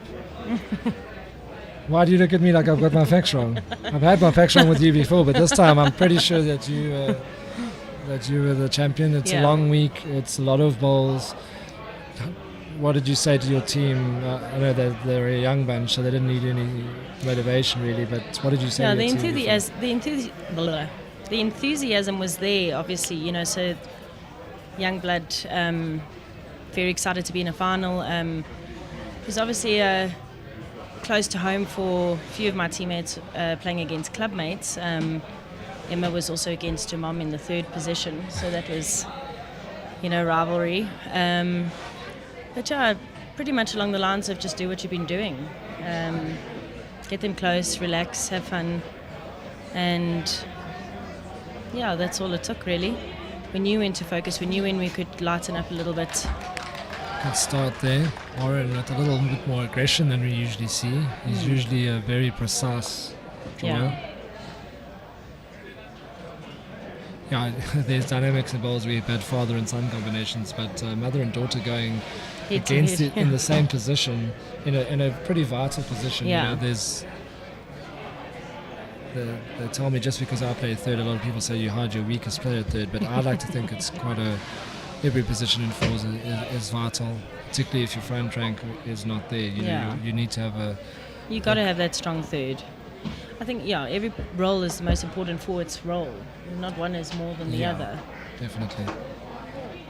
Although every skip wants, he's happy if his front rank completely nail it and he can have a free ride. But there'll be no free rides in the final, that's for sure.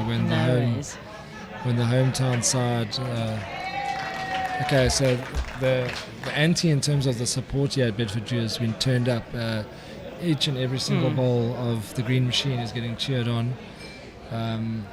and it'll be interesting to see how Prince and Wilson respond, because they can be a two-man army themselves. He's wanting this ball to get around his front run. It's not going to. Probably short on the weight. Yeah, I think they're experienced enough to probably let it drive them a little bit, or either that or tune it out. Won't be Prince or Wilson's first time where the crowd's against you. Well, not against, but a little bit quieter.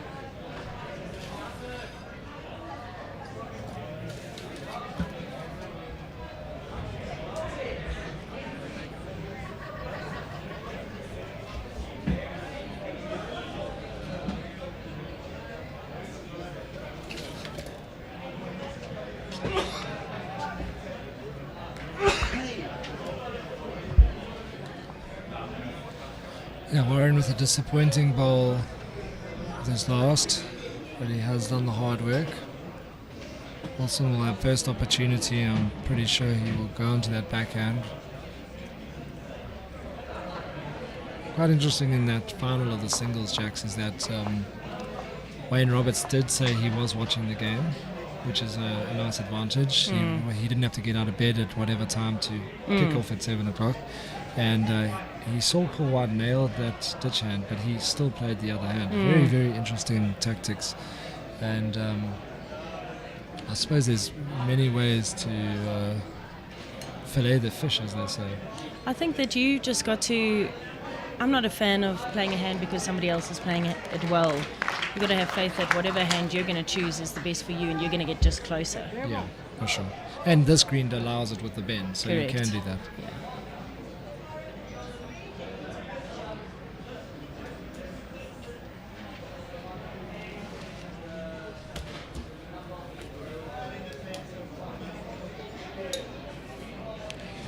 Right, so we're just going to give you an update on the fours final.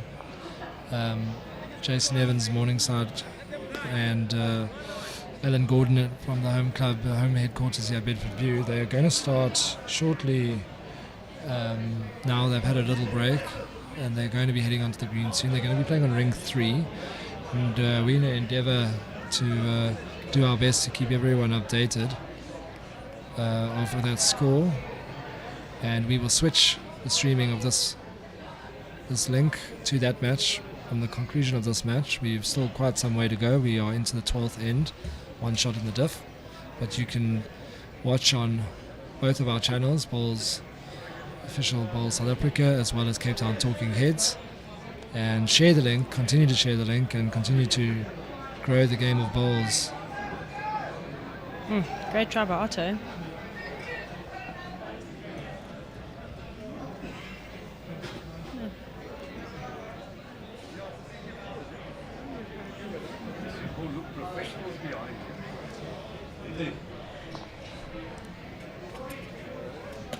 Yeah, we've got some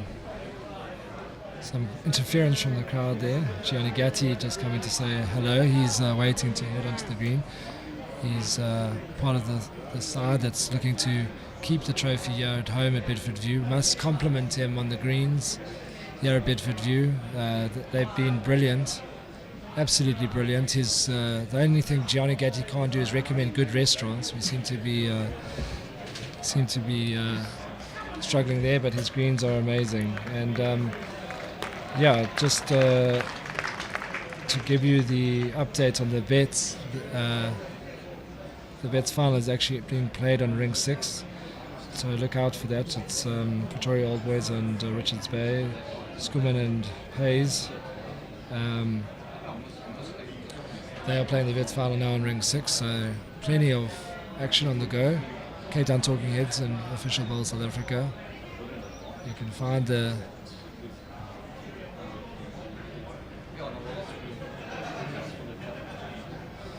so Gianni Gatti really done a great job with the greens here, and actually, in fact, I know if the organisers, when sort of asked, can we stream on the end rings, which is great for entertainment value because the crowd is right there, they get a bit louder, and it's you're closer to the players, you feel a bit more part of it, it's just a better atmosphere. And they said there's nothing wrong with our end rings. They could have said come see for yourself. And having played on A1, it's an absolute dream. Yeah, a lot of people have a thing about playing on the end rinks. I quite like it because you more often than not are going to get a bender. Yes. You know. A hand that bends a lot. There we go. So 2 for Wilson and Prince, playing out of Bryanston Sports. And Prince Neluonde MBE is starting to get his tail up here. He's starting to get a little bit more enthusiastic, and Wilson has contributed with some fine drawings, so we could see the next, I'd say 3 ends, Jacks, will be pivotal. Yeah. I don't know if this one will go down to the last end where it's one shot in it. I just don't get that sense here. I feel like the green is changing a bit. I think it's not as easy as it has been, particularly yesterday, even this morning maybe. So and we're also look at that. Prince has just asked to change his hand, Yeah. That shows they didn't know what length to play, they didn't know what, so they got the 2, but there is not the extreme confidence that they have been playing with. The rink has definitely changed a fraction. I wonder if he's thinking that's the hand Warren's been playing. I was going to say, I'm wondering if that's his thought process, to try and, something's got to give either way. Maybe a decision they make to change is what they're looking for. That's what they're trying to do. They're trying to get out in front of it, and they're trying to make a positive decision that will influence the outcome. But having left the door open, Warren Steyn said, "Thank you kindly," and he's kind of unfortunate to get that big swing.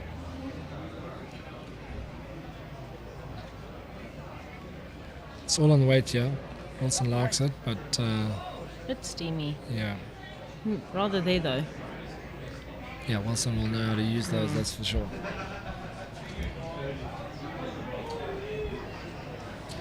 So Warren Steyn is obviously hoping to just copy and paste here. His road is good. Just wondering about the weight. He'll swing away. That's good. But that's 2 good woods. It is.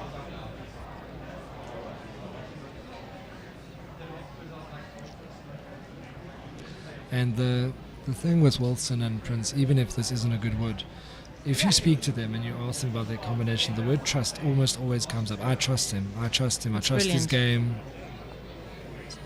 Fraction short there. There's a lot of trust. So he won't mind the fact that Warren's probably got an option now to draw for 3.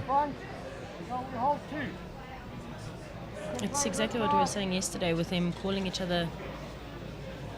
Or was it just? Yeah. Yes. With them calling, Wilson trusts the calls that Prince is making. It's obviously crucial.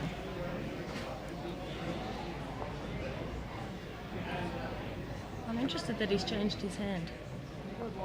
The initial call was to stay where you are, yeah. And you watch how his wood's been, but he's going to get a good result. Well, not really, actually. He's taken it a bit further away. No, it was quite heavy. Wilson...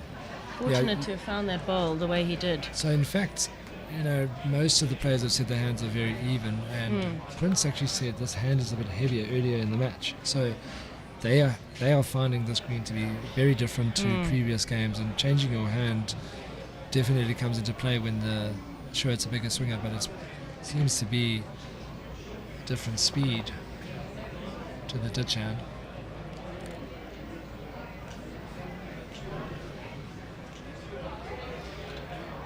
I see the 4s are on now. They're beginning with their trial ends.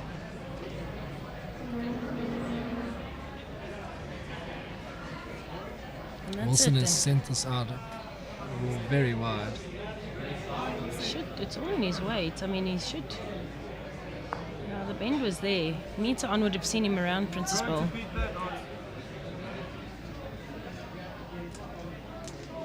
Wonder if he'll change his hand and try and get a good second.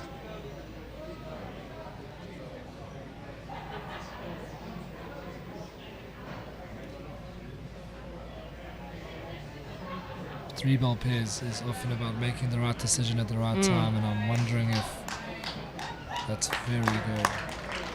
It's telling him to burn it. Trust the big cannon from Wilson Malobolo. He's already burnt one, and it was in this direction.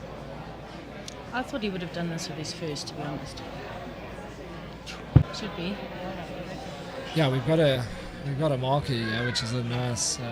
It does help, yes. A nice aspect to the play, even though it's not singles. Young Keegan Sace has been on the green since 7 o'clock this morning, so he's earned his toasted sandwich.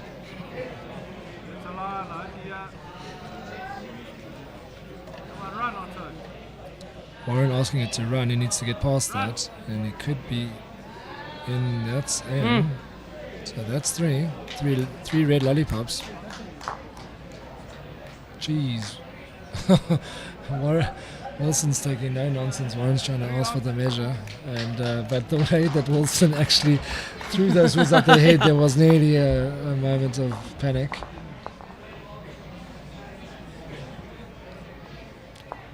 Big in now. Yeah. Yeah, Wilson and them need to start settling down. At least can try and pick up and down. Yeah, 18 ends and time is running out here.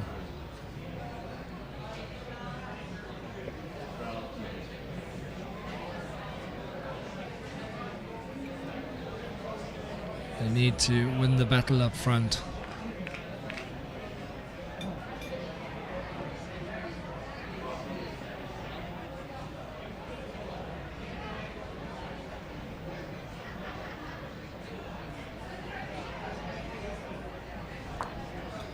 Steyn opting to go short.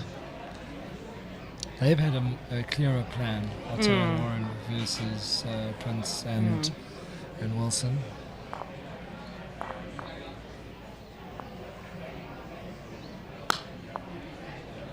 I think Otto will let Warren do what makes him more comfortable. Yeah, you have to let your lead just do whatever, as long as he's doing the business. Yeah. See, now he's put that one. Might be in the perfect running draw line, so Prince is under the pump here a bit in terms of laying the foundation. No, he's doing well. This is very good. Yeah, one of the better ones we've seen from him. Yeah, first up.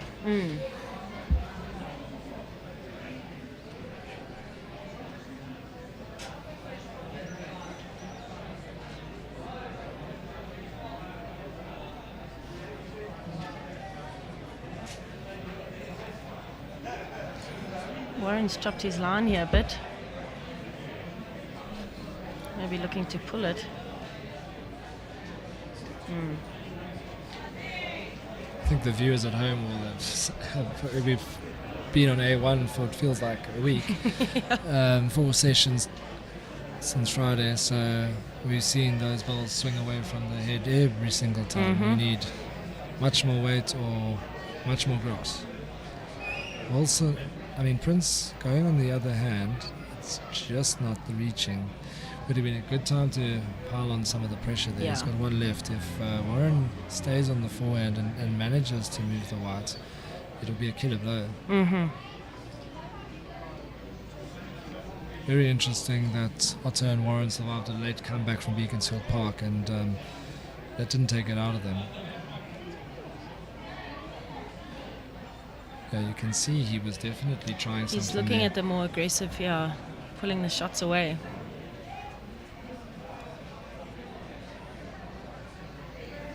Wilson asking just for 1 meter and to beat Warren's ball on the backhand side.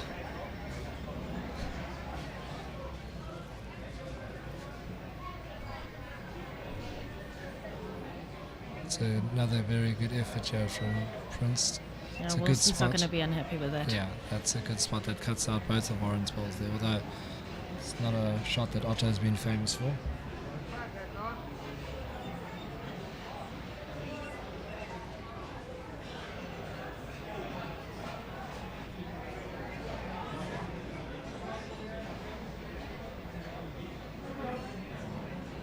Warren and Otto having a long discussion. Probably weighing up the option. Otto's indicating there it seems that he was drawn on the backhand or played on the backhand, but Warren was probably saying, time to have a little bit of a risk. If he's playing that hand, I imagine he must be trying to do it on the draw. Yes. Because there's nothing that's hard for him.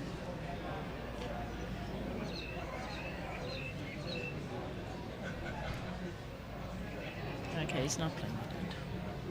He seems to indicate that he goes on the other side, but he's playing the shot. Good weight. That is probably in before Prince's front ball, but Wilson should probably try and recognise who he's playing against and try to draw another instead of trying to manufacture a shot. Yeah.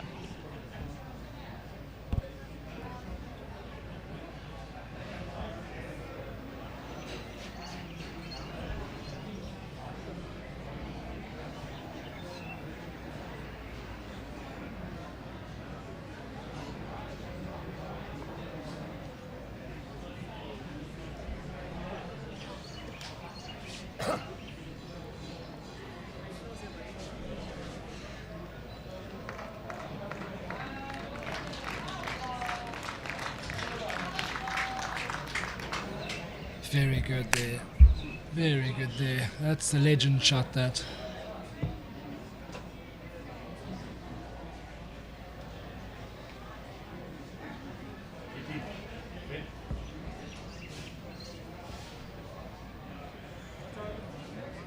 Alto's on a fair road. Yeah, watch this, ladies and gentlemen. It won't go through. Oh, it's a terrible result. I just said it won't go through. How did it go through that gap? There's less than a ball there. Oh my word, this is so good on this hand. Through the Sheesh, to not even get a rub off of Prince's ball. Oh wow. And any movement, he would have made two of it, and it would have been a massive spirit crusher. Now Wilson needs to do the copy and paste here. He's good again. That's that's quality. A better one, yeah. That's quality. Wonder if that changes things and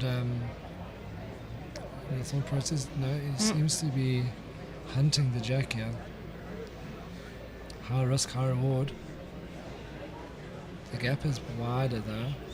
Fair road. Is he going to find the front of Prince? He's going to go through. How do you do that? This game, the angles in this game are absolutely marvelous because. Sure. That, and you said, Jax, you excellent call there. You said that's a better one there now. There was a gap for a bowl. Sure, we. And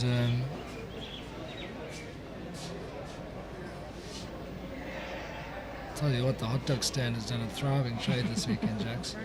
Yeah, they have done very well. Very clever to have them here, and the coffee as well. Yeah, the coffee is excellent, that's for sure. They needed to. Let's see if he finds this one. It comes in.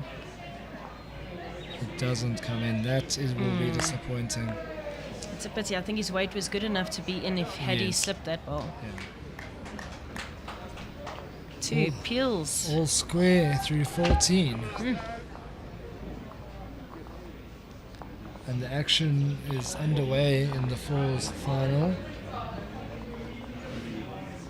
Bedfordview have won the toss there. They'll be going first. There you go. A little bit more decisive from. I say that. I say a little bit more decisive from Wilson. He says, I wanted. Yeah, Prince says take 2 steps back. That's why I'm going to throw the jack. So it's important that you. Oh, and then he's rolled it perfectly to Wilson. Yeah. So good control of the jack there. Now this one will be the one that he wants to sit right on top. They pick up this end now and at least puts him in a bit of a better rhythm. They've been dropping coming down.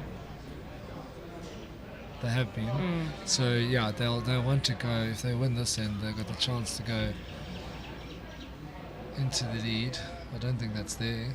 Oh golly. Hell of a road.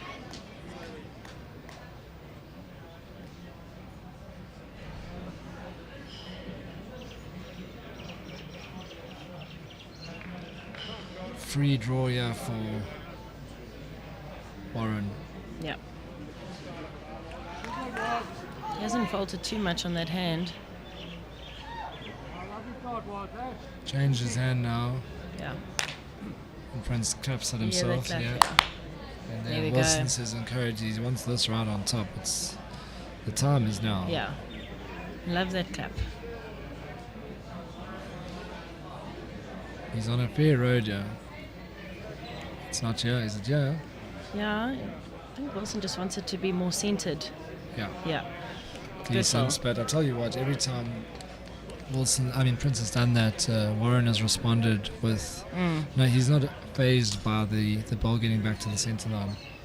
Like a lot of maybe more inexperienced leads would do that. It's a key thing to know and to trust to make the adjustment. The ball's not in the way. Unlucky result for Warren. Yeah. Weight and everything was good. Decision time.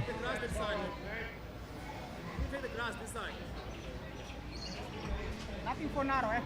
Now we'll get narrow. Just give me the narrow. Otherwise, play there. I'm just going to step out for a little comfort break, Jax. I'm definitely not taking my eye off this game, but yeah, it's going to be very interesting. Just the 4 ends to go.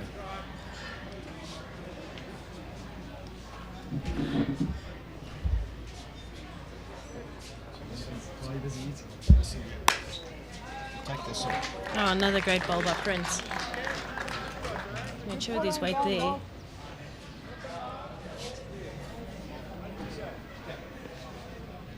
We welcome Jerry Baker back to the booth. Yeah, a bit of class in the commentary box for a change. Change of voice, change of class. Yeah, never short of a chirp. What's happening here, Jets? Great game. Oh. Going to go to the wire. Yeah, I think so. Prince has settled down quite nicely in the last 2 ends.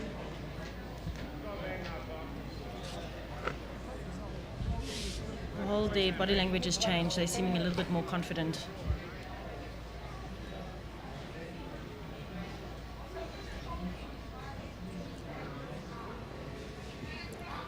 I thought that little break that they had for the prize giving of the singles was going to sort of count in.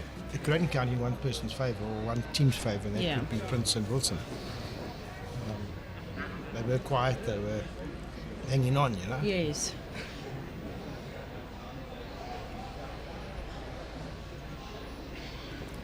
Class is good. Good job. Don't tell me he's short here, mate. Yeah, he's not here.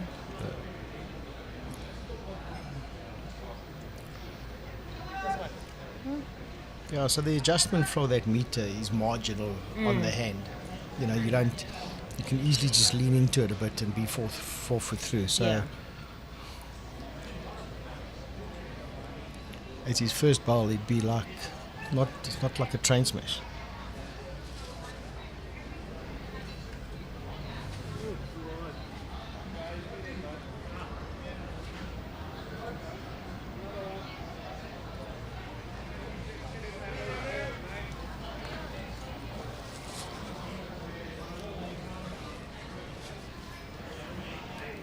Come on, big chance here, mate. Use the chance, Not often mate. you see Otto running through like that on the right side.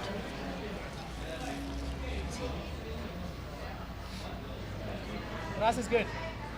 Prince is right. It is a big Come on, chance. move the way. here. Yeah. It's so good for them to pick up the 2 ends in a row. Just break a bit of a rhythm. Otto, pick one. That's all. It's good enough for second. You can't beat mine.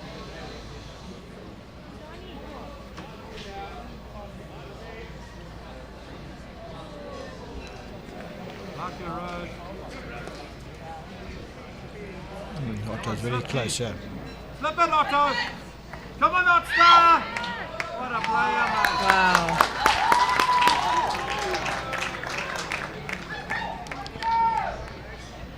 So that's really Otto's strength. You know, he's a drawing player. He backs himself on those draws. You know, he could have easily been tempted to be on his backhand, a little bit of weight onto the red ball. He didn't, avoided that temptation.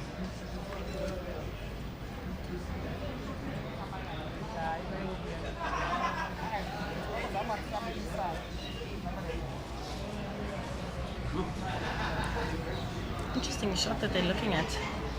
One. Now you're gonna come back. At first. Yeah. I like that. Prince says that a lot. I trust you. One is fine for now. After the bonus one, 2 to us.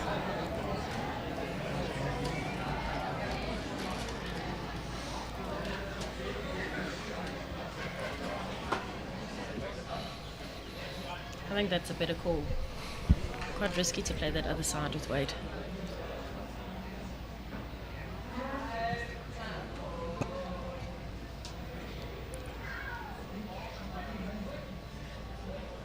Prince is on his knees almost.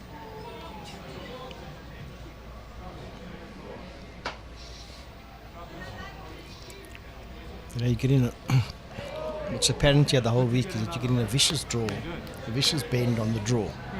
And as soon as you add that 5 foot weight, there's a little hold. And Yeah. it's not gripping as much as it.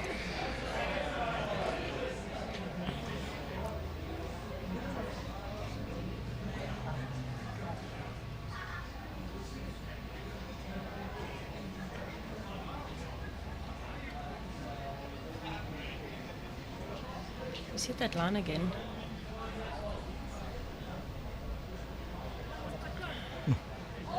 It's good.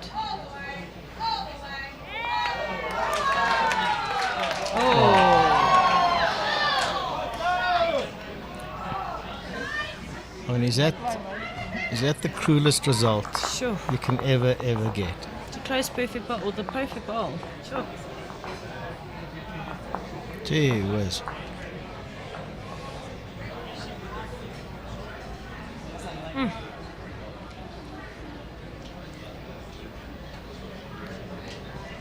I mean, he's drawing for 2, he's picture perfect.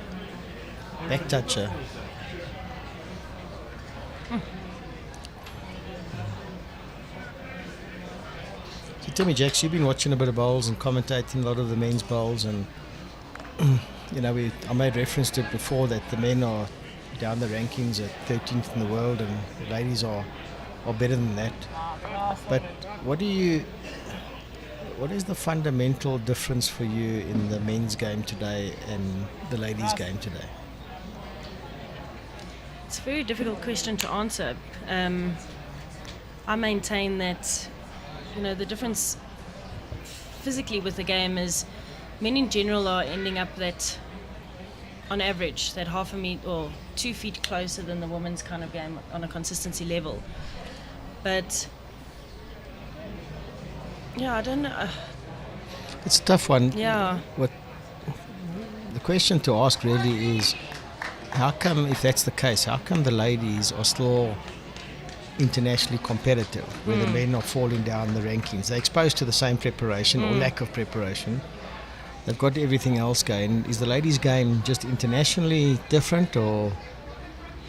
It could be. Women are generally more conservative. You've got the women, the few here and there, you know, like a good example is Annika Sneyman, who's never afraid to be up and at it. But on the overall, women are more conservative. So they're just looking at that draw a lot of the time, whereas men will have a go at it. I also don't know if it's just a thing of getting the right combinations, people in the right positions, selected in the right positions, or I don't know. Yeah, it's a tough one. Doesn't matter, Willie. Yeah. It's a nice question for the viewers out there. I'd like to see what the general consensus is.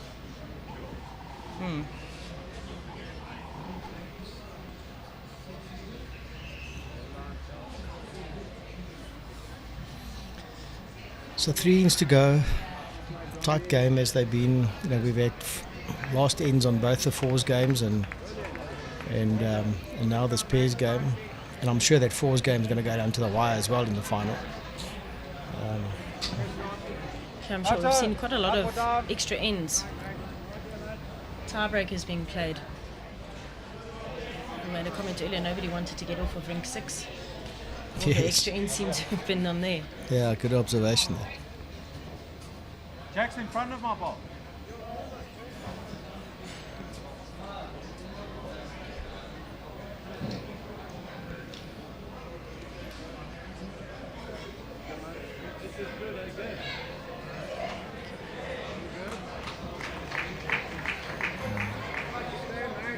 I'm going to work out that Vets final scored 6-5. I think it's 2 old boys. Well, Stephen Pays over there. Nice close game.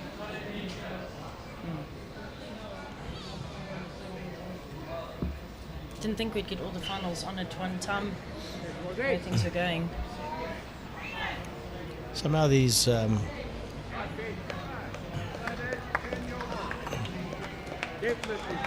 nationals always seem to be crisis mode on the Thursday or Friday, and they seem to pan out. I think what is evident is that there's no more Saturday finish. Yeah. It should be a Sunday finish, and so be it. I mean, people can make their flight accommodate, can Yes, with certainty can do plan, that. yeah. Saturday, and to keep Sunday as a spare day, that's not reality anymore.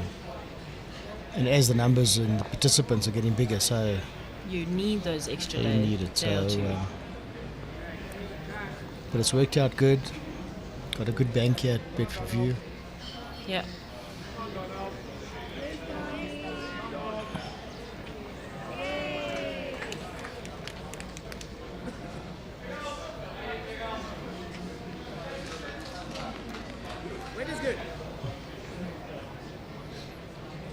Prince likes the weight. I don't think he quite needed that much though to roll those 2 out. Yeah, so I think at this stage of the game, you certainly don't want to be short. And if Prince and them drop a 2, or this looks like another one. No, it slips one. Yeah. If Prince drops a 2 or 3 here, they're making it tough for themselves. He's asked Willie to drop a yard. I think it's easier to maybe drop that than adjust the line. Close here, Wilson. He likes it. Close here, Wilson. And they shot well. Meter off, you got it. That's the Wilson we know. Yep.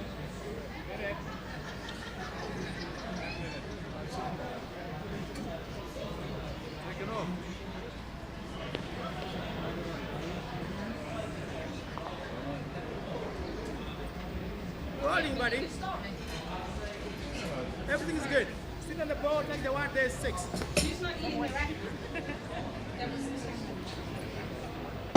What is good?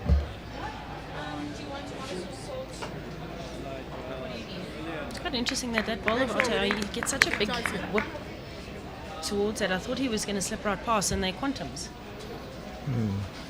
Just the way the green is playing, I'm sure, but... Line is good. Yeah, so Wilson's got the older version of the Revolution. Come on, Wilson. Come on, Wilson.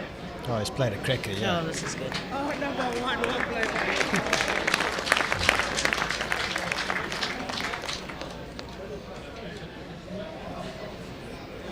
So as big a credit that is to Wilson, it's a hell of a credit to the greenkeeper. Yeah. That you can really put it on the same line and you get the same reaction. Yeah. From the hand, we felt on the Revolutions that it was going to get there. And just an awesome shot on a perfect green.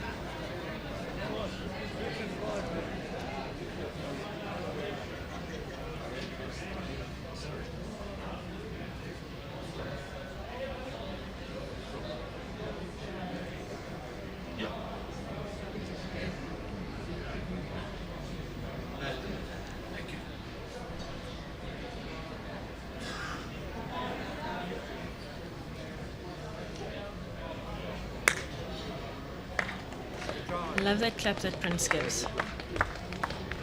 He often does it in the singles games as well. It's his red dot.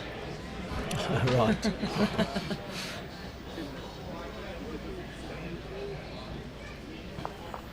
Two innings to go. Prince and Wilson 1 up.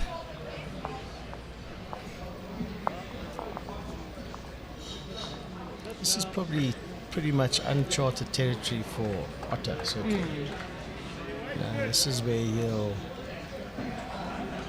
I love the occasion, but he might just have to focus a bit on his breathing, stay calm, stay in the moment, make sure he doesn't tighten up.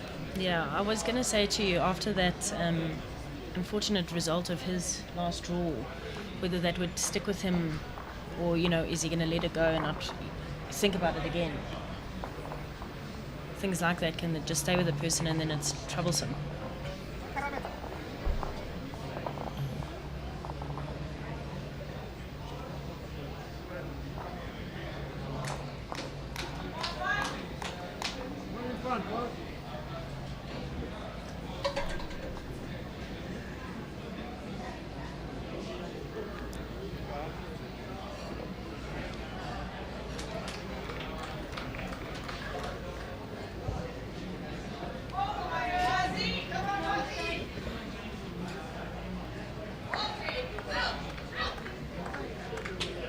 David. They'll take the ground. Don't mind. Just the weight. Give it a meter. It should be close. Take the ground. Don't worry. I think it's a good call to stick to that end.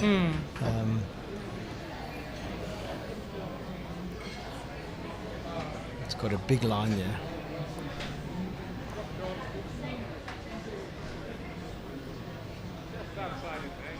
Yeah, it's just outside that line. Yeah. Big opportunity for Warren.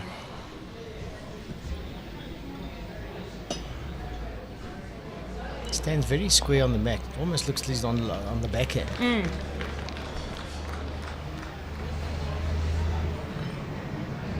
He's to slip his bowl and he's good. He's done that. Well, not really. Yeah, good. The weight is good. Still throwing it in. Still draw past it. Don't worry about it. There's nothing here.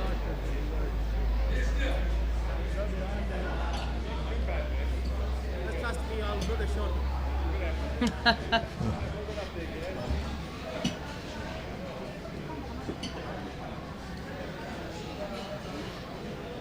I think Wilson feels that, if they can't drop a big number now, and if they just score one, it's making it very tough for them to lose. So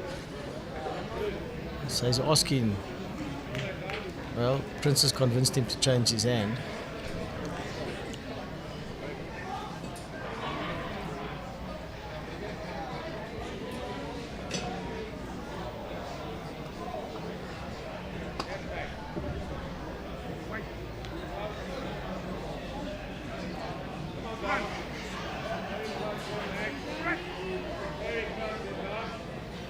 It's looking good. I think it's very good.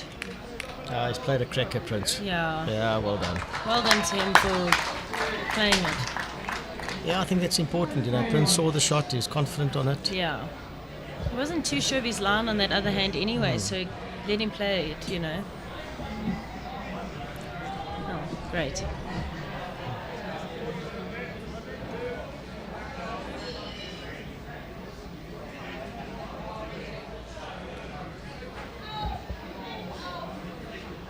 Warren would have been trying to turn his balls in just on the wrong line. The weight was decent. But he's given Otto a nice sort of, he's given him a 3 foot, 1.5 meter target. And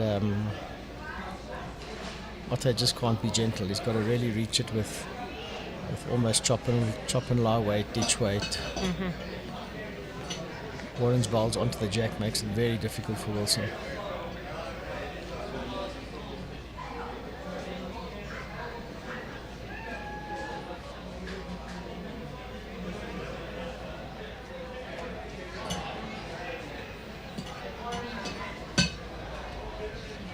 This is good again. Oh.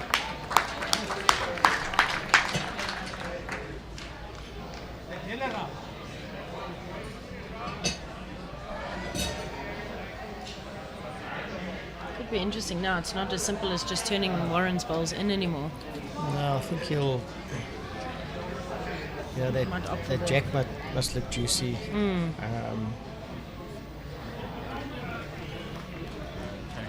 He's got to take the percentage out on the weight and use as much weight as he likes. Yeah. As he's comfortable without. So I don't have to worry about the weight. Just use the weight, put it on a decent line. Any of those 3 bowls is going to give you some result.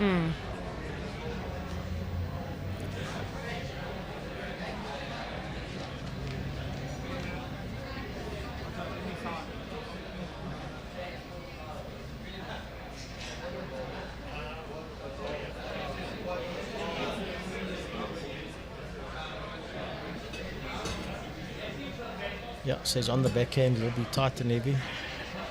No, he's on the forehand. Yeah. That's certainly tight and heavy.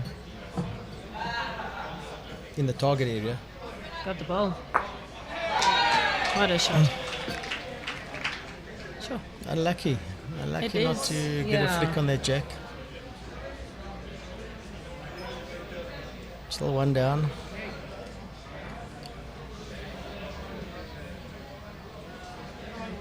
Sure what Wilson's done with his weight here.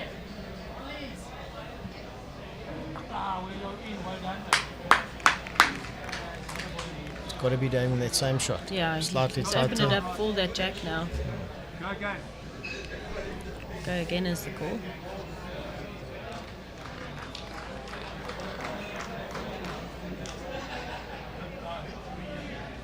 Oh, it's a lot wider, I think.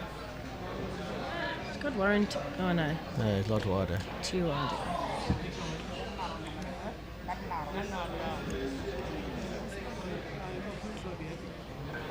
Yeah, you got something, John.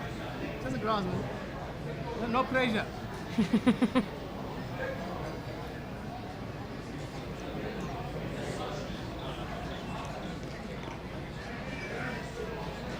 What do you think of their shirts, Jerry? The Green Machine, or whose shirts? Legends Never Die Ah, shirts. Legends Never Die, yeah. First time I've seen those. Fat track. I hope I'm getting royalties in the picture. Very close to Uncle Wilson. Come on, Wilson.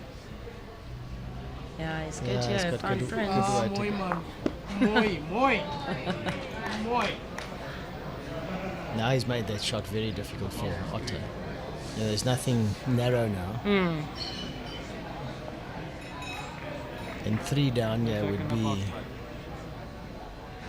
end of the game. Virtually, yeah.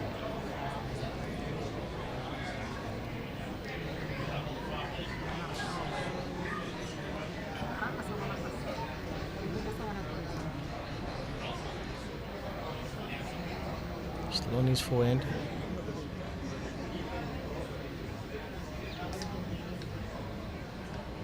I need Robbie and Pizza.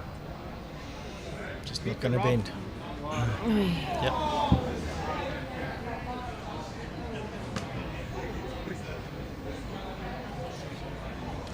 Well, they need a full house to peel.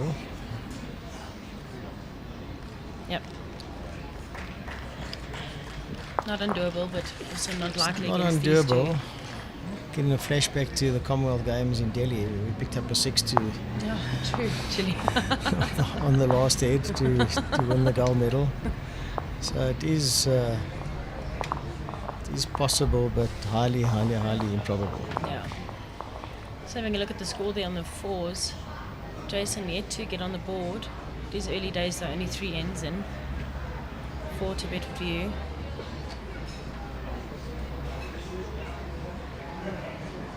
And Stephen Pays looks to be 11-5 up, I think, against Donny. Yeah, so when I watched a couple of the heads of their fours, you know, look at, I mean, Jason and them were extremely, extremely lucky to get that. You know, they, you know, Robbie had to pull a clean jack to yeah. make shot. Yeah. An inch sort of further or a centimetre further, still down. Yeah. So he played an awesome shot. Burris then went and turned another one in. Probably on the wrong end, but they were lucky. And, you know, Shaun wasn't himself, and Donny was, I think if I'm being kind, he was in and out. So they didn't have huge amount of form. No, and the Yaku from DCS was just piling them. He was so consistent throughout the entire game. Okay, yeah. So if Brian Dahl sort of clocks it like Yaku Yeah. did, then... Yeah.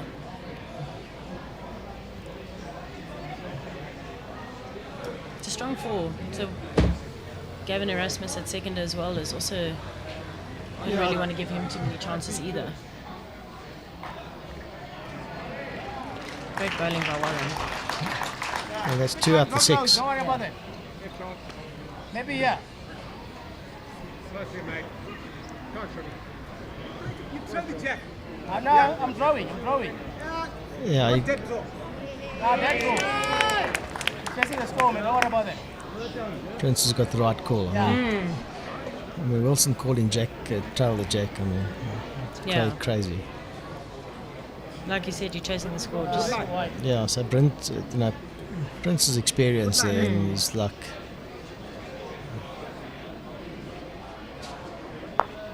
Yeah, that's very good. See you in again, what?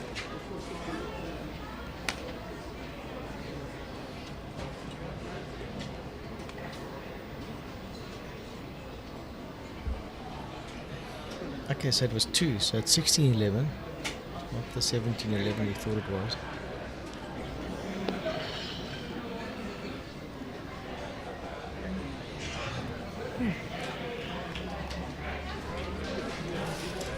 Is that 3 shots, do you think? I don't think I would like to. Well, I imagine that front one must be the third shot. Maybe even this one looks a bit more level.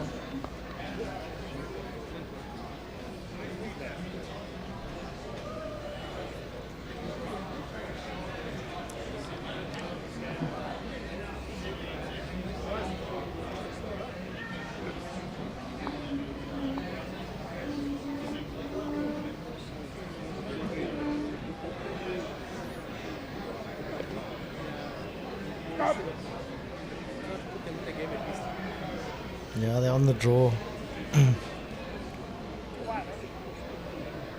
Next year, maybe. Yes.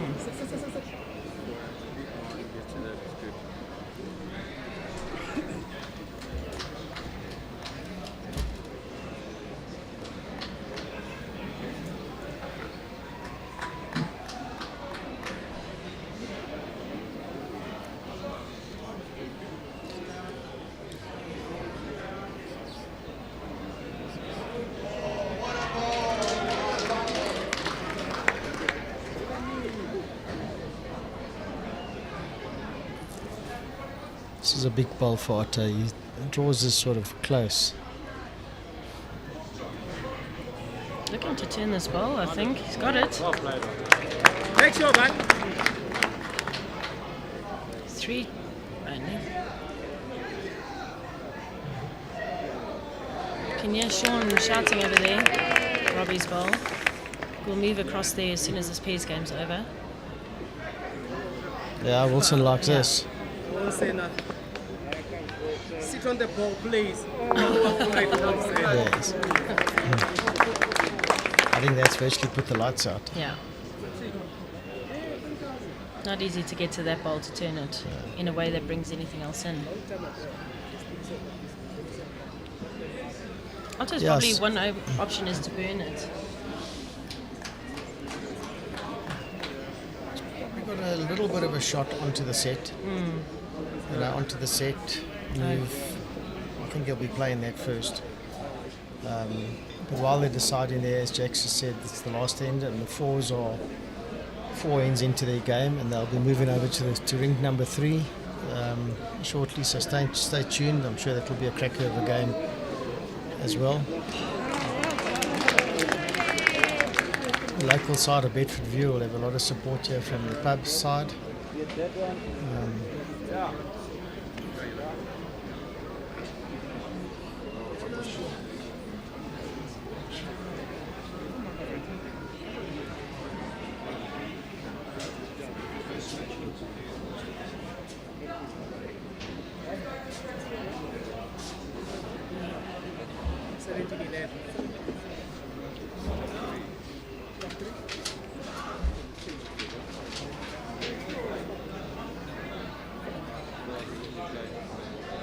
Just going to hold his head. Yeah, good try, Otto.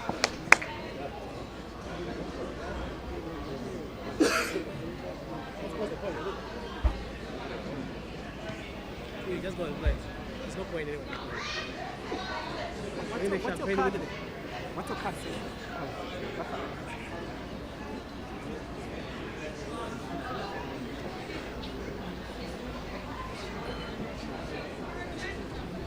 You ask him what his card says. I think the scoreboard's wrong. I think it's 17-11. It should be, yeah. Instant save of 16.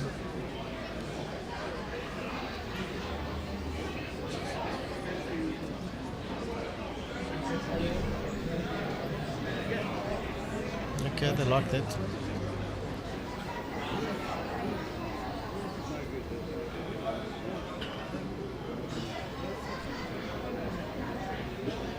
It's a good line for Wilson. Yeah.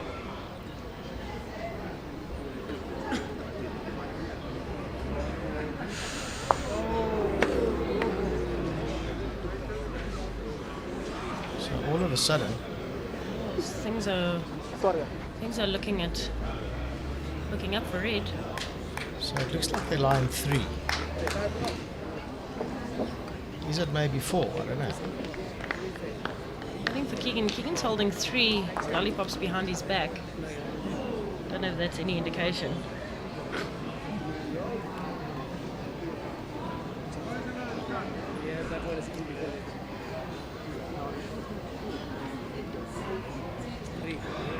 So if it's 3, you've got to sit that front bowl to make the 5,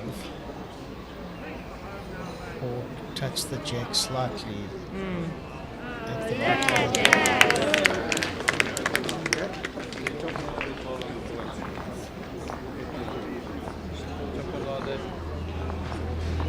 Top and last seems to be the call. Well, you know, the bowl's bigger than the jack. Yeah. You don't have to worry about precision weight. So, he's got to believe, put on a good line. Is he across the head? Yeah.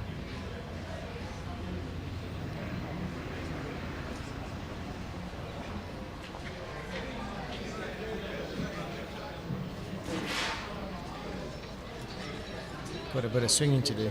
Yeah. Oh. Well, I'm not too sure. I think Wilson was indicating that he liked his one here. Well, 3 are out. Yeah.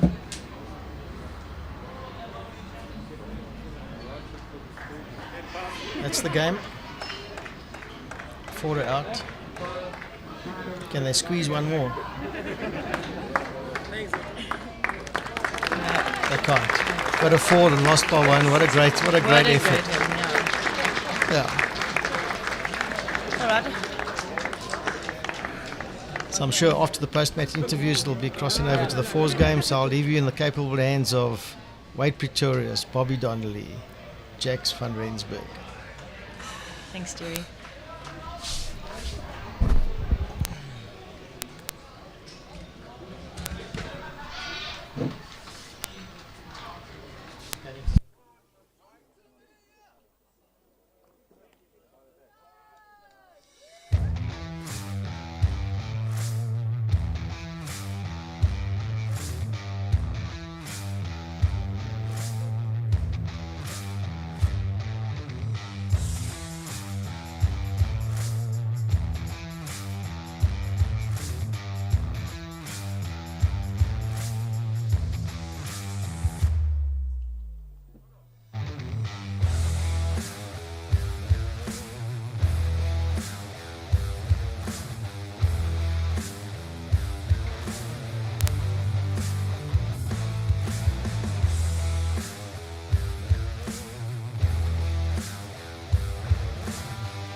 Well done. Thanks, buddy. Very happy for you. Yeah, after like You 15 years. You couldn't win the 4s, so you had to win the 4s. But I was close to the 4s. Yeah, no, they lost there. Well done. Thanks. Give the phone away. All right, here we are with the champions of the pairs, 2024 national champions. Prince, how does that sound? Look, this sounds fantastic. We've been trying for too long now. And then I said to Wilson, it's one more game to go. Then we need to win this one. Yes, then it's fantastic. And Wilson, you held it together there, and the last few ends you gave yourself a cushion. You played some big shots. Nerves in the last end played out? No, not really nerves. We knew we needed to push. Second half, actually, I think the break helped us to cool down. And the last 4 or 5 ends, we needed to push a little bit, push ourselves. I knew Prince is not feeling well today, so I needed to play for him. I needed to give myself a better chance. I know he's not feeling well, so I needed to cover for him. He lost a lot of balls, but it didn't bother me. I kept myself in the game, and when they were not running away, I knew we were going to capitalize somewhere. And Prince, you've won a lot of things, but where does this rank in your achievements? How do you feel this ranks? Look, this is I think one of the best that I ever won it here in South Africa. You see, I think 3 years, 4 years back, I won the fourth. Then I've been struggling to get back to the side. You see, I think this is like giving back the confidence back. And I think this is one of the best thing ever. You see, I can still compete. And Wilson, I just want to congratulate you. Your teamwork and your camaraderie and the way you played the game. Is this the advert for the future generations? I know you've got the legend on your shirt, but is this the way you want to play? Yes, no, this is, we copied it from the Australians. But to be honest with you, Jerry has done a lot for us, and we feel like we owe him. So we needed to do it for him. In fact, this is for him. It's an honor for us to have him around us. He has been a leader for many years, and this is the time. I think God has opened us the door to play for him. This is actually for him. Thank you. Yeah, that's very kind words, and well done, Humble. Go and enjoy that, and I'm sure you can wait a couple of hours when the fours finishes and you'll hold that championship trophy up and have those big beaming smiles. Yeah, we can't wait, but where's the champagne anyway?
Finished.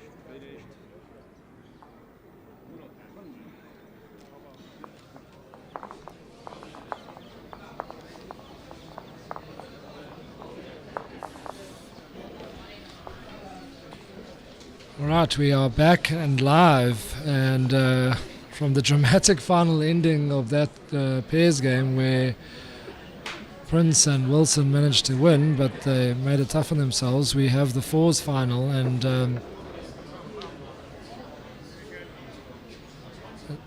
we've got the score incorrect here. We're just swapping it around for you quickly. 5 ends, 18 end match, don't forget. Bedfordview, the home side, they've got plenty of support, but you can see there's a lot of Morningside shirts in the background there. And it is 4-3. Jason Evans' side has just picked up the shot.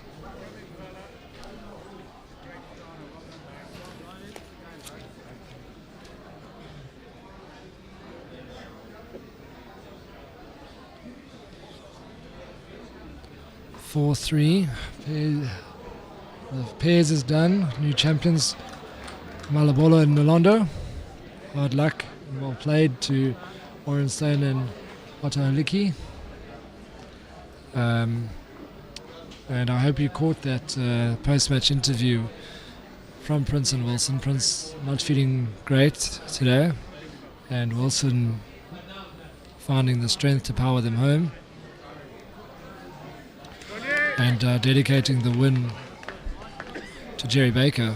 Jerry is a mentor to many voters around the country, but very special to see Wilson really singling out Jerry and the impact that he's made on their bowling careers.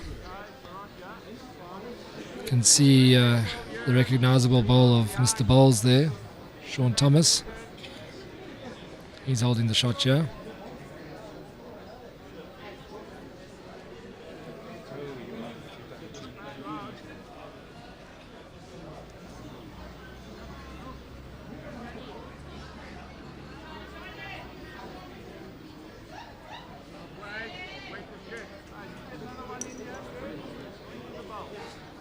Home side getting plenty of support. I think Gianni Gatti sounds like he's brought his own personal fan club to add to the matters, so there's plenty of cheering there for Bedfordview.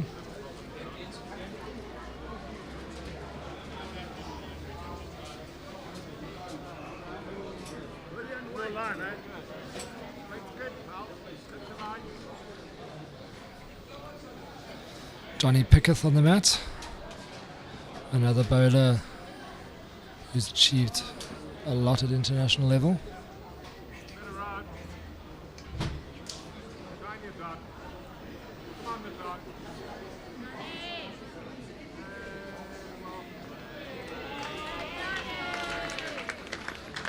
Good ball there from Donny. Coming down and trailing them out. Unlucky not to hide the white around the corner. Got a piece of it. We haven't seen a lot of action on ring 3.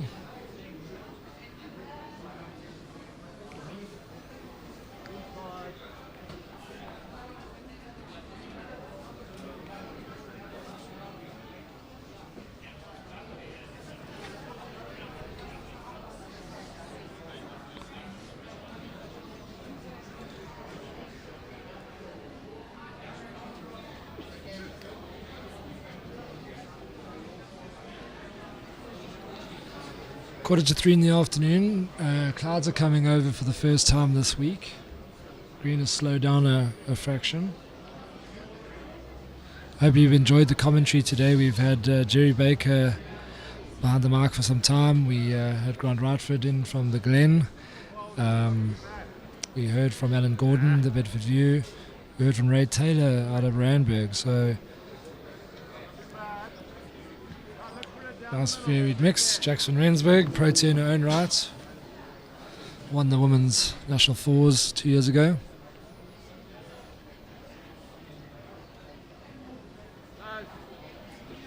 Robbie Picketh is a former winner of the national fours himself.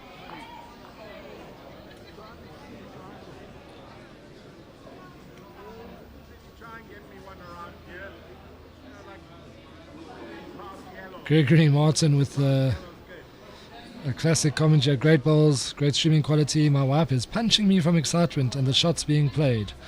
Well, it's great to see everyone enjoying it. The crowd that is at the ground is certainly enjoying it, and all eyes on this foils encounter.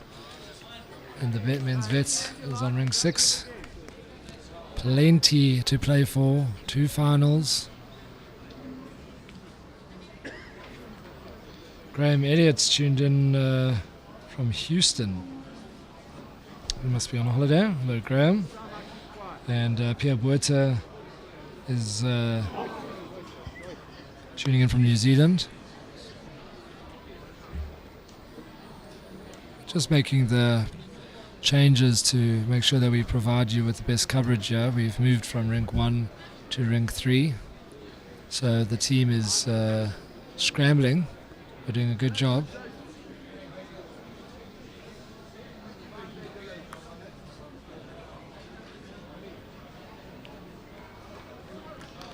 Carl de Klerk, he was here at the Nationals, he's back home now.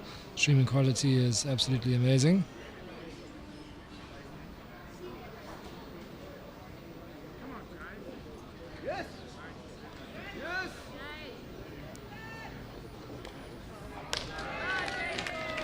Shaun Thomas is pumped up for this one. He must start on playing for another gold medal. He lost in the semis. It kicked off at 7 o'clock this morning, so he's had a very long day.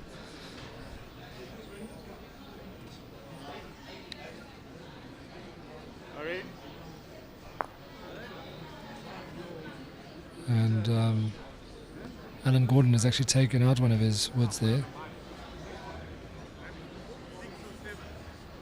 Morningside holding the aces. Johnny Gatti's bowl is on the cliff there, so if the jack does go back, they do have the best backs.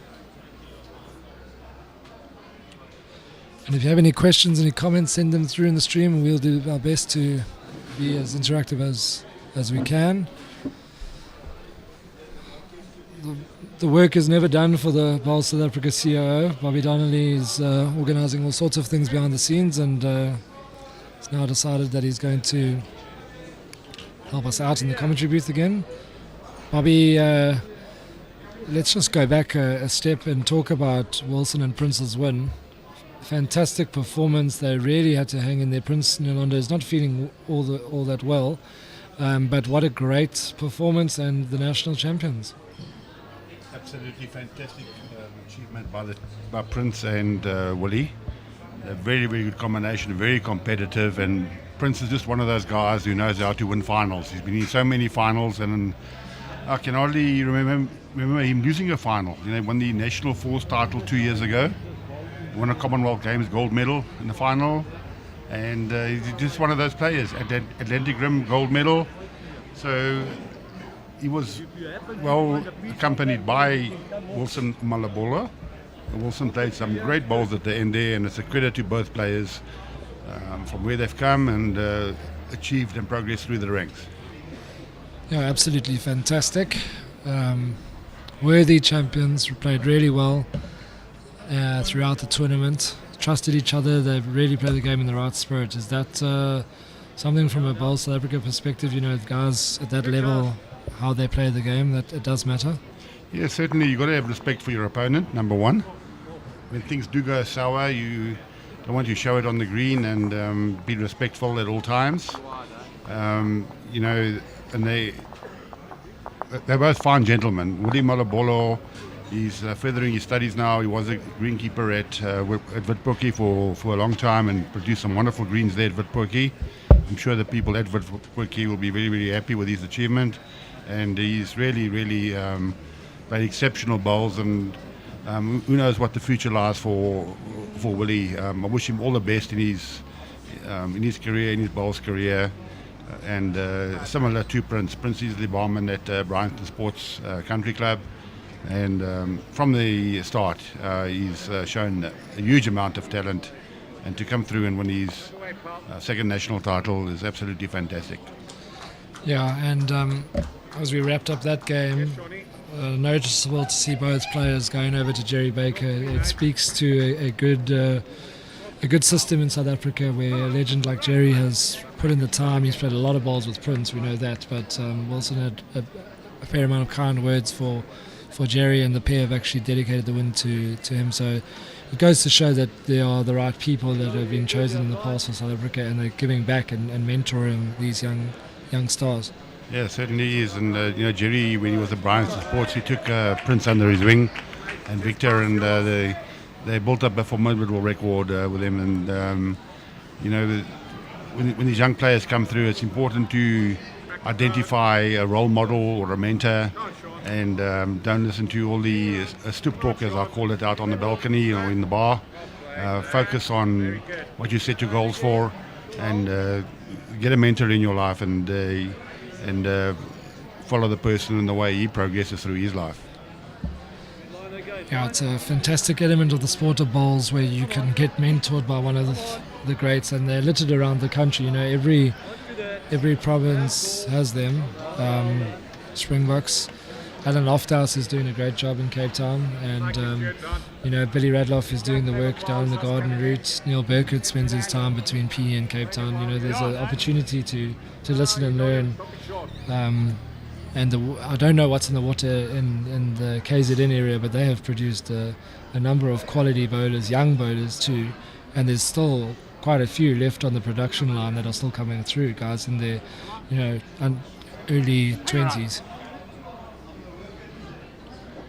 Yes, I know Port Natal, Stella Park seems to be the breeding ground of some young talented players. Both Wayne Roberts and Paul White started their bowls at Stella Park, if I might be mistaken, but they have moved on now, and Stella Park have produced a new generation of youngsters now, with the Barasuni twins coming through as well. So they're doing something right there in Port Natal. Indeed. A little bit of a loose end here from the Morningside team. After picking up the 4 and asserting some authority, he's trying to play under the bridge there, and it's just missing. If they trail the jack on the forehand now, they could pick up a 4 or be holding a very good 4. So obviously no end is ever done until Jason Evans has bowled those 2 balls, but pressure does funny things to everyone really. So that one's gone through the head there.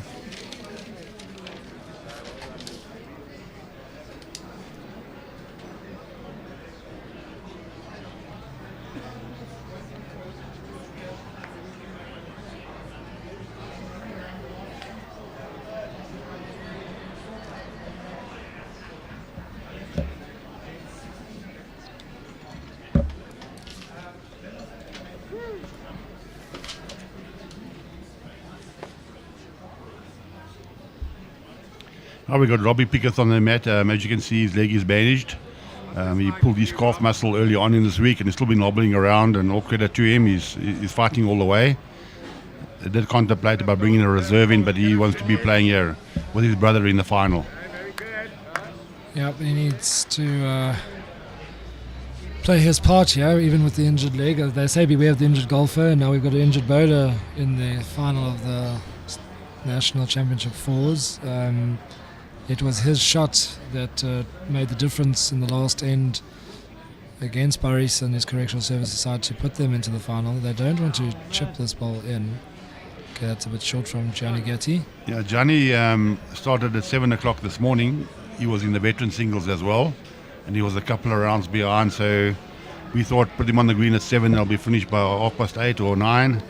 No, they played 34 ends, and the game carried on until almost 10 o'clock. So it was almost a 3-hour game of singles that he did play this morning. It's put the program back slightly, but it was a wonderful game, and I wonder if he might start feeling a little bit tired now. He has played a full game of singles, and then he's played a game of 4s, and now it's the second game of 4s for the day.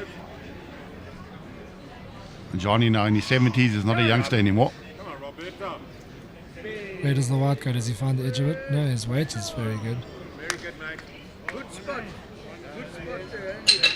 Right, one last word from the national coach before he flies off, Mr. Burkett. I'm sure that Mr. Burkett was a bookmaker. What odds are you giving us on this game, Neil?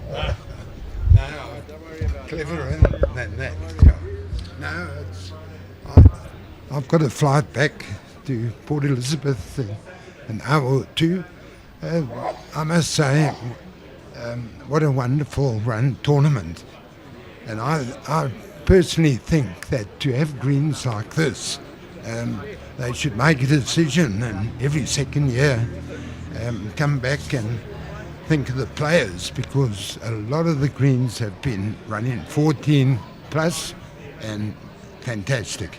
And Neil, let's just have a quick word. I know you've been here all day, right from the start, 7 o'clock. Well done for getting out of bed so early. But the performance of Wayne Roberts, what did you make of that? Brilliant. Everyone this morning, Paul White was brilliant. I think the thing that went against Paul, he started at 7:10, and by the time he played brilliantly, and by the time Wayne Roberts turned up at 9:30, the green had sped up, and the bowls were starting to bend a bit more, and of course playing against Wayne, he was playing brilliantly. So two hell of a good youngsters for the future. And speaking of two very good bowlers, your thoughts on the new pairs champions, Wilson and Prince? I mean, you know Prince well, and you know what his game is, but Wilson really played some big shots in both the semis and the finals. Yeah, Prince has been part of the squad over the years, but I've always been very impressed with Wilson. He's got all the shots, and let's hope the powers that be look after him, because he's a big asset for bowls in South Africa. All right, Neil, we're going to let you go. Safe travels, and see you on the greens next weekend. Look forward to that. Thank you. The legend Neil Burkett, he's on his way back now. He's just won the Western Province mixed pairs at the age of 76. So bowls is truly a sport for all ages. Yep, and Jason Evans picked up a 4 and is now looking that he might drop a 4 here. Big opportunity. He was playing the shot to have a drive and try to take out all of the woods. He won't want to touch this. Yeah, it's very good. Even Donnie Pickett said well done there. Very good spirit. All the finals and the semi-finals have been played in. I know pretty much all the games, but the games that we've watched, there's a lot on the line, but the spirit there is fantastic. You know, you got Robbie Pickett there, both Pickett brothers cheering and saying well done to Alan. That is the way you want to encourage the game of bowls to be played. Certainly so, and these players would have played against each other many times. They would have played league against each other every year, so they know each other's game. From Morningside and Bedfordview, they're very competitive clubs. They try and outdo each other, so there's a lot of friends there on the green. They've played with each other, against each other in many tournaments. If you look at the Morningside team, it's skipped by Jason Evans, who's a provincial skip. We've got Shaun Thomas, who's a provincial second, who's playing lead in this. We have Robbie Pickett, who plays for Sables, and we have Donnie Pickett, who's an a former Proteer as well, playing against Alan Gordon, who is a former JBA provincial player and has been skipping the vet side recently, accompanied by Brian Dowell, who's also played in the South African Senior Masters, and Johnny Gatti similar. Both of them are current senior master bowlers. And then we've got Boom Boom Gavin Erasmus playing second, who's also a former provincial B skip. So there's a lot of talent out there.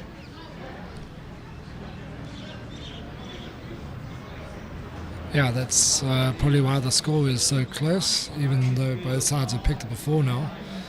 It's going to be interesting to see how the greens hold up a little bit cooler as the clouds come over. The time, as we just gone past 3 o'clock, So it could be decisive. Your short balls are killers in a game of fours.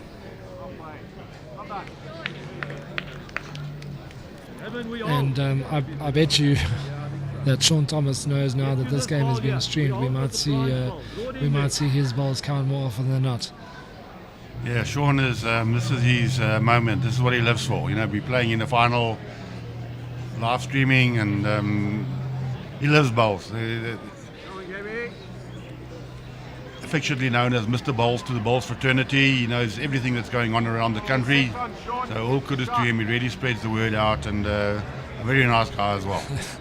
And he's looking directly in the camera. He's probably wondering, it's my time to shine. He did mention before that while he's won the singles, he hasn't won the fours, and it's something that he really wants to tick off. So let's see how he goes in terms of taking his chance. He had a very good game of fours in the semi-finals, and he'll be looking to replicate that as we into the 8th end of this 18-end game.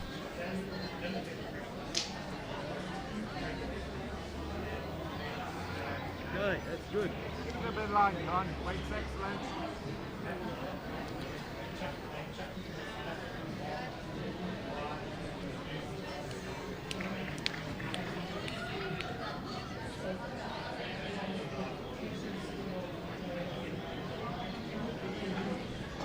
Those bowlers that know Donnie Pickett, Donnie favours his backhand. A lot of players take the mickey out of Donnie that he's got no forehand, and Donnie himself jokes, he says if he had a forehand he would be unbeatable. Sometimes he says he's unbeatable anyway, or at least he was in his heyday. He's laid a pretty good foundation there, the front rank, but Gianni Gatti has spent a large amount of time on this green over the last 2 days, and he's playing really well. So Bedfordview are determined to give their home supporters something to cheer about. Yeah, and John is also part of the Greens Committee here at Bedfordview, so he certainly knows every inch of grass that is on this green. Spent an enormous amount of work, and they've invested a lot of money into the club at Bedfordview. Refurnished the bar, new bar facilities, catering. It's a world-class facility, and it's such a nice atmosphere. The spectators are right on the green basically, and they feel part of the action. Robbie trading the jack there. Yeah, not the ideal result. It's a good one. He'll need about another second to give them something else in the head there, because you can see the call is for movement, and Johnny won't be.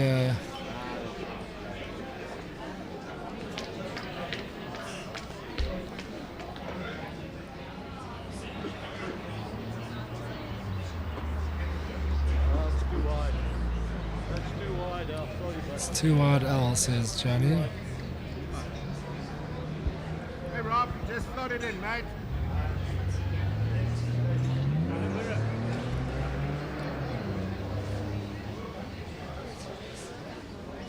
Have your route.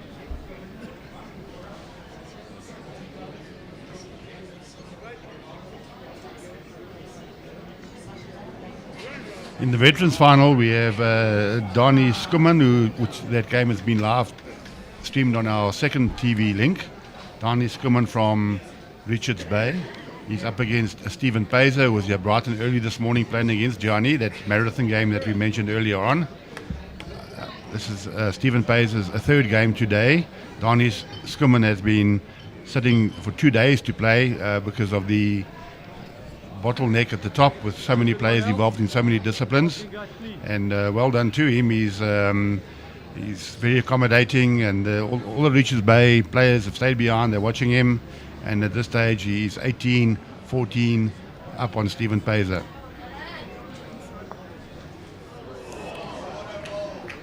Jeez, that's a very good effort there. Jason might change his hand.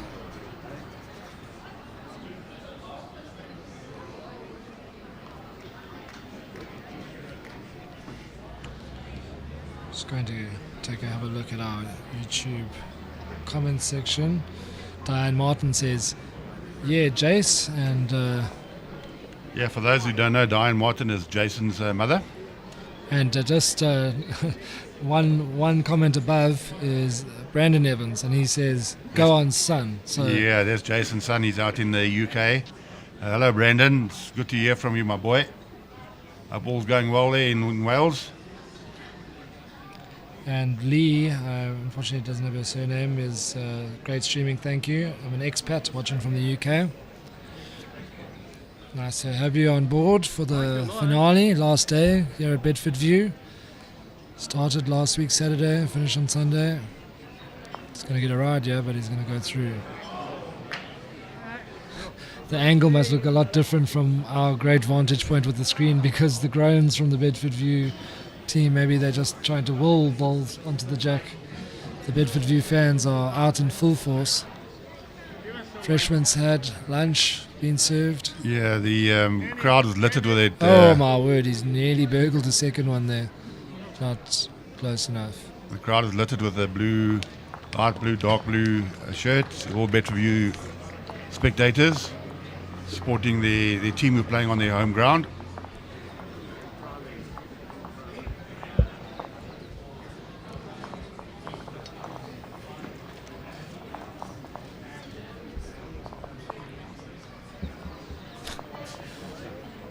Stoffel Lamprechts is watching from around the corner. He's on the BSA executive. He's also had a great run in the tournament, losing to Wilson and Prince. Yeah, we interrupted Stoffel's travel plans. He was due to fly out today, but he had a good run in the pairs. He's hanging around for his bronze medal. Yes, certainly. He was 15-5 down against Jerry with 5 ends to play and pulled it off. Run, Shaun. A little bit more, mate. Right to it. Fall over. Well done. Well done, mate. Yeah, Jason, full of encouragement. He really is trying to encourage his side over the finish line, yeah. 8 all after 8 ends. Come on, Bronny. Yeah, how did you get around there? Okay, good start, huh? Just beat you last, Shaun. A rare bowler with a all black bowl. It's if you look at all the other ones, you know, we've seen so much colour. Brian Dial's bowl is very traditional. Gonna find his own, yeah. Not enough. No, you pop it in there again. Stay there. You just got to draw to the bowl. Just draw to the bowl. Just draw it in there. Yeah, Brandal is on the mat. Brandal is an ex-professional footballer. He brags about scoring the winning goal against Orlando Pirates. All the Pirates supporters out there. Come on, bud. There's your man. Did you out in that game? Okay, great try, man. We like. That'll be a good tussle between the two leads. Fine, mate. Everything's good there. Brandal does lead for the JBA veteran side, which are Make your first half, Don.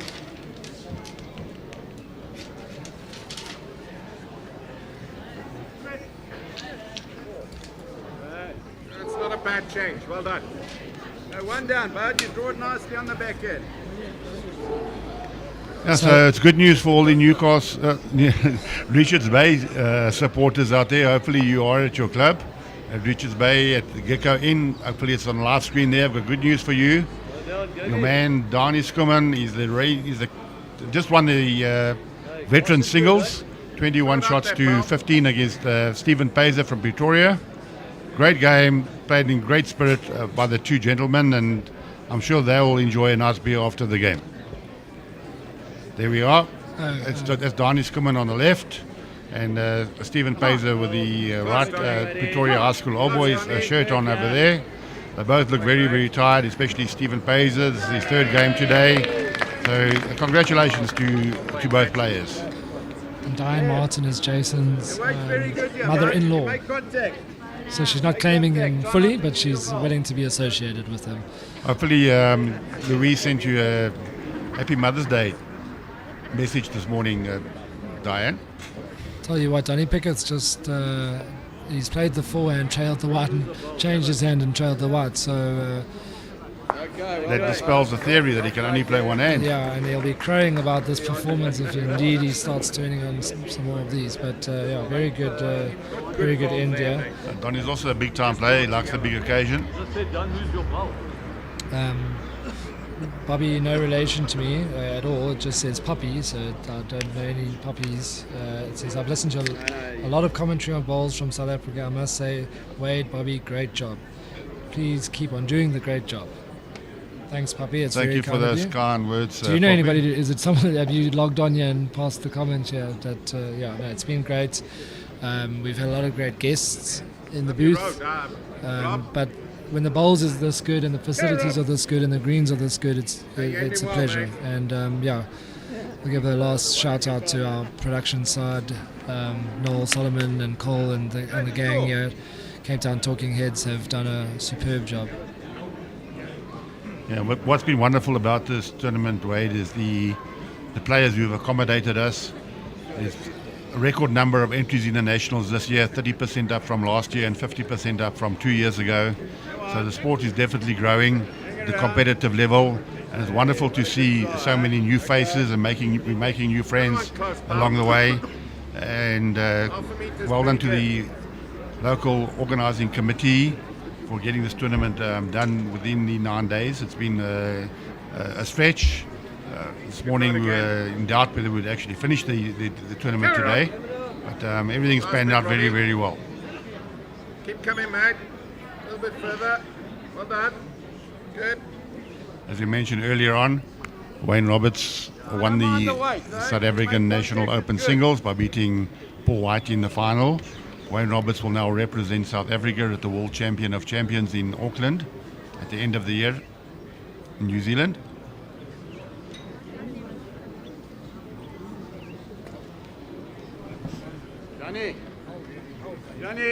Is this going to hold its head? Alan Gordon's too keen. He cannot stay out of the camera way. So something we can do about that. The players get super passionate and they get involved. Love to see it. There's a lot of youngsters around, but there's a lot of old wise heads that are just as enthusiastic about running after their bowls, about doing the body jig and the swing, trying to get the bowls to bend or to hold. Get right down on their haunches to have a look at the action. Shaun Thomas is feeling the heat there. He's having a... I think Shaun's directing the editor back there. He's telling the guys to get away from the camera. So at least he's doing something.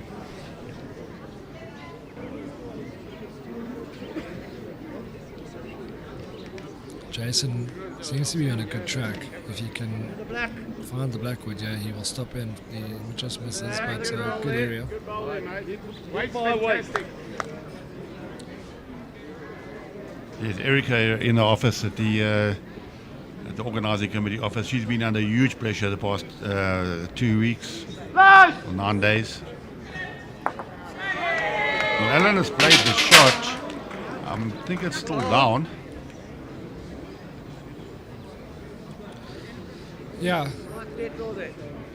they do hold the one. Donny says that this is an absolutely stunning effort. You could get the ball clean through the gap there, or movement on the white, and his ball just fell over and allows Jason an opportunity. Come on, Jason. Come on, mate. You good? Yeah, good. Yeah. Swing. Yeah. All four of them, and it falls in. And Yeah, you can hear the two Pickers boys shouting at home there. Donny, and I see Donny's got his whole family here. His son's here and his nephews, nieces, they all play bowls. he must have been feeling confident that he'd get over the line. He probably wants them all to come take photos of him. Leaves Alan under pressure. They say it's only one, which is very interesting. I don't know. Having a good look here. You would imagine that it would be two. And Keegan Seish has left us, but he's done a sterling job of marking throughout the games, even marked in the pairs, which is a nice touch so that we could see the lollipops. It really does help from a spectator's point of view. Both from a commentary perspective and those in attendance. Yeah, he did a fantastic job. White could go, yeah. The white could go. White could go. Oh my word! Anywhere the white moved, they scored there.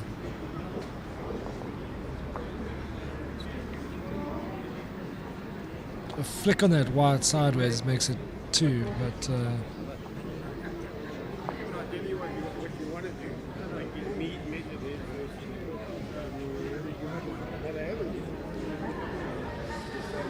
You wonder if there's a little bit of gamesmanship going on here. They're busy saying. Yeah, get down and do the measuring. No talking.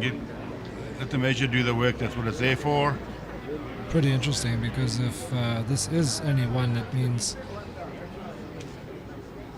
that this should have been the shot. They don't fancy Jason's ball. That's in by a mile. And I thought for all money this was in, so we'll see.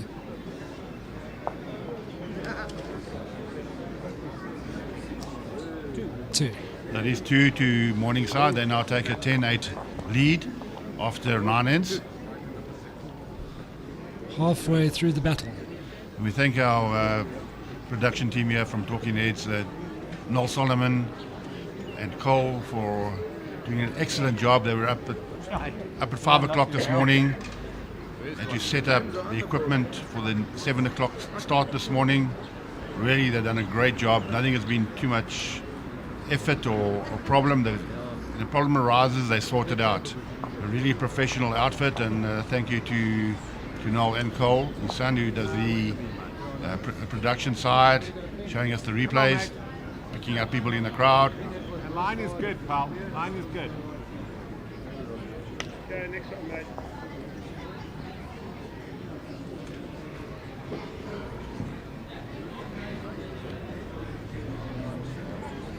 Oh, you're looking good. You're blind here, boy. All right, buddy. Up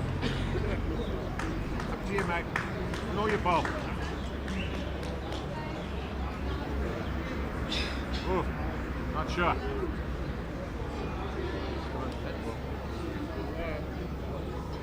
Well, that held a long way. Wow. Well done. Right, that's all.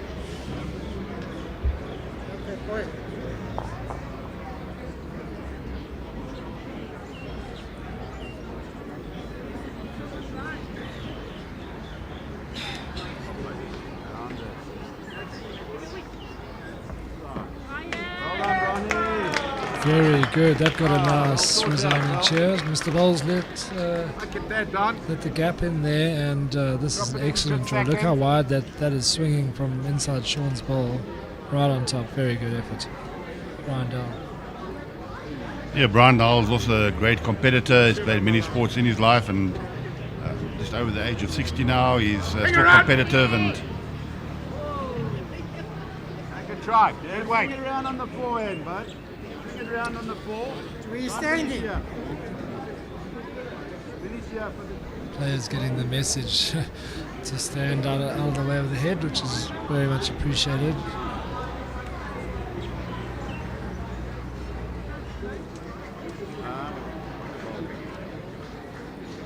Okay, that's good. Well done. Very happy with that. Ball wider, mate. Lots of spectators enjoying themselves here. Out at Bedfordview. Fantastic clubhouse, fantastic facilities, and the greens are excellent. Alright, mate. Right there.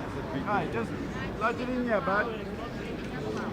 Not a terrible effort for someone who's a backhand specialist. Two good efforts, and he's got the backward. If Robbie has been playing with a bit of weight.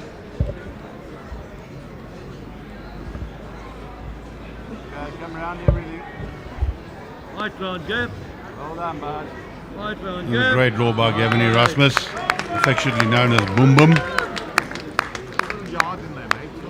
Very good ball, that. Dropped to 2 on the previous end, and they're holding the 3 now. Well done, Gavin. Yeah, they needed that. Last end, you could just feel the momentum moving over to Morningside. Alan Gordon was playing a few runners and just missing, so the front rank really have come to the party this end, and it's important to try and score this head. I want to get the game to get away from them. We are playing 18 heads in the final. The games have been shortened due to Gianni Gatti being in the veteran singles as well, which he had to play at 7 o'clock this morning. Good effort. Try. That's an 18 head game. Go the other side. I'll leave it to you. Keep those comments coming in from the viewers around the world. Show us where you come from and who you're supporting for this game. Your predictions.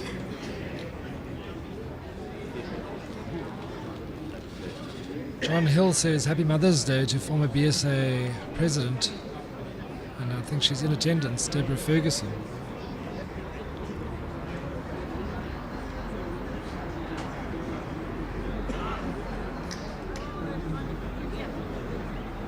Come on. And Playing back. Put a smack back. Andre Olifier's got a very good question, and I'm not sure if you've got the answer, Bobby. We've done the analysis yet, but you guys are talking about increased entries. Please tell us the percentage of areas where the entries have come from. He's confident that 70% will be from JBA, BGN and Sables. Well played, Rob. Well played, But it does make sense, being the closest three districts in the mix, but I'm not sure if you've done the... Yeah, predominantly the entries come from JBA and BGN. I would say at least 70% of the entries are from those two districts.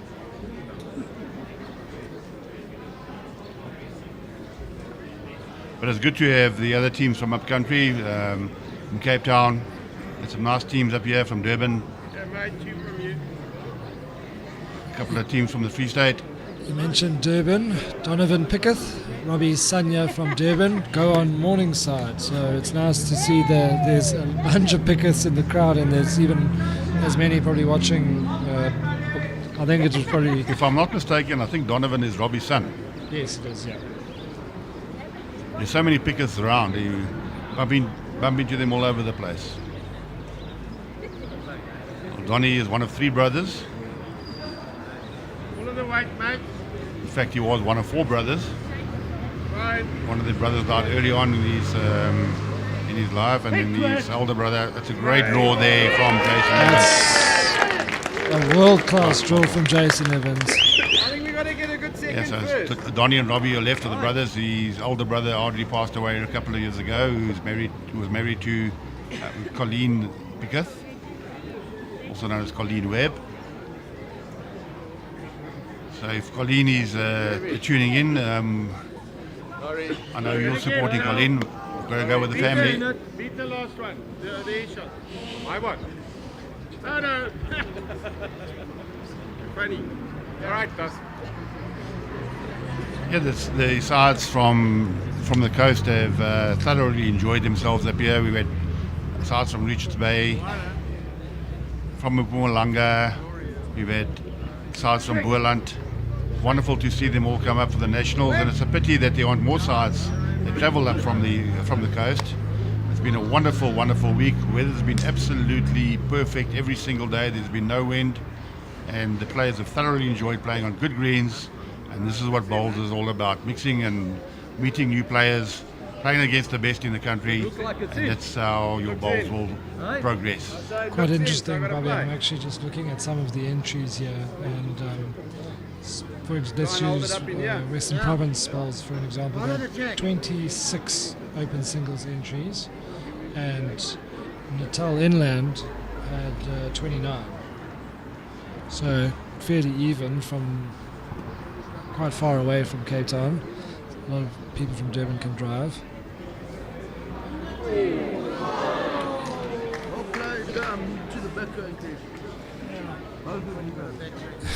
Shaun Thomas quite honest with himself there. Well played to the back crank there. Not a good effort from us up front. So I don't know if Donnie took that to heart, but Shaun was very honest with himself. That's yeah. So Morningside picked up a 2 there. So now they are moving into a steady 12-8 lead after 10 ends.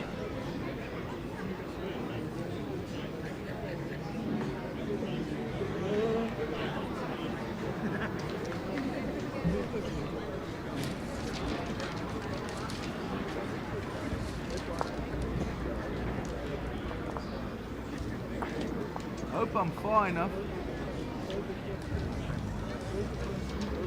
I think you are. No, you are, mate. This is 3. Okay, Shawnee, big end, mate.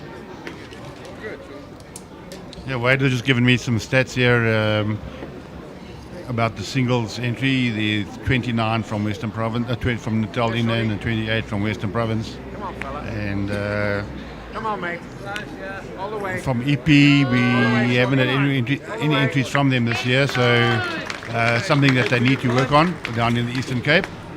Get the players to play out a little bit more. I know it's very expensive to come up for a week. But this is a wonderful occasion to be part of a festival of bowls. Come on, Brian. Yeah, the National Open's a special thing to be involved in, and we're seeing that today. And anyone can do the miracle run. Anyone can pull a Randburg and go all the way and make your club in the spotlight. So yeah, I think it's encouraging, and every bowler should be encouraged to enter the nationals whenever they got the opportunity, the time off work.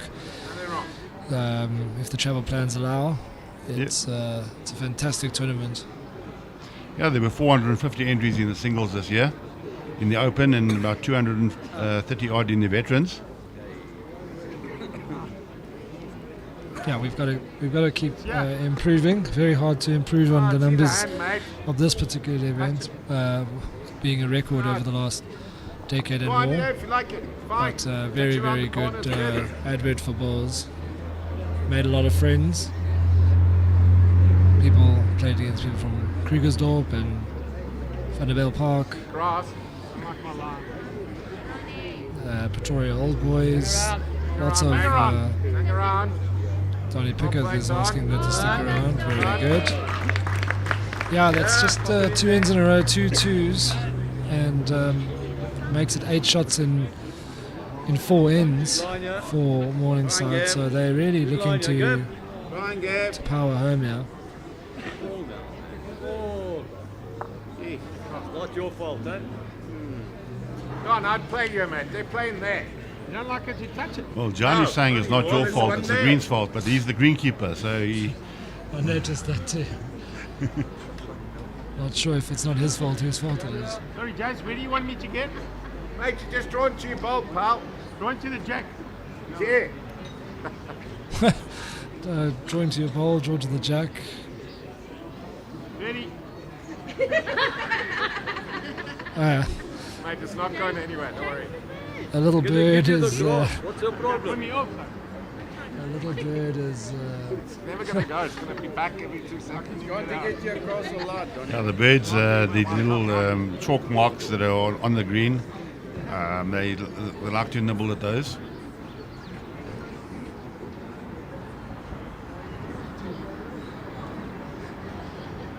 Walking like a champion.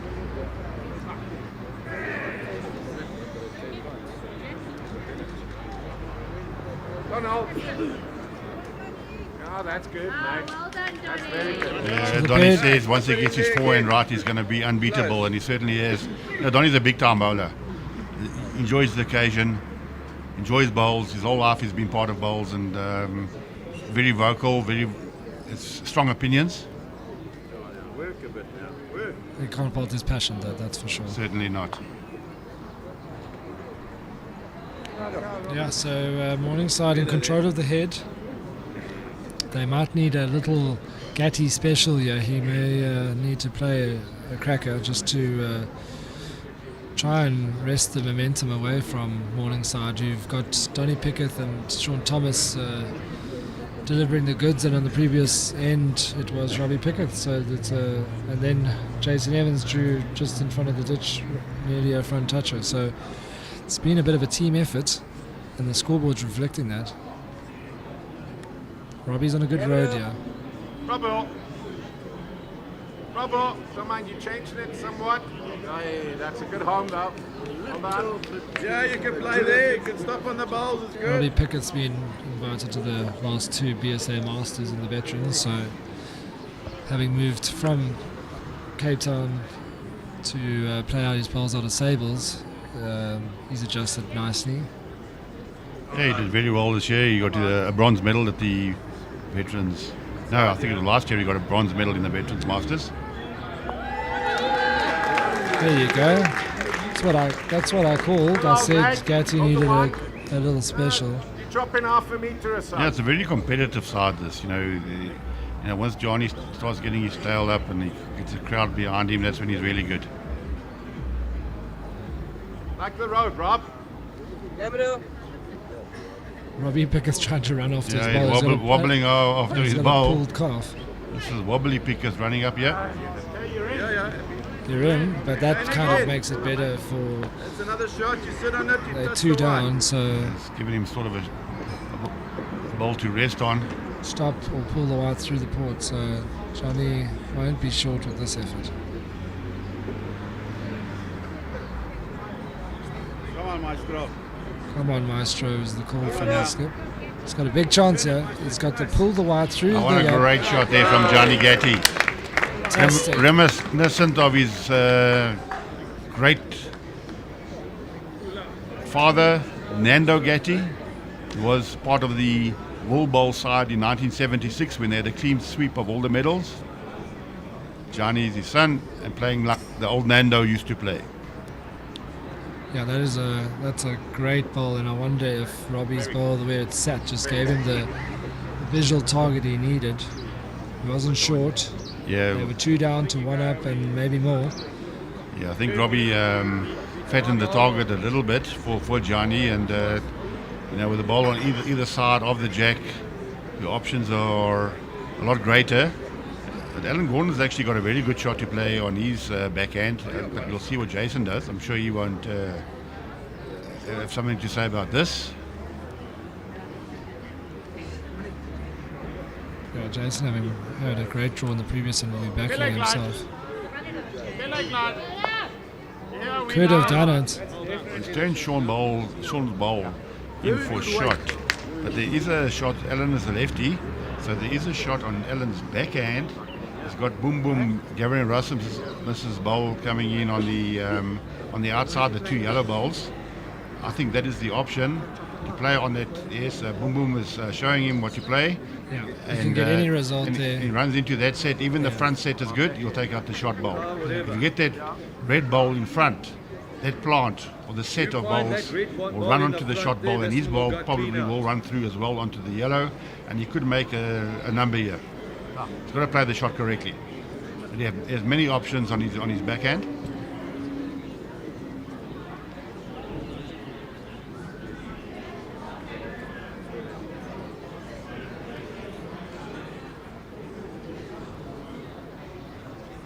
Just doesn't. Okay, you've seen it, A little bit not direct enough. I think he needs to be more direct and maybe even a little bit more weight than that. Yeah, he can still get a result. Yeah. Pull on the weight, my friend. Shaun does have a backward though, so they won't go many more down if he does find it. But this is very good from Jason, but he just got to Shot full on. Clean run was good. Yes, Donny commentating for us, yeah, worst possible result. So the lefty Allens is going to find something. He's cut away. hooked Watch this this one. onto the white. Oh, white. It got a funny edge there. I thought that if he had more weight, he could have. Yeah, I thought he would be more positive towards it. Whatever he ran into in that set there, the target of about 80 centimeters, and whatever he found there was good. So that was sort of a let-off there for the Morningside team.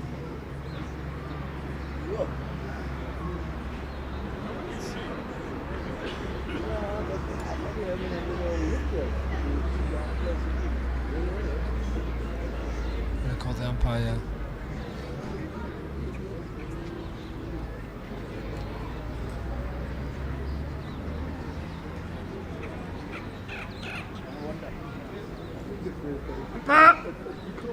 Told you, no side in the context of this game is going to leave it when the measure is so close. There's the correctional services team, plenty of them out there. Yeah, the big boy sitting in the front here with the tattoos on his leg, that's Buddy Barnard. He's made a huge impact at this Nationals. He's played absolutely brilliant bowls throughout, taking out some really big names, and it's good to see there's such wonderful people, such gentlemen on the green, have so much respect for everybody that they play against, and it's good to see them sitting there as a team. They can be really proud. They went down by 1 shot to Jason Evans after they were line game, and Jason Evans burnt the final end. They replayed the end, and Jason Evans picked up a 2-2 win. Yeah, Boris was actually unfortunate. He rolled a shot up there. So yeah, he actually gave the shot away. Nearly an extra end. Yeah. But they can be truly proud of themselves. It's a long journey to get to the final. Everything's got to click. You have to be on each other's side throughout. Sure. We are wait to see who holds the shot here.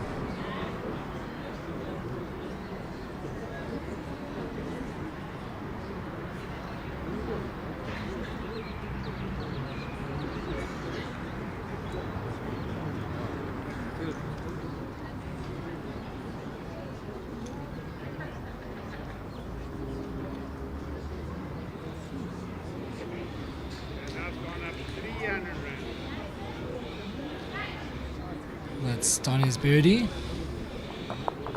Put him off so badly he drew a shot.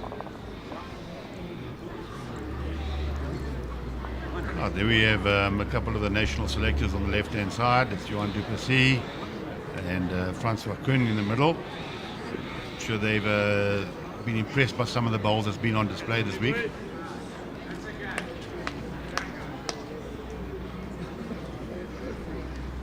So just the one there to Morningside, but they won't mind that.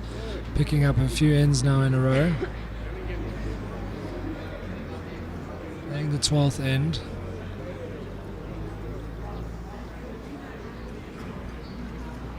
Red line shot. Close here, fella. Well played, mate. Well played. Very good effort there from Mr. Bowles. Just Come on, blind mate for you. piling under pressure.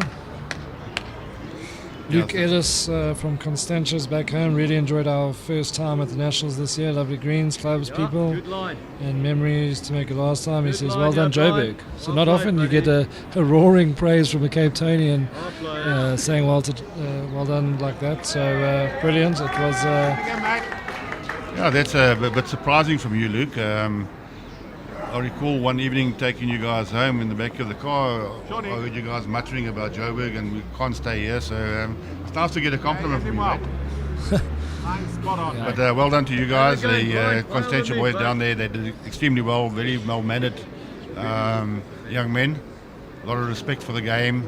And it's good to see. I know Alan Lofthouse was involved there with them. And Alan, you're doing a good job with those youngsters. Again, Brian. Hurry. Hurry. Okay, well done, huh? Okay, good ball. Need you done. Nice draw there, Mac. Actually played my first ever tournament with Alan Lofthouse in January, playing in the personal trust side, and Alan skipped us and we had a great run.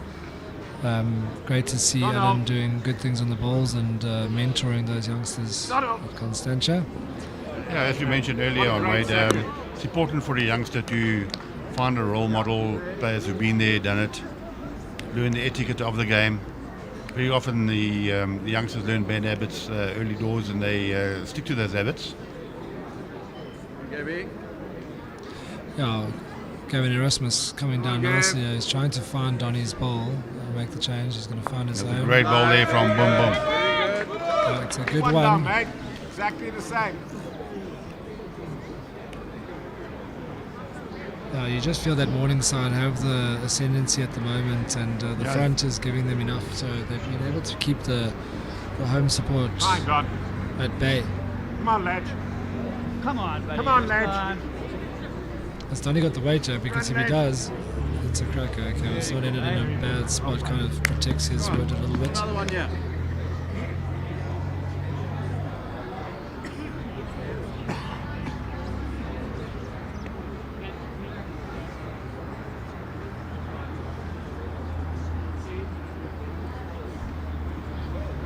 Done. Onto the ball. Oh, that's two great balls there from Boom Boom. Great bowling. Forehand and backhand.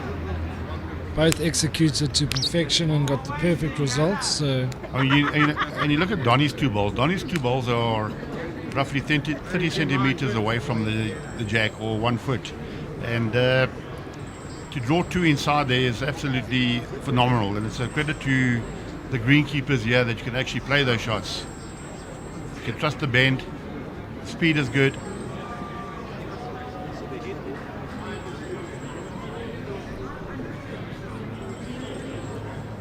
On the screen there we do have the wife of one of the players from Randburg. On the right hand side, Lavinia. Good rock for you, Rob.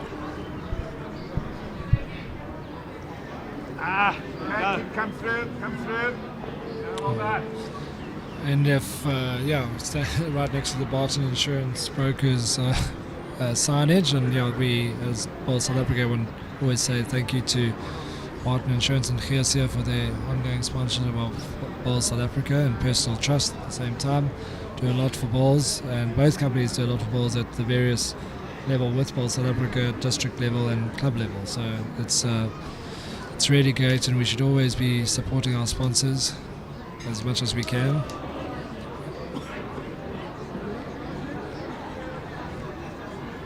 In fact, I was speaking to GSA earlier and confirmed that it's 8,500 rand if you're lucky enough to pick up an 8 at the Nationals. I know there was a JP side that picked it up. Yeah, that helps. As well as Billy Radloff's quartet. Another yard in your last. Same line. John Rimbold, Solly Salmon and Billy Radloff were able to pick up an 8, so paid for the airfare. Yeah, certainly, GSA has paid a lot of money this week. You pick up a 6 and a page, you get money. So give him a call. Really looks after the bowlers. He, and then we have one of the sponsors for this event, Cumulo Accounting, run by Philip Neville, who's also the owner of this club.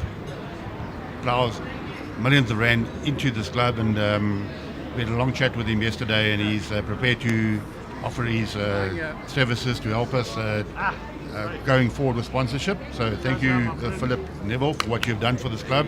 As we mentioned earlier on, the club is in immaculate condition, new bar, new catering facilities, the greens are absolutely wonderful. The veranda is spectacular. I mean, if you could get a full panoramic of the veranda, there's people inside watching, there's people filled the veranda, the artificial banks.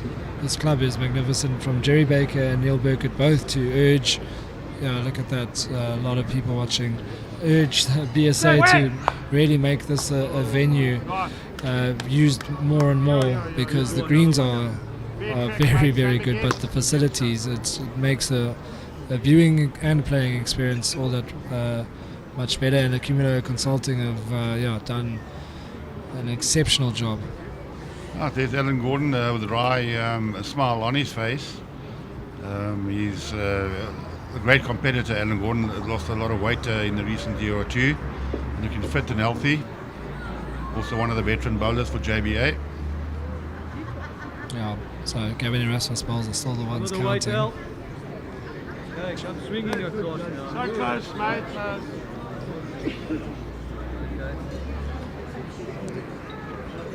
So Jason's having a little dart on the forehand. Trademark kiss of the bowl. What is he going to find? He's got Donny's bowl. He just didn't get the result he was looking for. Yeah. It's open draw now for Alan to try and make it 3, and that'll make it a 2-point He'll be game. back in the game. It's important for Alan to try and draw an extra shot.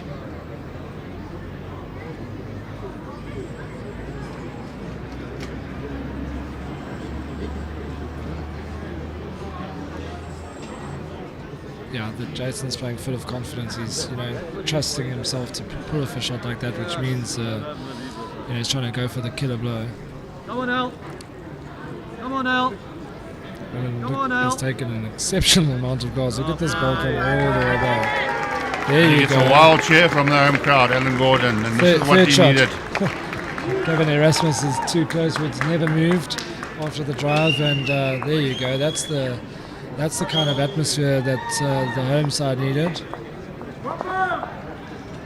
Yeah, it's turning out to be a thriller here, Wade. Oh, I've just seen After 12 ends. I've just seen some incredible banter from inside the pub, one guy singled out Donnie Pickett and put his finger to his lips to say shh after that shot. So certainly quieting up the Morningside team, and the home crowd are making their presence felt here. Yeah, certainly, and this is what we want to see in bowls. A lot of shouting and from the spectators and being part of the action. As we mentioned earlier, the ball leads out onto the green with the wonderful benches where the spectators can view, and sitting out there having a nice lunch or brunch. You can come here and enjoy, and you're actually part of the action. A great start there again from Brian Dial. Ladies and gentlemen, we're going to have a photo finish here.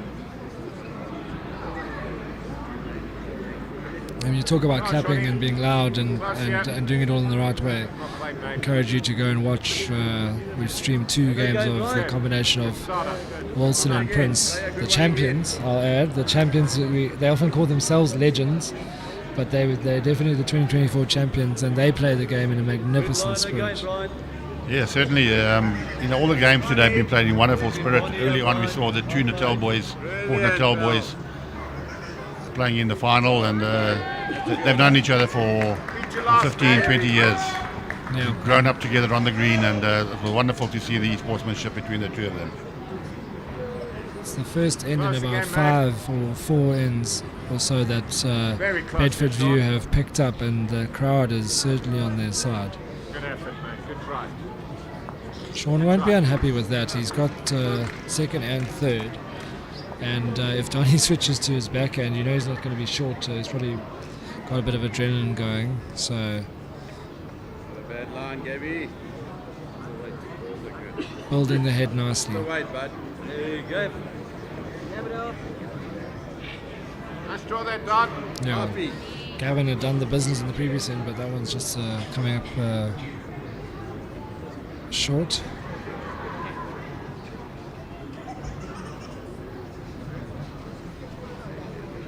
How long are you going to hold?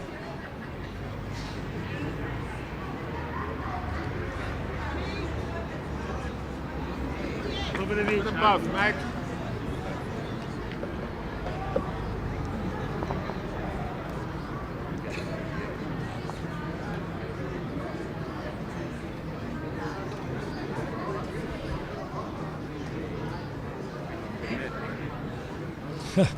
Luke Ellis has responded to you, and he says he'll come and play bowls anytime here, but he's going to remain living in Cape Town. So, Thanks, Luke. We've got to remember about us old timers as well. We're always looking for a decent players to play with us as time moves on.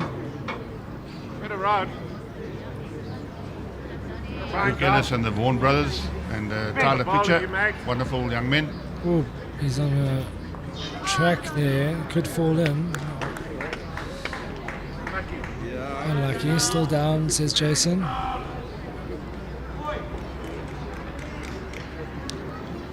Yeah, we had a good crowd here from Western Province. We had the Goodwood boys. When you see the Goodwood guys and you see the Constantia boys, you actually don't believe they're from the same district.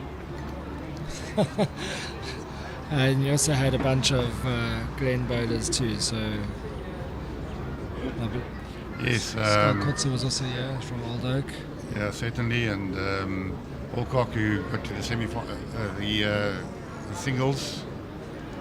Yeah, he's in the last 16. Last 16 of the singles did exceptionally well, and well done to him. He had to sit around for a whole day waiting for his game. Good one there, Robbie. You get the ball on the second draw. You're brilliant. Come on. Shaun's taken over there with the encouragement of the sign. He's telling Robbie Pickett to get the bowl of the white. Road, Rob. Lovely road, Rob. Lovely road, says Jason. Give us the weight, Rob. Last thing you needed. Yeah, it's wonderful to see that all 4 players from both sides are getting involved. Yeah. Very often when the local teams play, they got a skip in the third who do all the talking, and the leads and second stand in the background and do nothing. If you have a look at this game, ladies and gentlemen, everybody is involved. All 4 players are involved. They're all encouraging each other. In fact, as you say that, it's all the players from Bedfordview really getting into the head there from Johnny. Make a mistake, make it long. Yeah, they're all experienced players. They've all been around a long time. Yeah, Robbie, his team felt he had a good line there. He just needs to add the weight here. Now you try. Now you're trying, says Jason. So off we go. Robbie, Ball on the what wilds. do you want? You can draw it. You can draw it stiff, whatever. If you don't like it, Great draw there from Robbie Piggott. And I'll tell you what, the ideal result for Alan is across the head to try and move the white to Brian Dial's bowl, because if Jason Evans pulls the white in the other direction, they are going to hold a packet. So Yeah, I think it's a Alan pivotal will ball play here. the under breach type shot. Yeah. The under breach shot was just under the jack to try and rest the shot ball and possibly move the jack to the left. Brandon Evans, just letting you know, your dad is going to be playing 18 ends here. This is the 13th end. They're playing 18 ends. And Jonathan Alexander, well done for the wonderful coverage. You see, that's a ripper there. That's excellent. Absolutely excellent. If that ball had fallen over, it would have been a 300 out of 10 effort. A little tickle on the judge first, guys. All the ball, Bill. Very good ball. I'm not sure who's holding the shot. I think both sides feel like they might be, but 2 balls to come. Calder Clark was one of the guys from the Glen who was here playing and he's also remarked about what a great experience it was and encourages more bowlers to go and play in the Nationals. Jason's on a fair road here.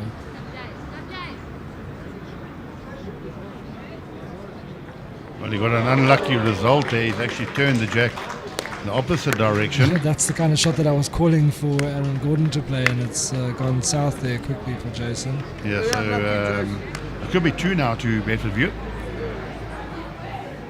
Yeah, it just swung a little bit more, but if he pulls it around the corner there, they would be holding 4, maybe 5. So Well, Alan Gordon will be looking to actually move something because he doesn't want to leave that open run, a 3-ball target open to Jason Evans. He's very, very accurate on that shot, particularly on his forehand. yeah, he's looking for another touch on the white. to make it If he can touch the jack, Let go. Sit. could be no, it's not another. I think Jason will be looking to run it on his forehand. Both of those balls can go where he burns it. In the hand, yeah. Here we go, You get mate. the one, you can get both. Get the burn. He's running it on his back. It's close. Close, Could get he's both. got Could get something. both. Could get both. Oh, that's very Unfortunately, he got the result, but it's still 1 down. He didn't. Could be 2. Yeah. A good effort there. Measure. Very good shot, a terrible result. You can see Jason's ball comes down, touches the white. He didn't need that touch on the white. It was turned south. Probably the hand might have been the forehand. We'll never know. Yeah. But it was either or, if Jason was a little bit narrow, he could have used that short bowl as well. So the options were there on the backhand.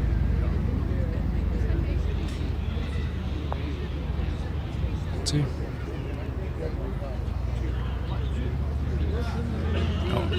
So that's 2. So after 13 all, ladies and gentlemen, we have 13 ends.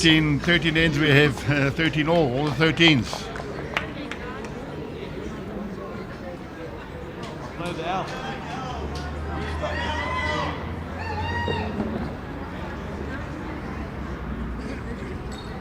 Yeah, some big balls there from Alan Gordon, picking up the 2. He felt that Morningside had position, and he turned the end on its head and picked up a 2. Yeah, where these guys on the correctional services are sitting, they're sitting virtually a metre away from the green.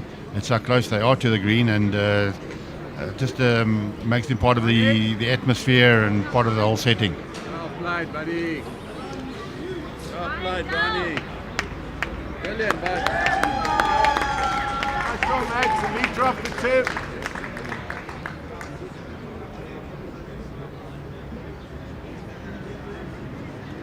Great opener there by Brian Dale. Nice shot. They'll be Close happy here, with mate. that. Very close, Shaun. Shaun Thomas trying to repay the favour. He does. Great opener from Shaun. We've got two wonderful leads playing against each other.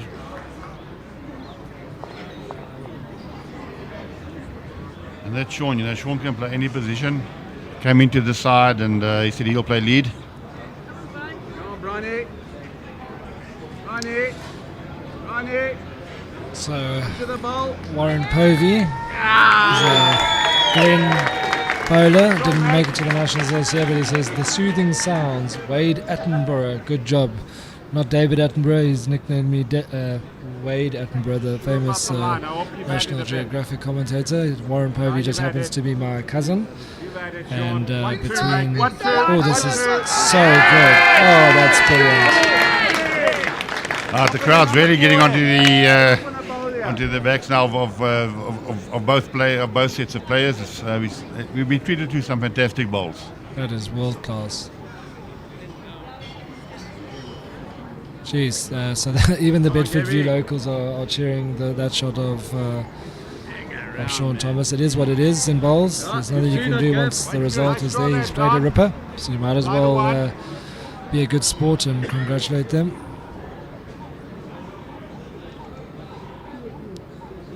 Oh, that was some family bias coming through in the comments there. Warren Povey is my cousin. Yeah, I thought you might get a compliment from your family, Wade. Hopefully send wishes back home and to your wife. Hopefully your kids wish your mother or wife happy Mother's Day. Oh, there you go, let's change the head.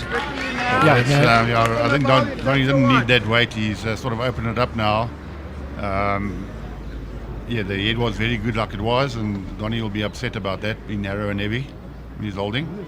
Golden rule in bowls, don't be narrow and heavy when you're holding the shot. Done, Gav. Gavin's dropped his short here. Yeah, I suppose Jason, not terribly unhappy with that. A good one, yes, but the Bedfordview side only have one ball in the head, so it wasn't a crisis. It wasn't the best result, that's for sure, but they're trying to encourage Donnie to play another good ball here. Please tell me you're here. Tell me. Shaun Thomas begging that ball to get there. The green might be getting a little bit heavy now. As the sun sets, it's very unusual for Gavin Erasmus to drop a short ball.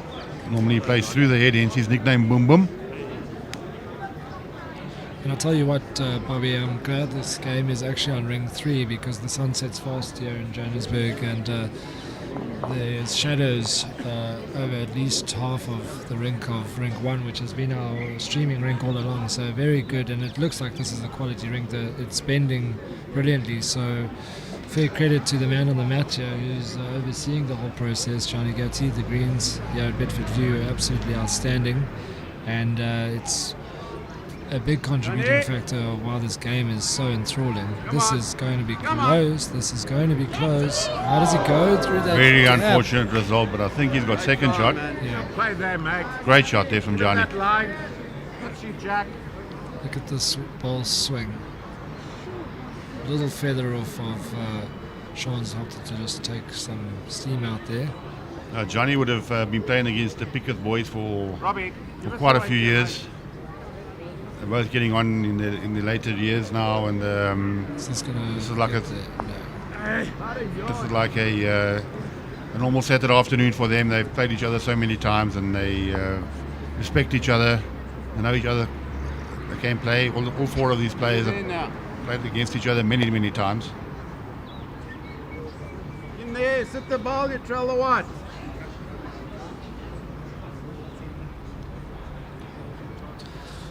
Yeah, Bobby, the little interesting comment here from John Hill. Back when the Nationals were 2 weeks long, singles entries were limited. This may be a consideration to minimise fixture congestion. I think it's a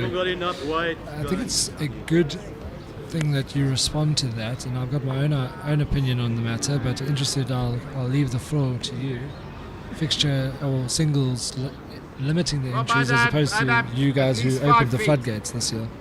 Yeah, thanks for that, John. It's a good question. This is the first year that we've actually opened up the singles to allow everybody to play. In previous years, we capped it at about 280, the first 280 entries, but because this is a national tournament and you have the opportunity to go play in the World Champion of Champions. Oh, that is very, very bad result there from Robbie. 2 down. Yep, so this is a big game changer this end. And the national entries for the first time have been opened. We've got 450 entries. It has made the schedule very, very tight, but there are other options. I would rather give everybody an opportunity of playing in the national singles and winning it and going to represent South Africa in the World Champion of Champions. This is what we want to encourage going forward, as many participants as possible. And there are ways of overcoming that. One solution is to make it a knockout from the start instead of playing sections. So yes, on the debriefing of this tournament, you will have a look at that.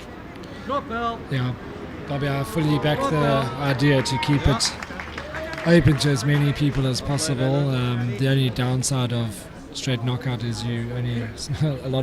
half the field only gets to play one game. So sectional play, there's the GOAT watching on, supporting his clubmates from Morningside and supporting Bowls, been here over the past 2 days. Yeah, another solution there, Wayne, will be to start the singles early on that Wednesday morning, starting at 8 o'clock instead of 9 o'clock, and play another session that day, so we'll get through the first round of the playoffs and we'll be back all back on track again. Hang around. Hang around. Stand in. Third shot. Jason has drawn third shot there now, and this could be a momentous swing in this game. Shaun Thomas played 2 absolute crackers, and just by Donnie opening it up there has given Bedfordview an opportunity which they have taken. Well, it wasn't so bad even after Donnie had done that. They were still holding until Robbie sliced the jack. If he pulls the jack clean, no problem, but he got a bad result there. 2 bad results, in fact, in end of 10 for... Come on, El. This is close. Come on, El. This is close. Come on. Very good spot.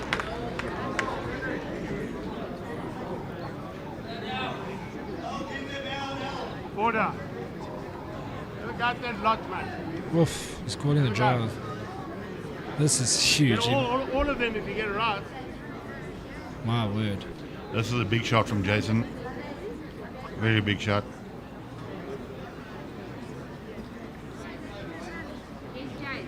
Cut!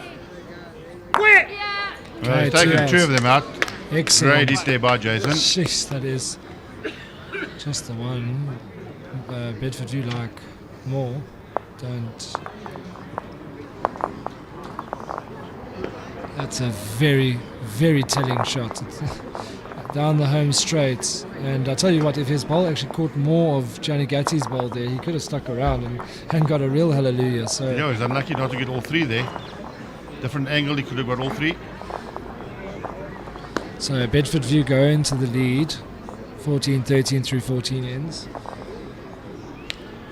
And this is the 18-end game, as we mentioned earlier on, for the viewers who've just tuned in. We had to reduce the number of ends that they are playing in the semis and the final from 21 to 18 as a result of Gianni's long singles game this morning. He was still in the vet singles and he started at 7 o'clock, and his game lasted for more than 2.5 hours, so that put us behind the time, and so we've limited the games to 18 ends. Yeah, it's 100% the correct decision, because we would be playing in darkness the way the light fades so quickly. And you've got to give players a break in between games, and we're attempting to stream as many games as possible, particularly all the finals.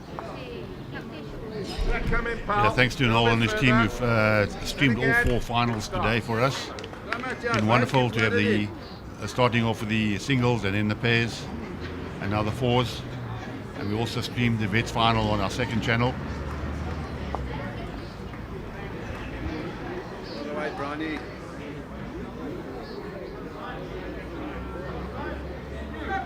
Yeah! Very good. Again, mate.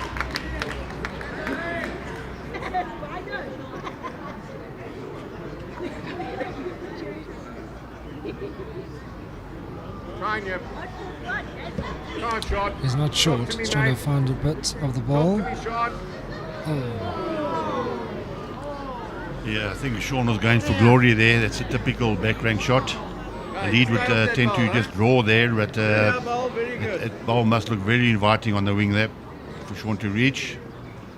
Yeah, crucial now with Donny to contribute with his 2 woods here, because suddenly the momentum is all... What a great draw there from Boom Boom.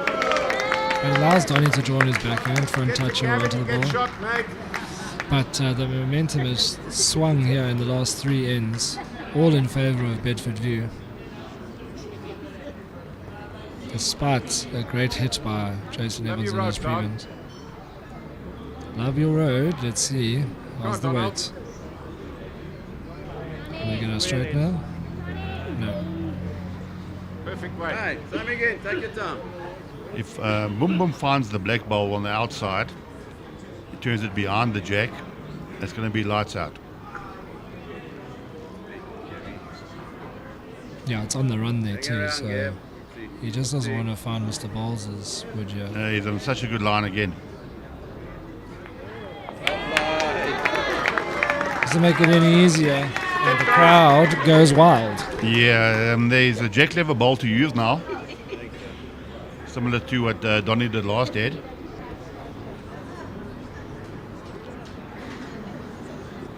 Donny knows this is a big ball of his. He's taking his time. Donny's adamant to play a cracker here and have a say in the matter, particularly with the home crowd really getting behind their team. Oh, he doesn't like it. It's narrow. He's left his brother in a world of trouble here. That is under. Good weight, but under. No, not really. It was where the jack was. Yeah, Donny's not happy with himself. He's slapping himself on the thigh, as is customary with him. Yeah. Tough to watch.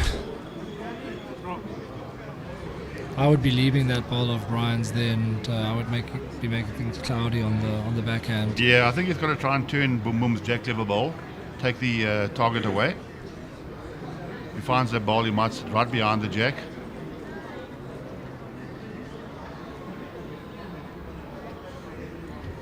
Doesn't want to leave that target there. Going, Johnny. Come on the weight, bud. Come on the weight. Don't be short. Come, Rob. Come on, mate. Okay, no damage, but didn't capitalise, and you feel that the way the momentum has shifted, it feels like one big shot changes and the team goes on a 2-3 end run. So we're running out of ends here. Robbie Picketh, are you? Yeah. He's just fading away there. I don't think his weight was too bad. Similar to Donny's ball. Not reaching. This is a big ball now from Johnny Getty. He can really, really turn the screws here with this ball. And the thing with the shortened formats, the traditional is 21 ends, but the shortened format is dropping a big number in the beginning is not the end of the world, but dropping a big number with 4 ends to play, it's going to get a straightener off this ball. Well, that's not a very good ball from Johnny. It's a good ball, bad result. He's actually given Robbie a shelf to rest on there now. They need to take the opportunities. They've been gifted an opportunity. Robbie's got the weight to reach. Yeah, I think it's a little bit on the wide side. He's going to take 2 out. 1 out. Okay, he's got 3rd shot. And Jason still has the port, so Alan Gordon needs to make a change. Yeah, even if he finds Gianni's ball and turns Robbie's ball out, but ideally you would like to find Boom Boom's yellow ball and sit right behind the jack and take the catch away. Yeah, he needs to remove that catch, because if he doesn't, I'm going to back Jason Evans at this juncture to play a telling shot. He has to change the picture. 14-13 up.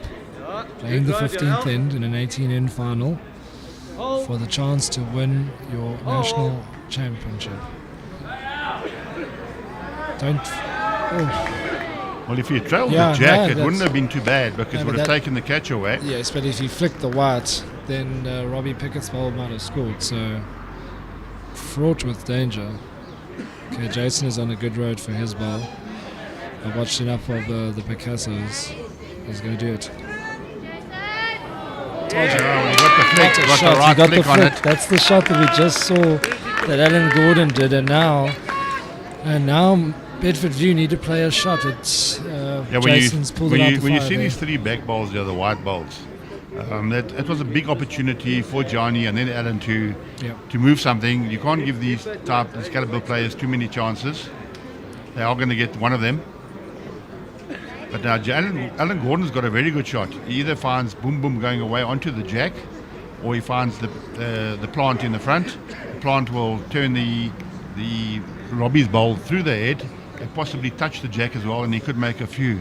So he's got to be positive towards it. Make up his mind and be positive and play a big shot. Yeah, he's got so many woods in the head and he's shot down. I mean, there's no real risk. Choose your weight and play the shot that will set this roof on fire. There we go. He is close to finding the yellow. No, just cut away. Okay.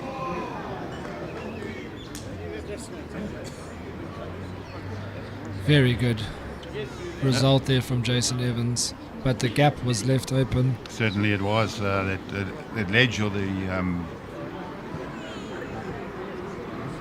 just left there to be played. The shot was there to be played, and these players play that shot day in, day out. You can't leave it there for 4 bowls. And there's a whole team meeting going on there on the morning side to decide which hand to play. Shaun Thomas looked to me he wanted the other hand, the backhand, but Jason thinks that this is safer. Well, it's good to see all 4 players getting involved, making the decision. Everybody's happy. Oh.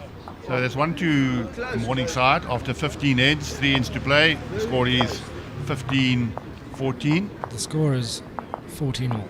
14 all, sorry. We jumped the gun there. 14 all after 15 heads.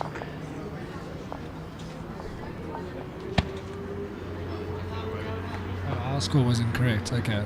14-15, yes. Bedfordview did pick up a 2.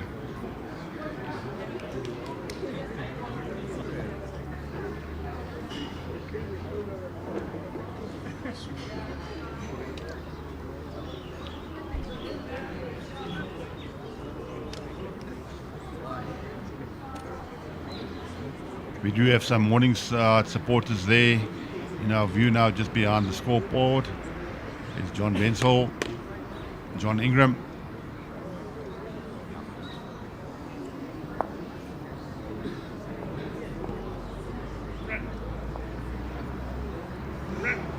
Hey, let Brian. The meter in front.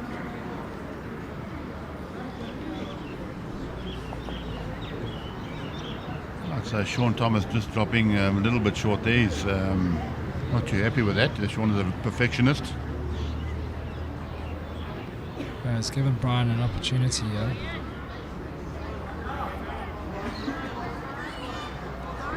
A great opener there from Brian.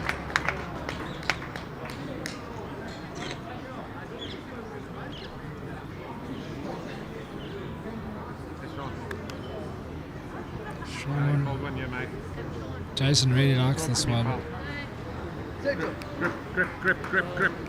Just put on the dry stuff. And again, Brian. Opportunity for Brian to draw another.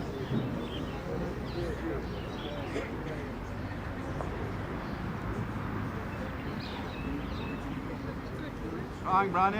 Oh, you're And a looking lead good, behind the yeah, head Brownie. after his first 2 bowls. He's trying, yeah. It's even better. Good shot, dog. Pass you off the jack. Shot ball that far up. Yeah.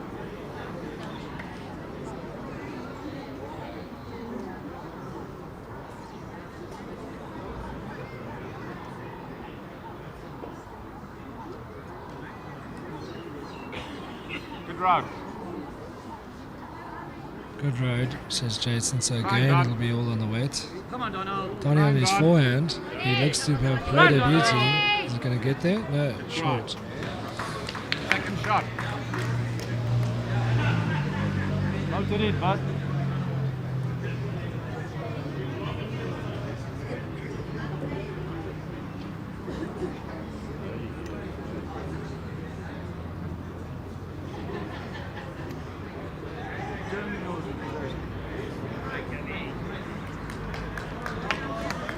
That's a good ball there from Boom Boom. Jack has more often than not moved in this game in the heads. Anything behind the head is good. Good receiver. This game is so tense. One shot in it, but Bedfordview have somehow managed to eke ahead here, and they are holding. Brian Dahl has come to the fore in the last few ends, and then a bit of dovetailing from the rest of his side, but very good effort. Come on. Sonny's sold Such a good line there from Donny. Need another 30 centimeters of weight. A couple of feet, yeah? That's all. Nothing more than that, huh? And there's a lot of momentum in the game here. Donny's already at the head too, so both Shaun Thomas and Donny getting past the head. Bum Bum is trying his level best here. It's another one behind. So any little movement on the white is not bad if it happens for Bedfordview that this shot on the forehand is a little bit of weight and the jack does come back. Shaun Thomas has got the back ball.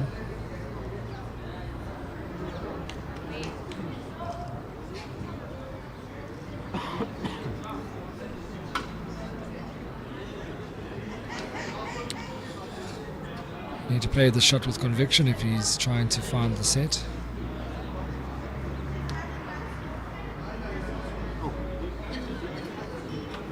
Watch for that channel.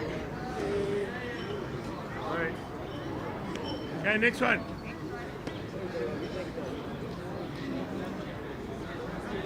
Huge opportunity for Gianni to draw another one. Played that epic singles game this morning.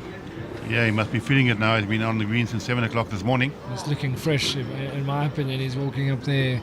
He knows that he's holding 2 one-shot lead. 16th end of the Nationals. I think he's found a second wind. Excellent delivery. Good for the home side. That'll be 2 up with 2 to play, so Good, yeah. the head it's a narrow target. So Jason is playing with a little bit more weight, trying to find the balls, and he's under. It's probably the right weight. Nice little float to help the right guy. The problem is, Donny, the way the head is set up, both of Gavin Erasmus's balls as well as the ball of Gianni Gatti are behind with just the one of Shaun Thomas. So if there's a bad result and the jack does come back and the ball that is taking it with it doesn't stay, they could still drop a big number. It could be even more. So it's potential to be a game-changing, match-defining end here. Ball in. I think it's still only the 2 shots, and the big decision here. 3 down, says Donny. The big decision now from Jason. There is a shot on the forehand. Robbie's bowl is coming in on the forehand. Donny's bowl is coming in on the forehand. Robbie's asking to draw.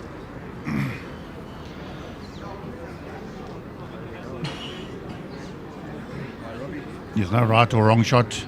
Player must play it, and he must be confident in playing the shot. No, he's playing the backhand. He's trying to draw to save. Come on, Chase. Can you hear a pin drop? Come on, Chase.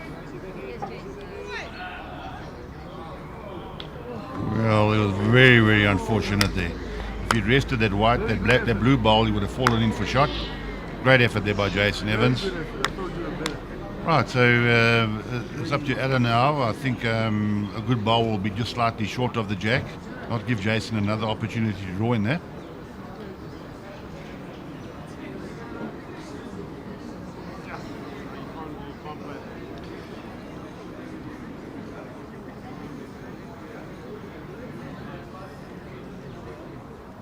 lefty onto his forehand. Having just bowled a very good ball. Shaun wants it to hold. I didn't want to touch it.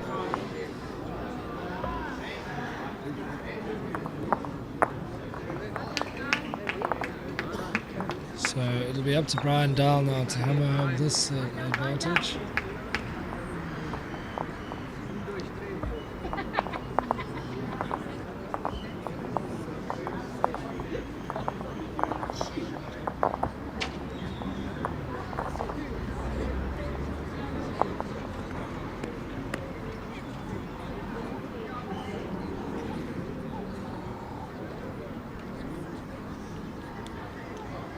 So it was a 3.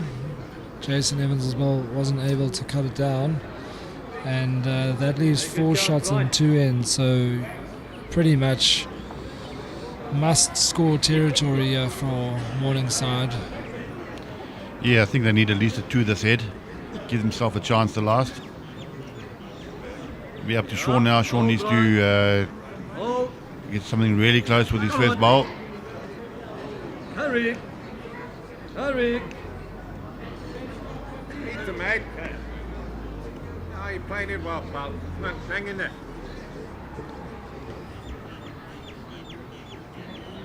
Tell you what, if Bedfordview get over the line, yeah, we are going to hear a raucous Very cheer. close here, Shaun. But don't write Morningside off just yet. Run in a touch. Good effort. Yeah, there's a lot of experience in the side.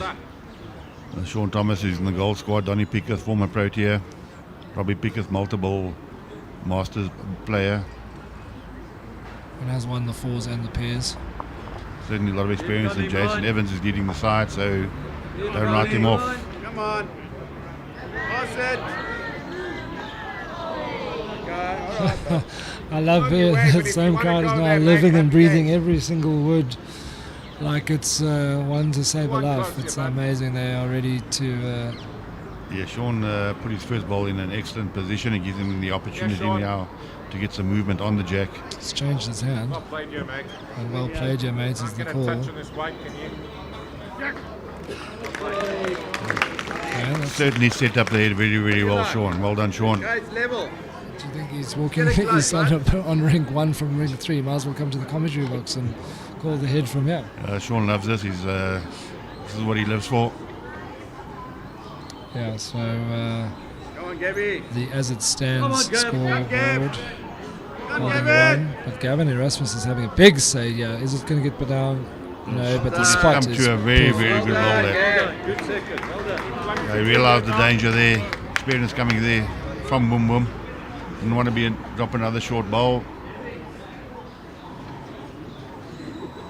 Good right, mate. Come on, Don. Close here. Steady up. Swing round. Just a bit quick, mate. And again, good. Right, take your time. Okay, and backwards again. are No not change the of end of the anything. world. If you leave Jason Outside Evans ball's the okay. chance to draw Yeah, it that's the right shot, back for a big number. So I know that No, you keep it there. You finish Alan so much Gordon will be behind. onto any of Yes. those kinds of plans, but Up on the ball now. Yeah, certainly. Alan Gordon will be looking to try and close the game down, as I said, by dropping only a 1. If he does concede, try and get a good second. Not allow Jason any opportunity to make a number. You finish here, you're good, Gav. Okay. Well, he's come right through. It's not a bad ball either. So, yeah, 2 good bowls there from Gavin Erasmus.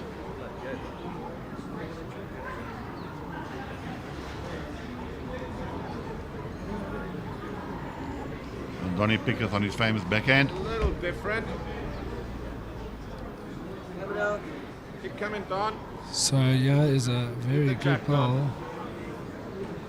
If he's got the jack, it's 2. That's a great ball there ripper. from Donnie Donald. Pickett, what a time. What a time for it. Time to shine.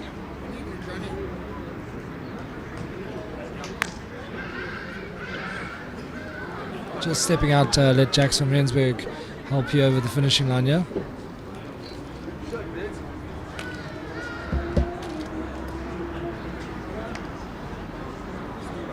Good afternoon, Jack. Have you been enjoying this game? Hi, Bobby. Yes, been watching on the sidelines there. Very tense. Old club versus new club. Yeah, certainly. You've been a member of Bedfordview for a number of years, and just moved over to Morningside this year. So, who are who's your favourites? Put you on the spot there, Jack. Yeah, may the best team win. Whoever wins deserves it. It's been a phenomenal game. They've all played well. I'm not unhappy with either result.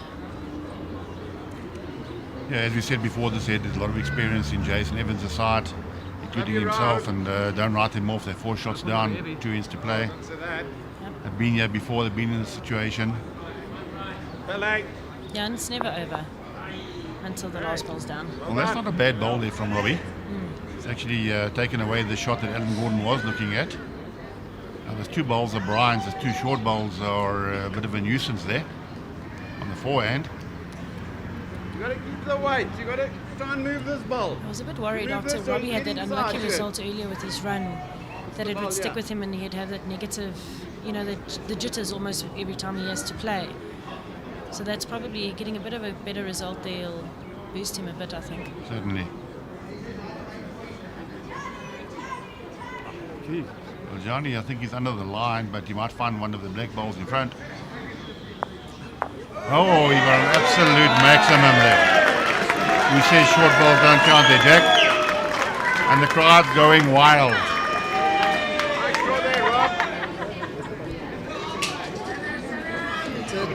Johnny Gaty just went through on the short ball. Well, Johnny, if they win this game, you'll have to buy everybody a drink in the bar tonight for that shot. He says there sorry. He apologises, he knows he was lucky there. It's a wick to win the national championships just about. That is in an evil spot. Robbie Pickett is not going to use that. Oh, that would have been a payback of note. But 1 down and... yeah, that is a cruel wick. It depends who you support. It's amazing how the momentum swings and ebbs and flows, and the last few heads have just been going Bedfordview's way, and sometimes you just know that sometimes that game is meant to be, you aren't going to win it, and that shot typifies what was happening, and very often when you are trying to score a number, things like that do go against you. Yeah, Johnny was narrow and used his own ball. Keep coming with the weight, Al. Keep coming with the weight, Al. And Jason Evans has to get past the front ball of Browndale Yeah, you need to finish there. with enough weight to roll him over for 2, which would make it 16-18, but he's got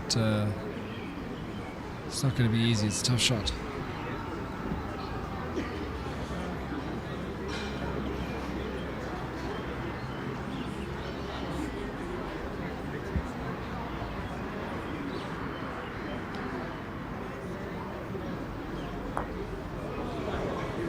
Luck is certainly deserting Morningside now.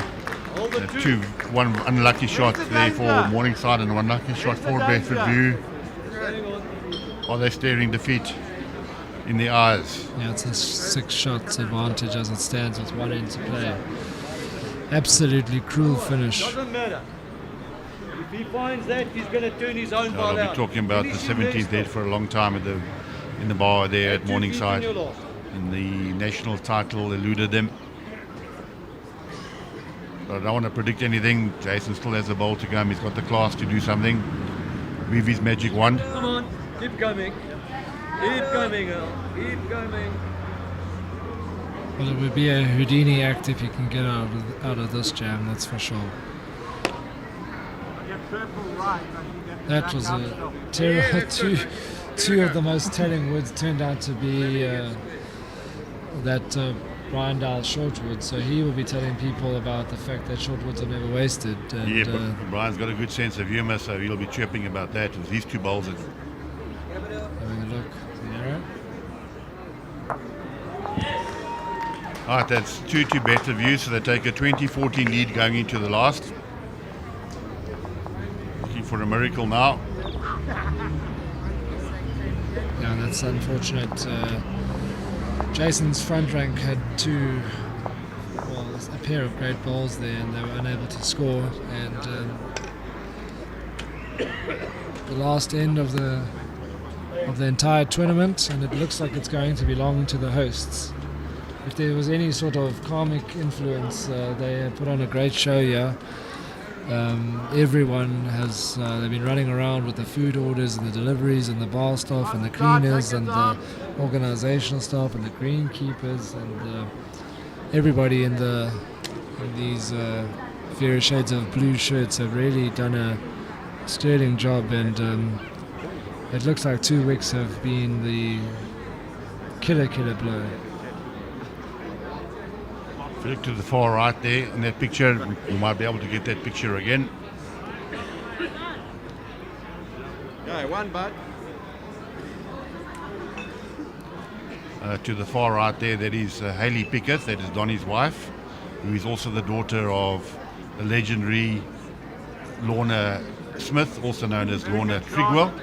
Hopefully you're watching this game, Lorna. Nice to see your daughter there. Hopefully she sent you a message this morning wishing you Happy Mother's Day. I'm sure she did. Yeah, so Bobby, it's been a magnificent national championships. Superbly run, but the final say is looking like it's going to be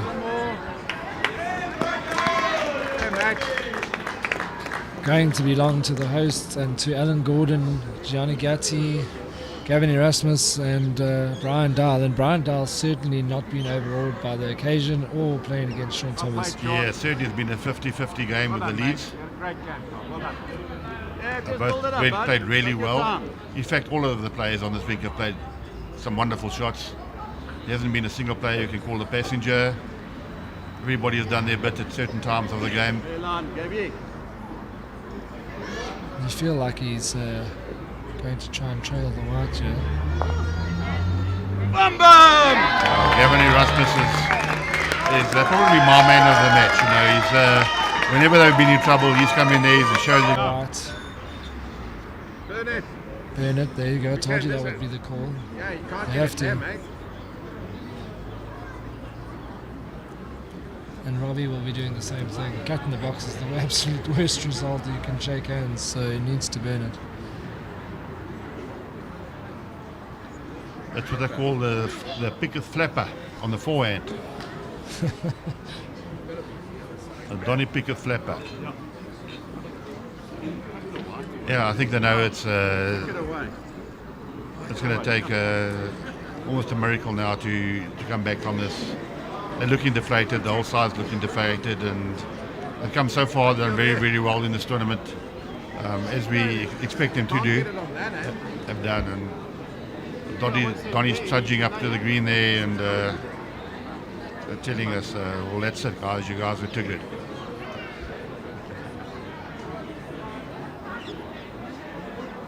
Yeah, you don't want to put this close and allow them a chance to for the jack to burn. So just throw your balls wherever. You've got a 6-shot lead. They can't make a 5 with the way the woods are sitting. So wherever, anywhere but close to the jack. Yeah, for those bowlers who are watching, it's the Nationals is a wonderful experience. He's going to take his own ball out.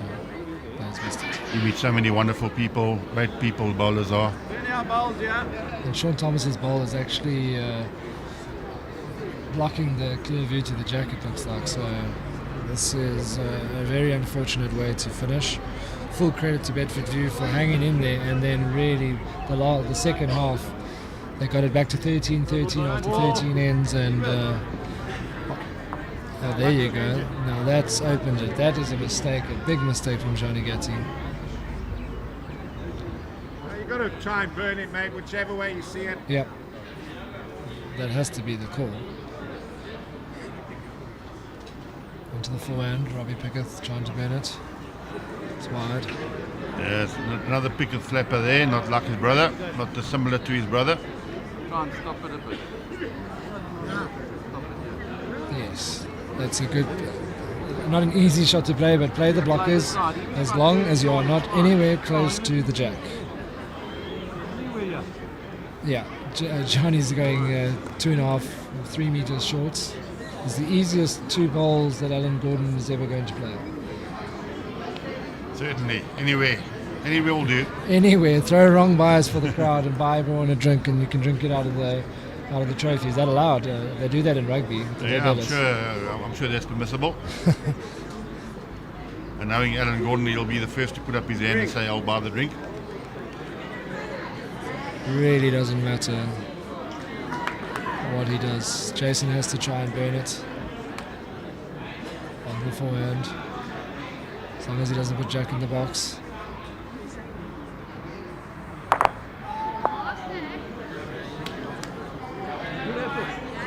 Oh, another ball off up the green will be good. Yeah, anyway, throw it.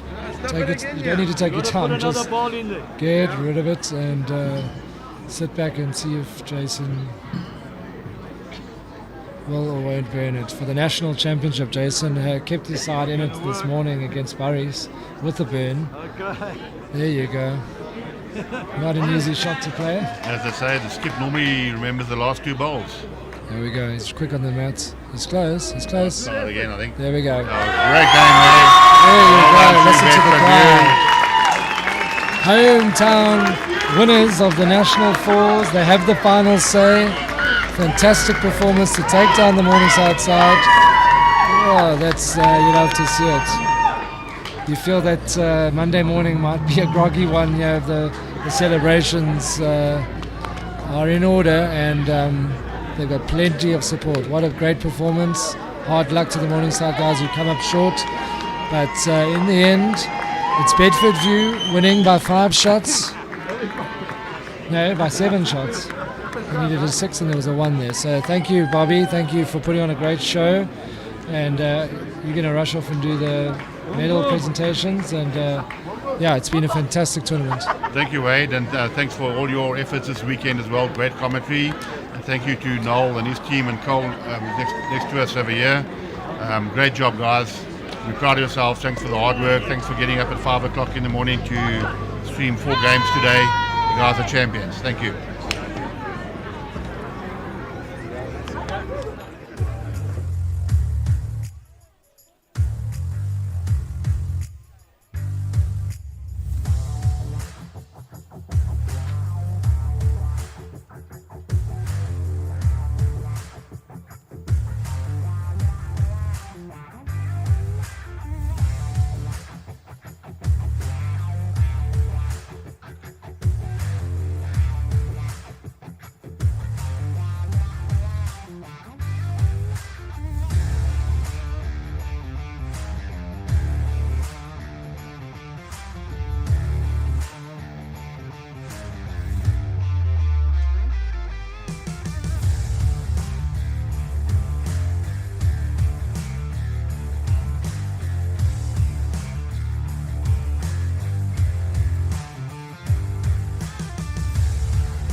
Ladies and gentlemen, it was a great game we've just witnessed.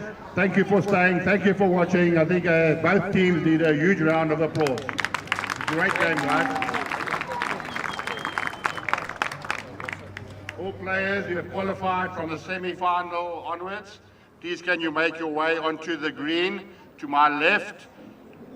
Just all the players who qualified from the semis onwards, pairs, singles and fours.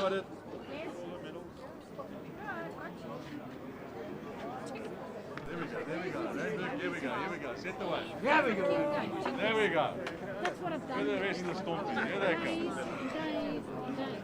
Hey, you got to kickstart these guys. Brian, I'm sure they mean you too. Come on, Brian. Hello, Brian. Anytime now. Anytime now. We'll wait. Only one view. Give us the shoes.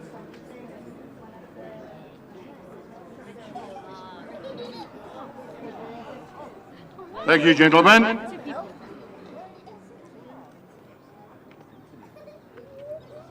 We acknowledge the following dignitaries who were invited onto the green.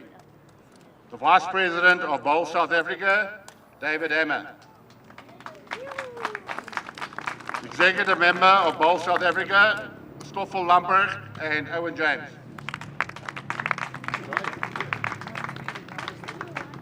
The President of Gauteng Bowls, Sanet Kritzinger.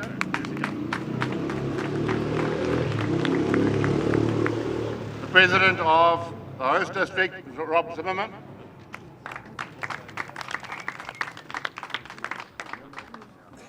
The most well-dressed president here this afternoon, the President of hosting district of the, the President of the Bedfordview Bowling Club, Des Londell.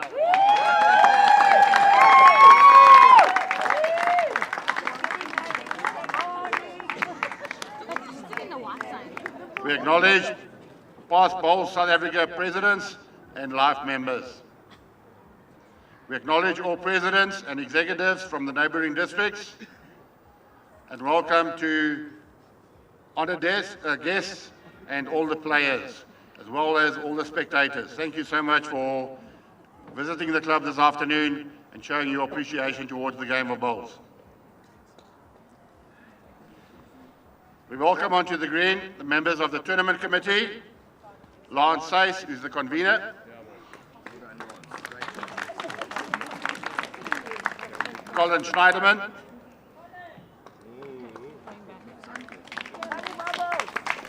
Trevor Rosenberg, Dawn Palmer, Ann Davies, and lastly, but definitely not least, the lady who's borne the brunt of most of the criticism this week and trying to be accommodating where you have. Thank you so much, Erica Lottering.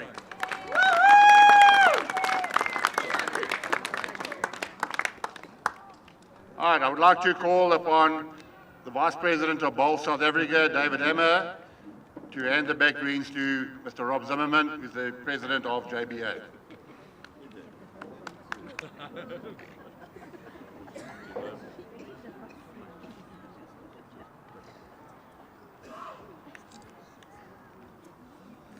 Rob Zimmerman, the President of Johannesburg Bowls Association, is invited to address you.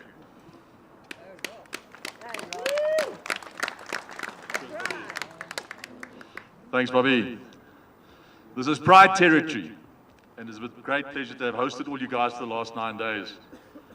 Bowls South Africa, thank you for the opportunity of hosting the record entry this year. Big thank you to Bedfordview, stunning facility, wonderful organisation, incredible members that have given us all of their services to make this really successful. Not to be outdone, Belgravia on the other side of the suburb. Well done there, guys. Did a fantastic job. We've got to thank EKB that helped with the spillover. So to EKB and their clubs, thank you very much for helping us out, because without you, we would have been a stocker bother. Not to be outdone, our JBA clubs, you are the pride of Joburg, so well done, all of you. I think mention to Fred Binneman, especially as an individual. From the playing surfaces, Fred put a lot of effort in to help clubs get themselves up to speed. And a spectacular job, well done, thank you. I think the players saw the results of most of them. There are some places we can improve, we do know that, and we'll certainly get that done for the Gauteng Open. So well done, Fred, thank you. To the players, what a show. You've seen the best of the best competing in this tournament, and the level of the bowls has been absolutely fantastic. So give yourself a round of applause. I think it's well deserved. Thank you all for coming from far and wide to compete in the Bowls BSA Nationals 2024. We trust you've established new friendships and great camaraderie amongst yourselves, and all in a well-contested tournament. I think that's really what it's about, and there will be some guys that get medals, but to everyone else, well done. To our tournament committee, it was a big entry. It was challenging, as they always are, but very well done. I think at the end of the day, it ran quite smoothly. To Lance, well done. Colin Schneiderman on the draw. Trevor Rosenberg, it sounds like a lead singer for Depeche Mode here, but anyway, Trevor Rosenberg on finances and secretary.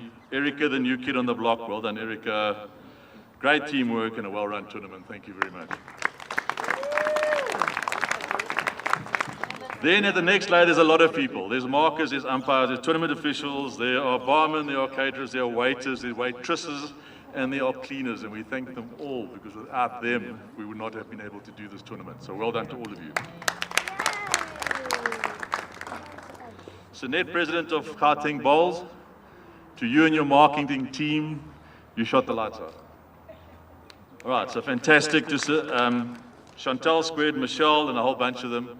Fantastic, fantastic job in marketing the game of bowls, and I think that's where we need to go.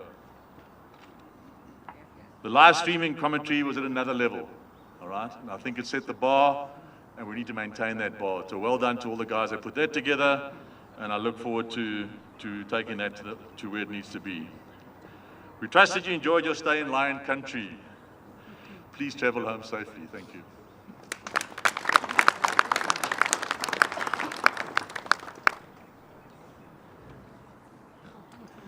Thank you, Rob, for those appreciative words. I'd like to welcome to the podium the Vice President of Bowls South Africa, David Hammer, who will address you.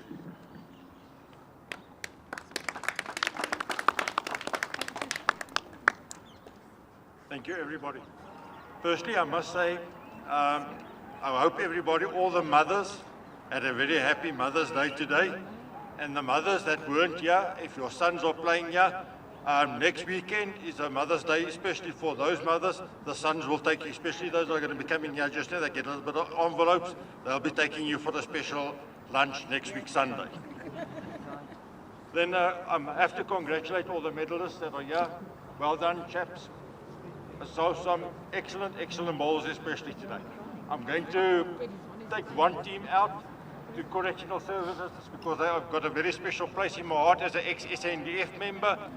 Well done, Correctional Services. Very proud to see you people coming up, and I hope that we see more people from your side.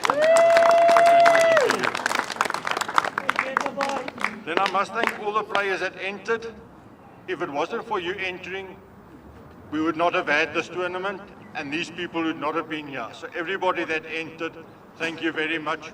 We do appreciate it, and we hope that you enter and have enjoyed this, and that you will enter every tournament in future.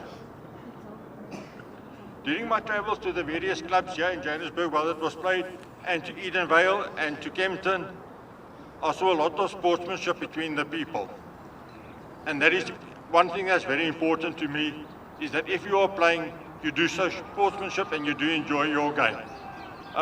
One man practicing sportsmanship is much better than 100 preaching it.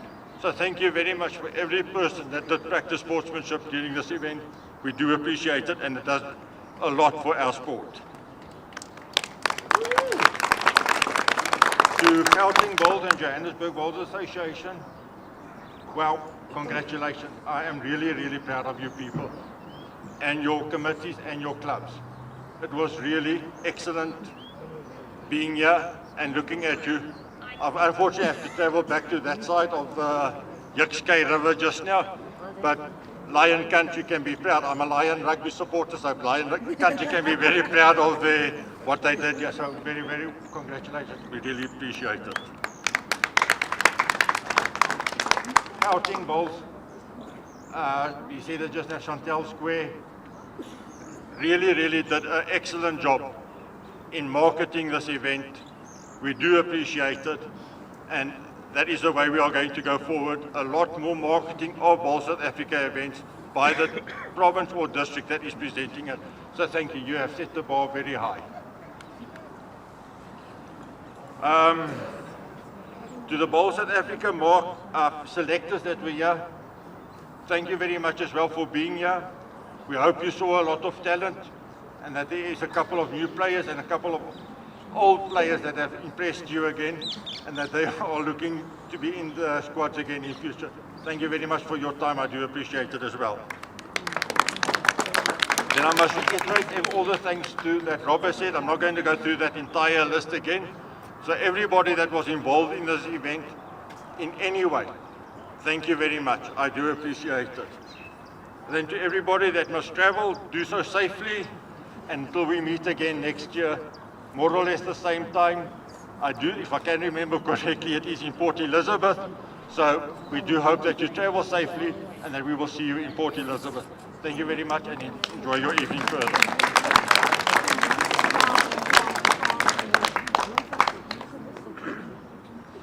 Oh, thank you, David.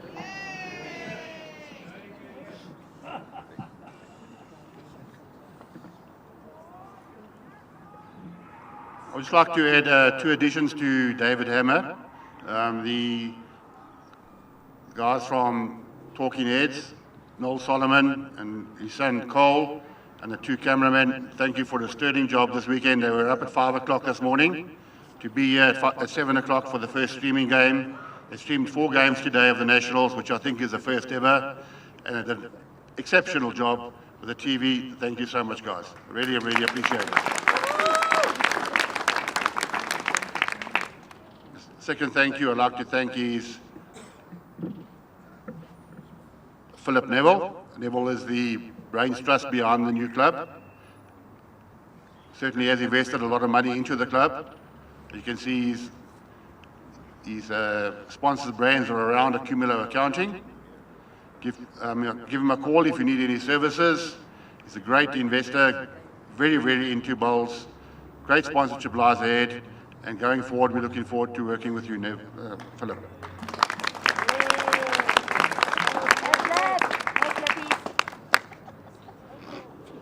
All right. David Hammer will present an executive plaque to the President of the hosting district, Rob Zimmerman.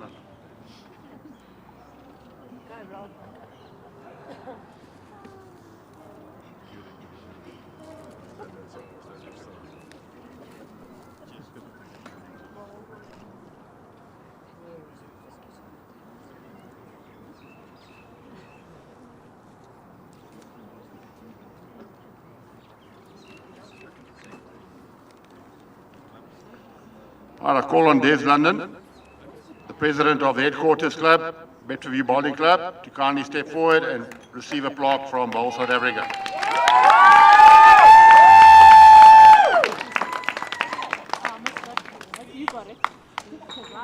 It now gives us great pleasure to award merit badges to members of the tournament committee.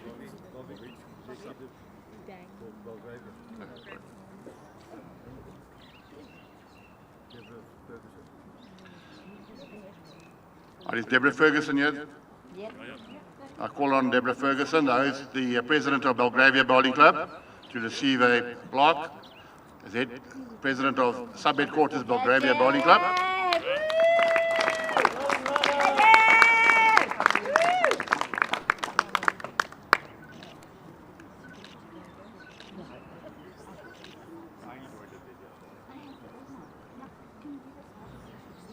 It now gives us great pleasure to award merit badges to members of the tournament committee. It should be noted that this is a prestigious award from Bowls South Africa and it is only presented once The following members of the committee are invited to step forward and receive the award from our Vice President, David Hammer. Trevor Rosenberg, merit badge number 370.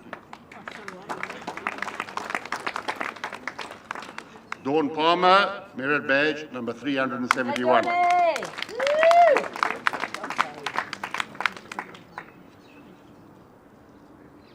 Erika Lottering, merit badge number 377.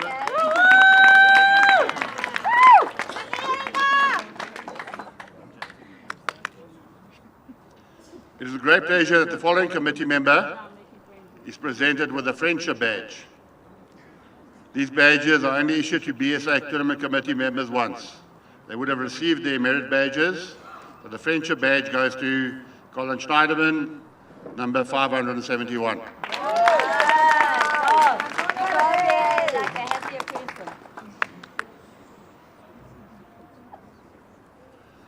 Right, we will now move on to the prize winners. Most important people standing there on the green. You are kindly requested to proceed to the Bowl South Africa banner once you receive your accolade. For those visitors who arrived a little bit late this afternoon, we did do a presentation at lunchtime for the singles medalists. A couple of the players had to catch planes back to Durban. I'll record their names. Bronze medalist from Linden JBA, Josh Turner.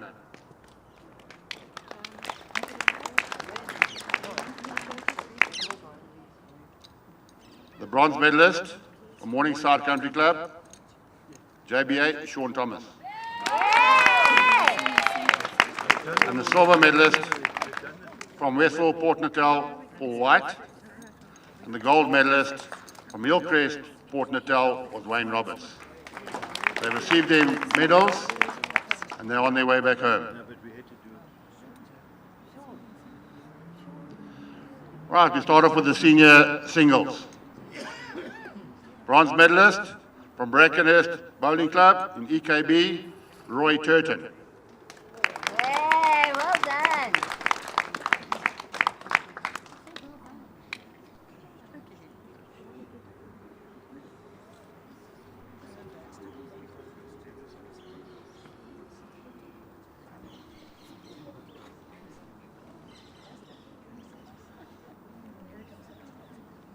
The bronze medalist from Bedfordview, Anthony Stefano. I know him as Tony. Home crowd favourite.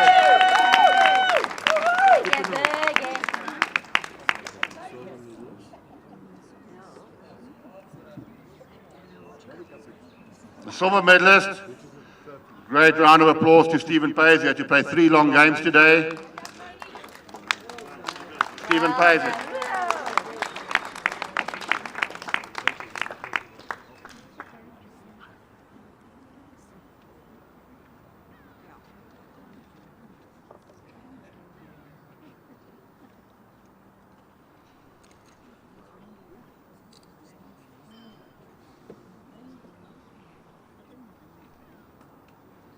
And the gold medalist all the way from Richards Bay, Donnie Skuman.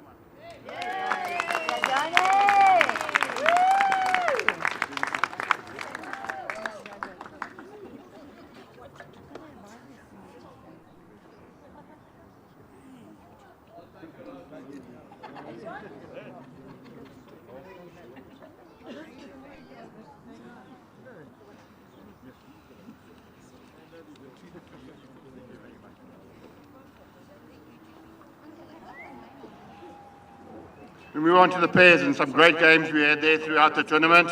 Some great upsets, great results, great bowls, all through the tournament. Guys have come a long way since last Saturday morning. The bronze medalist from Ceres in Boerland, Stoffel Lamprecht and Charles Stessen.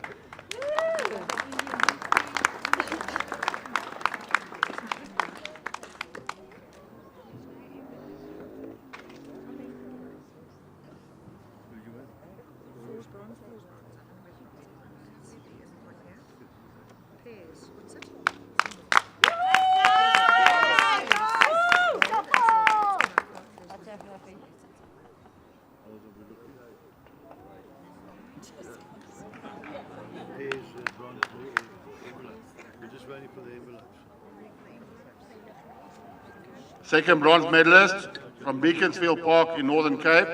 They have already received their award. They had to travel back to Kimberley this afternoon. I'll mention their names, Barry Minotropoulos and Robbie Robertson.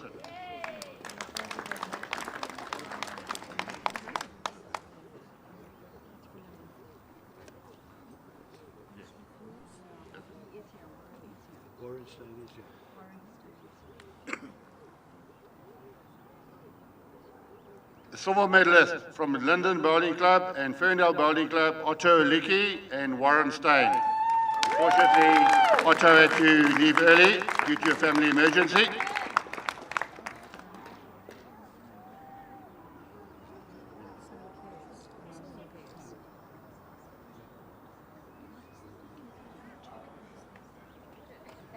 There we go.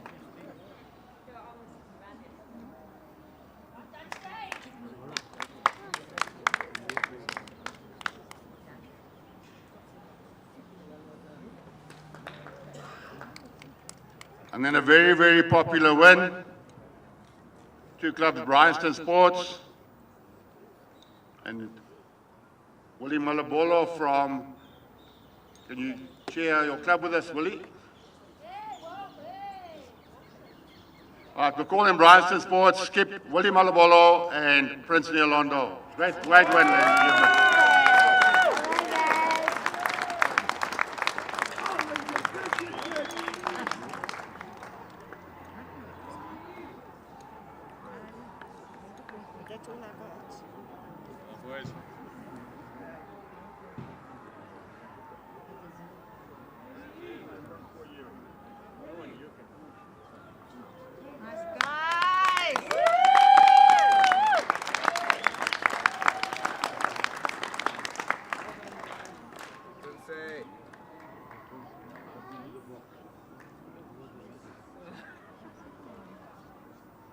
And then one of the teams of the tournament that produced some great bowls throughout the tournament. We move on to the fours.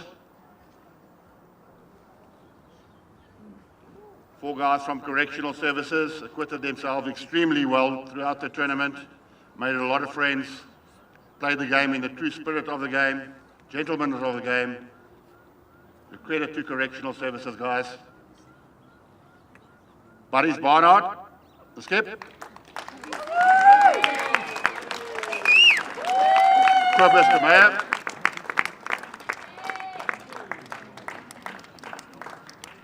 Tinus Cross. And Jaco Nason.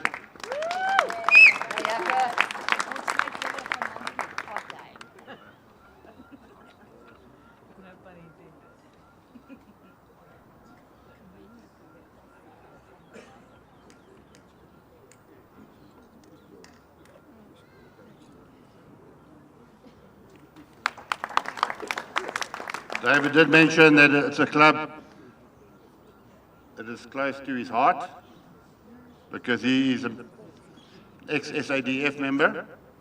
And the SAENDF and the Correctional Service are very close together.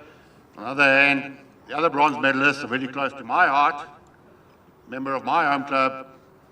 Great effort by four wonderful friends. It's wonderful to see father and son playing with their best friends. And to narrowly lose in the semi-final of the National Championship shows what bowls is about. Come here with your four friends and do well. Congratulations to Randburg. The skip is Ray Turner.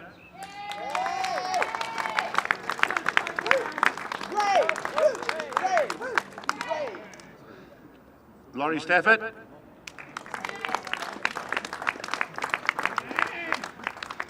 Corneille Hucha. And the captain of the team, Trent Turner.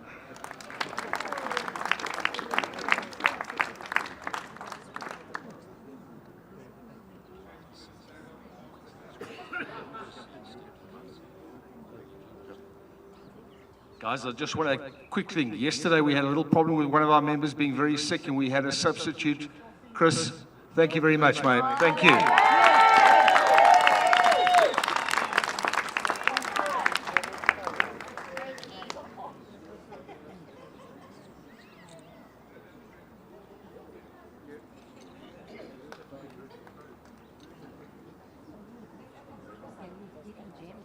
And then a great final, ladies and gentlemen, which we've just witnessed between Morningside and Bedfordview. Unfortunately, the luck deserted them at crucial stages of the game, but it was a great effort by both sides. Congratulations, the silver medalist, Morningside Country Club, skipped by Jason Evans, Robbie Pickett, Donnie Pickett, and Shaun Thomas.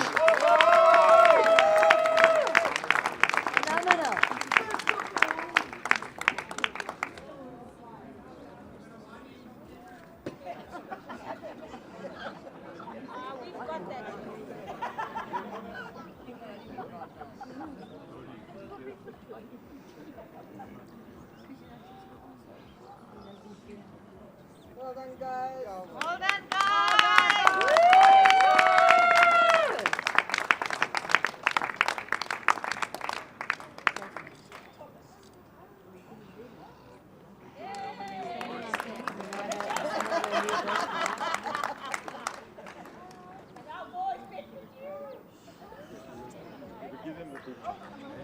And then a very popular win on their home turf. I'm sure we're going to hear a loud cheer now. Winners of the National Fours 2024, Alan Gordon, Gavin Erasmus, Brian Dial, and Johnny Getty.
I know there's a lot of thirsty players out there.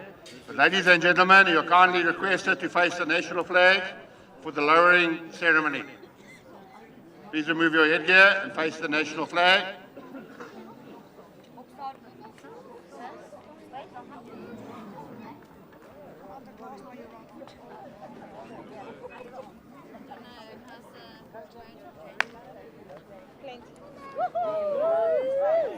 That's me, not you.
thank everyone for attending. On behalf of Bowls South Africa and behalf of the hosting district, please drive home safely and God bless you all. You too. Thank you.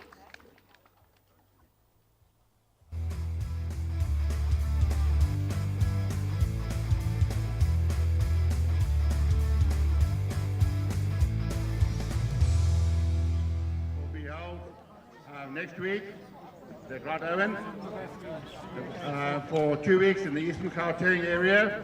Headquarters will be Delville. So if you can visit, it'd be wonderful to see a lot of spectators there to support them. Thank you.